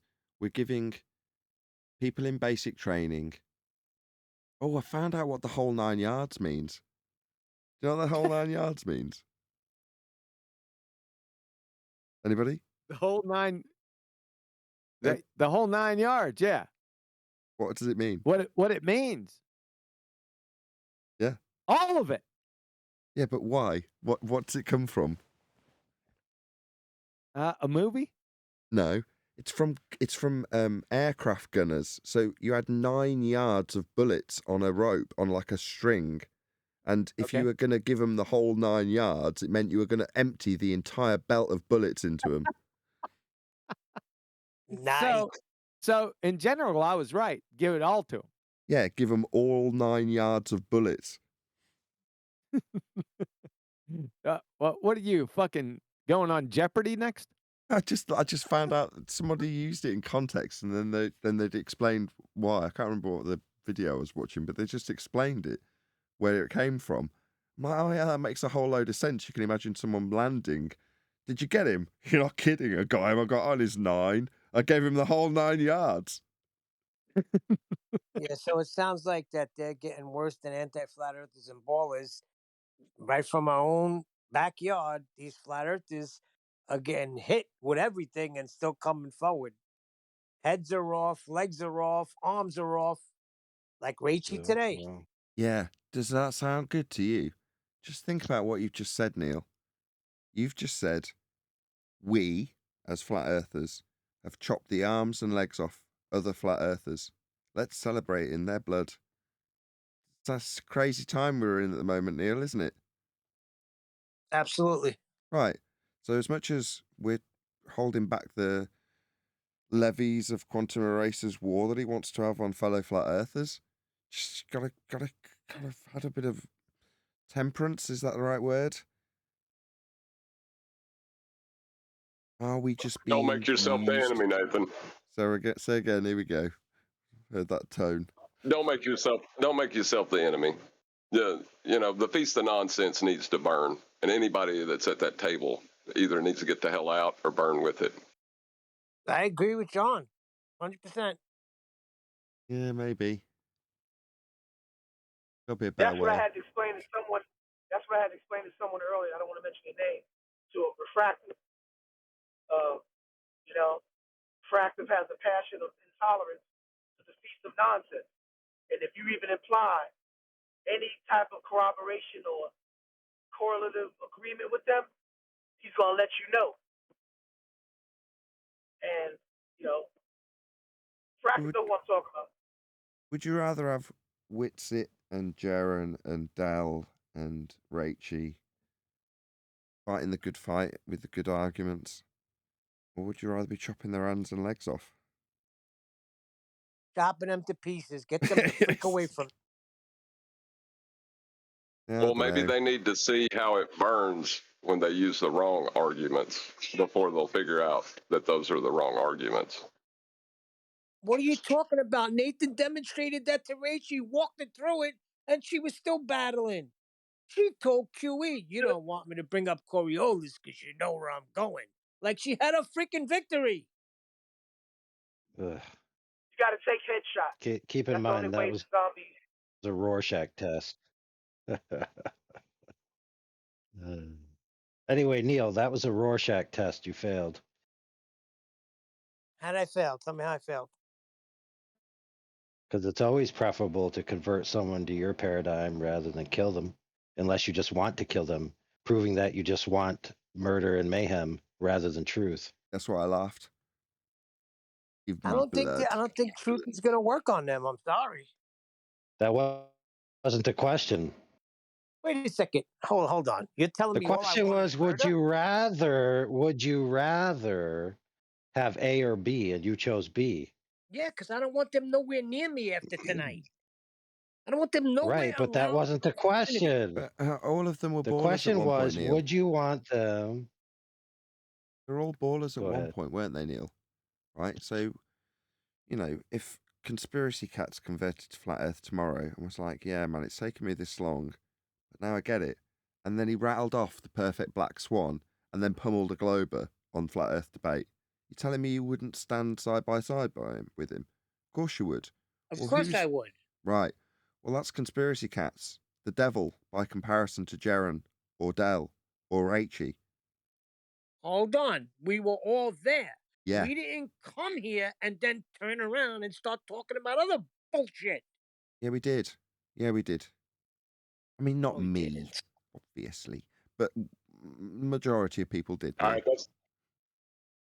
It's not fair. I'm talking about a war on the information that people are perpetrating, not a Me war too, on people John. themselves. Hold on. Go on, Neil. Uh, Go on, AI. No, What I'm is it? agreeing What? with Neil. What? John. War on the information. I'm Well, saying. Neil, there was When I not burn, a time too long ago when you were trying to go down on me for the dome. That's because I didn't know you. And I was only doing it deliberately. Dome's part of the Feast Even of though I do Nonsense. believe it's a dome because I'm Christian. And I believe what the Bible says. Okay, But I Neil. do not dome Neil, in an notice how you're now onto defending your position in this regard. Notice that? AI does Right, that so to we're me. outside of the context of the AI. subject and we're onto you defending your position. That's how people are, Neil. It's a dome. The perfect example, Neil. Don't keep affirming it, but yes, thank you for affirming that you have that position that you are dogged about. Okay, great. Well, so's Rachie, so's Dal, so's Jaron, but 99% of what they believe in is the same as us. Believe it or not. Right? And hold on. go on. My God. What the fuck did I listen to today? What was I subject to? Are you kidding me? Am I in delusional world? Why are you defending this, Nathan? Right, because it's not really defending the point that we're making, because we're talking about burning the Feast of Nonsense. If people want to stand in those flames so they can hold on to those delusional concepts, that's on them. That will be Then they're their gonna fault. burn.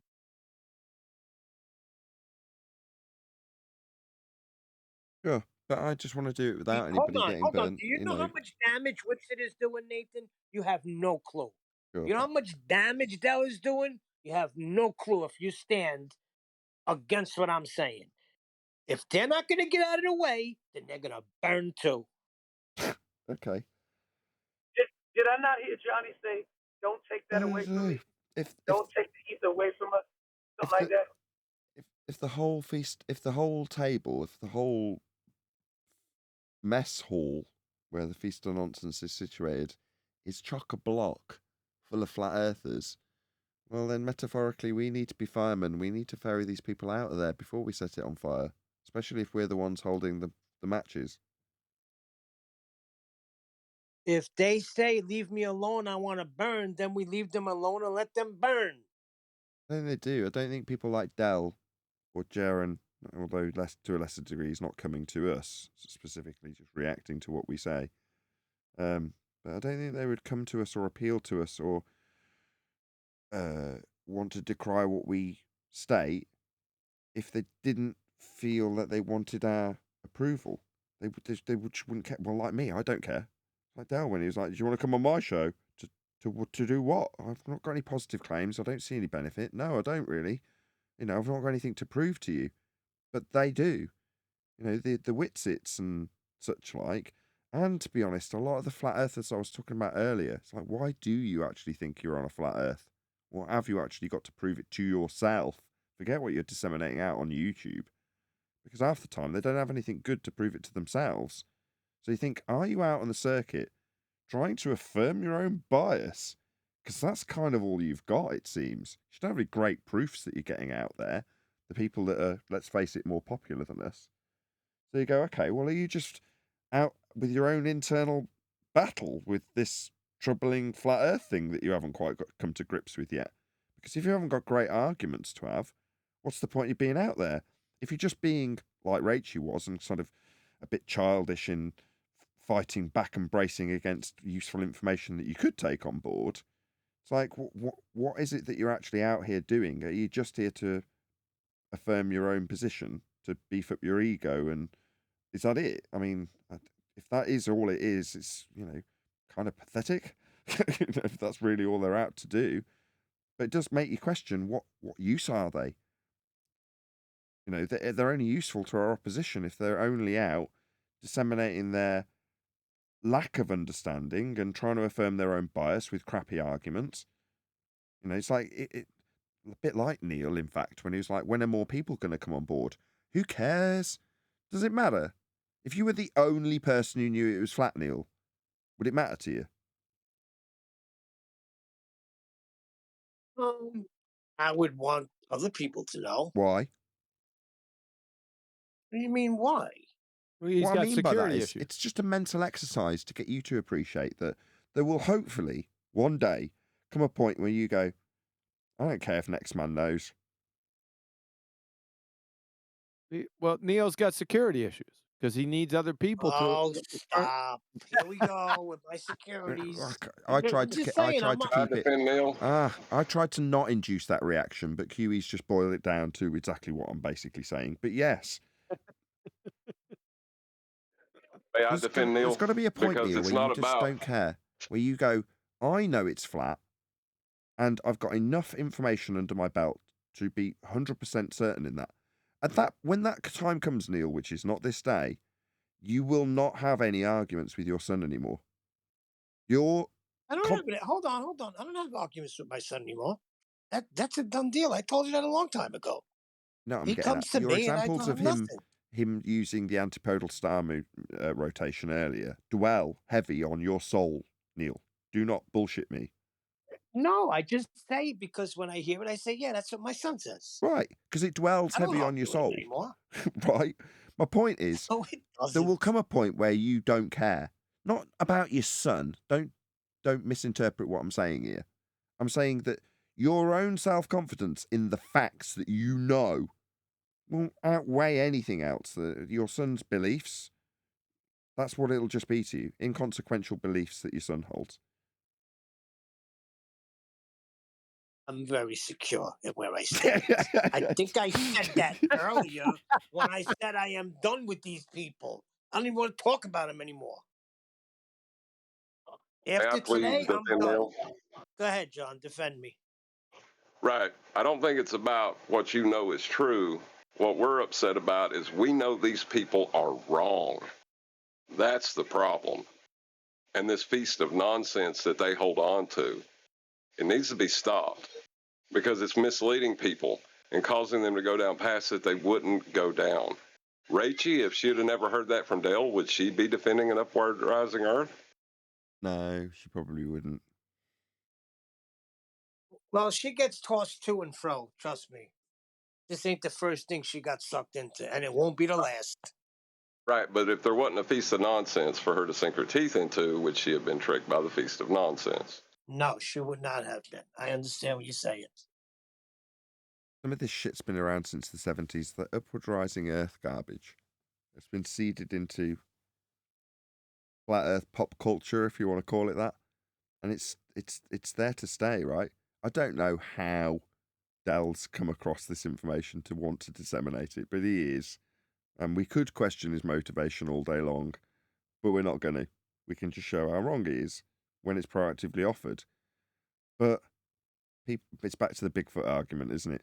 Yeah, people get told Bigfoot's real, and we could worry about that feast of nonsense also. Yes, it's our feast of nonsense, and maybe we should be concerned about clearing our own table away. But we didn't set the table. It's not our table. It's not in our mess hall.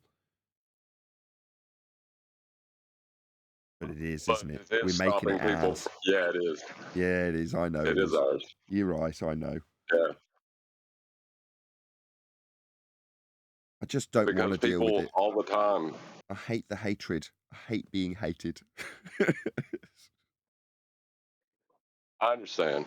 I do. You're trying to be a successful YouTuber, and this is not adding to your success. Absolutely. It's I a understand complete that. conflict of interest.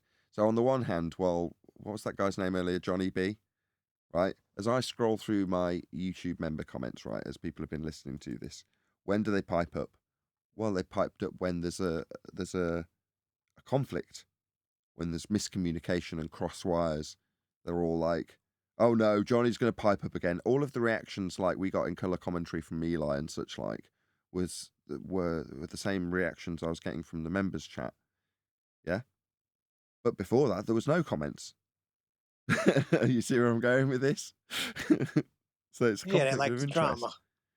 On the one hand, they want to hear Dell have his stupid claim taken to town. On the other hand, your attitude, Neil, I would echo entirely. Why is this worth our time? Why are we even dealing with this crap? Well, because it's permeated through our community, in quotes. Therefore, we've got no choices on our table, isn't it? We've got to deal with the soapy, shitty dishes, whether we like it or not. But no one wants to be the bad guy, right? No one wants to be hated. Yeah, but QE's right. FED bad. That's what it all comes down to. Well, see, you could take the same position that America takes on things and have a split idealism, right? So you could be like the Democrats, always urging for peace, while, say, me and QE constantly scream war, and then people would think we were neutral. Does that work? People hate America, man. We're just gonna have to do this. True. All I want as an outcome is that people who I see could be an absolutely formidable opponent to globe believers, that they've got the best arguments under their belt.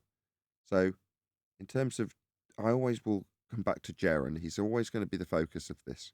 Since Bob died, it's just something I'm not going to be able to get out of my head, right? I want Jaron to be the best flat earth debater there is. I want him to be better than us.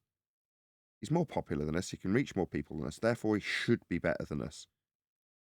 Now, if we're better than him in terms of understanding fallacies and science, then we should be making it our mission to make sure Jaron understands those things. So that not only is he not hating on us, he's a formidable opponent for globe believers.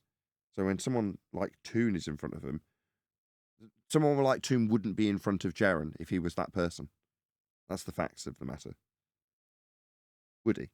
Because sitting at the Hold feast on of a second. nonsense. Wait a second. He just accused me of caring whether I'm the only one in the world that knew Earth is flat. And you want Jaron to know this to be a successful debater?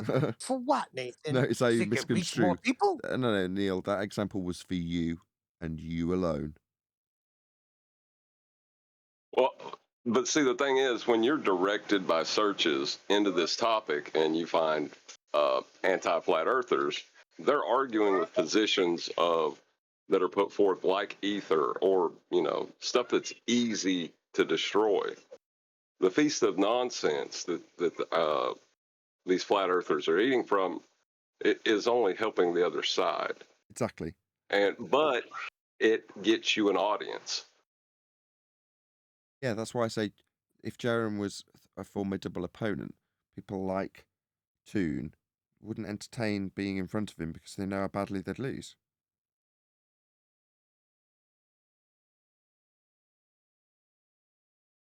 But with Jaron offering up certain aspects of arguments that are easy to overcome, you're going to have people like Toon taking advantage of that. And that sickens me. So, there's things that can be done about that. Jaron's not dead, Bob is. So nothing can be done about Bob's dissemination of his ether nonsense. Whereas Jaron, there's a lot that can be done. He, over the period of dissemination of ether nonsense, was always cagey about affirming any of those positions that Bob Nodell took. He was always cagey saying, I haven't claimed that. Yeah? Therefore, he's obviously skeptical of certain aspects of it. There's no reason why he couldn't be that formidable opponent that we all would want him to be. Right? Well, that might take some more stones thrown at us. We might get called scammers a few more times. But I think we should persist, specifically with Jaron. That's just my attitude. I'm just running it by you guys, see what you think. Nah, Witsit's his daddy. Witsit? I wasn't talking about Witsit. I was talking about Jaron. I'm telling you that Witsit's his daddy. He's not going to go against Witsit. That's right. They're all in one family, Nathan. And that family has called you a scammer more than one time. Thank you, Neil. Okay. Yes, I'm well aware. So what? I'm saying we should rise above all this shit.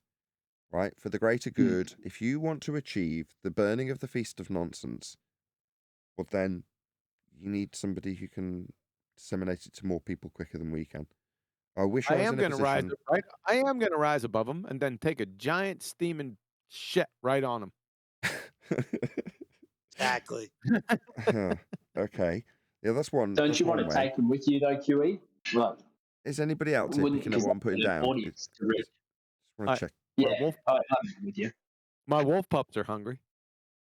Is no one else picking up what I'm putting down? No. Clearly not. Well, I can understand your position, Nathan. I'm just saying that if that piece of nonsense wasn't there, then those people wouldn't be a problem.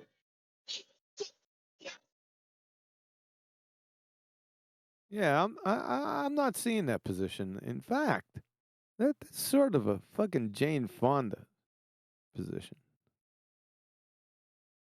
What? You're getting close, cautiously close to terrorist sympathizing. He damn well is. Oh, the audience is For a turning on long me. That was freaking me time looking for now. support.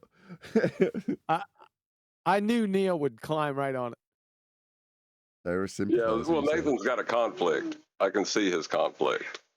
But what's the conflict? Well, being a successful YouTuber as opposing people Fuck within this that. community. That He has is nothing to hold on. do with He this. is a successful YouTuber. No, that's not what John's saying. John's saying that being a successful YouTuber is one of Nathan's values, and he looks at Jaron as a fellow YouTuber, not a piece of shit fucking gook. That's one Well, way you to better put it. look a lot closer, Nathan. Yeah, you can call me a terrorist sympathizer all you like. What I see is a flat earther who needs to do better, and I know that we have the keys to that lock. He's had 8 fucking years. Yeah? Beast nonsense is tasty. I should have smoked him right on fucking when Cathexis had him on his channel. I should have done that. Find a rabid dog. It's really easy to put that dog down. Give him both barrels, all 9 yards, whatever you like. But Yeah, I retraining should've that done it dog then. and domesticating it is a lot harder, isn't it? Nah, it would have been really bad. You ain't training someone who says science doesn't prove things. I'm sure someone sent me a link to a timestamp that I never looked at, where Jaron was starting to show signs of utilizing the scientific method and calling out pseudoscience for not adhering to it. I'm certain someone, I'll dig through, I'll never find it, but I'm sure someone sent me a link showing that Jaron was showing promising signs. No fucking way. There's no fucking way he's ever going to turn. It's impossible. Too much pride, too much ego out there. Can't do that. I don't know. Hold on a second. There is the possibility that what you have said has embarrassed him so much that he is accepting he was wrong without admitting it. I may see that, but that's only because you lit the table on fire in front of him. That's it. Burn the information consistently, repeatedly. Get your message, the truth out there, and just destroy their argument. You just have to keep trying. Like It's not going to fucking happen. He can't do that because he already came out and laid his cards on the table. Yep. It's too late now. You're assuming that the pride is that strong. You're assuming that just because he's laid his cards on the table, he can't say I was wrong. Yeah, he can't come back. He threw 2-7 offsuit down and made charges. Now there's no coming back from that. Now, a mature adult, perhaps, but Jaron, no fucking way. So what would be your way? Like how are you going to disarm this? The only way is to be better. Shoot him. Shoot him. Put the rabbit dog when down. you shoot him, he might come to the realization then. So maybe your shots aren't working at the moment. Yo, like I said, excuse me, like I said before, and Johnny B, he expressed it. I think it was somebody was saying, repeating what Nathan said, and he said, "I don't like that. I can't stand that." And Nathan wasn't like he felt like Nathan thought he was better than him. I'm telling you, like you said, Q, it's pride and ego. They won't concede and say they were wrong, and they won't ever ask or accept anything from you, Nathan. Like Johnny, he doesn't like burn it down then. Burn it all down. Burn it down. That's all you need to do. Just burn it down like you say, and then they'll have no reason. But if they do come to the table, then come on in. Like you take your seat. You fucking finally woke up. But yeah, you're going to have to burn the information just continually. And if they have to go down it, and if they never come back from it, then they never come back from it. But at the end of the day, if they do come back to it, then that's a win. No, wait a second. Why aren't flat Earth? My question is, why aren't flat Earthers doing it? I've already provided you with the quiver full of fucking proof that they're pretender clowns. Now, why aren't flat Earthers doing it? Is my question. Why are they following? Because hold on, they're aiding and abetting. That's what flat earthers are doing. They've got poorer understanding. These guys have got their minds wrapped up. Like they've got a hold of what they say is gospel to them. So you need to come with your information, which is fucking way better. No. I'm not talking about your average everyday flat earther. I'm talking about higher echelon flat earthers that have been out here for a while. They ain't doing shit. And in fact, they're not only not doing anything, they're in fact censoring the information that's exposing these fuckwits. They're censoring that information. It's called aiding and abetting. I've seen it act like in real time happen. So yeah, it's happening. You're right, and if they're not aiding and abetting, they're concurring it. They believe it. They're backing Dell. Look at Rachel. Look at Lee.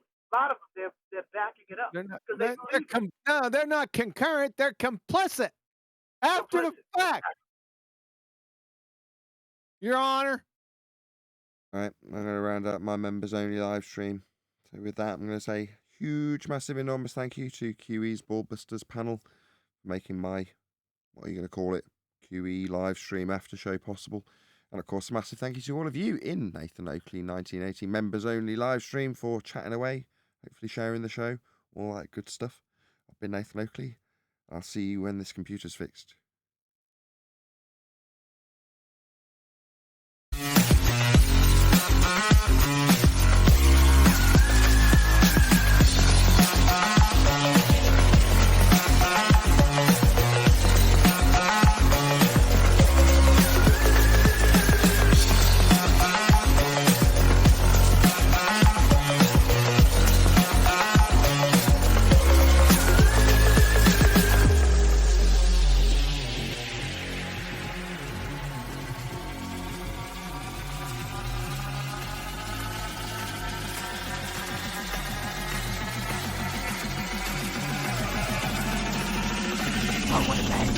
What a lovely day!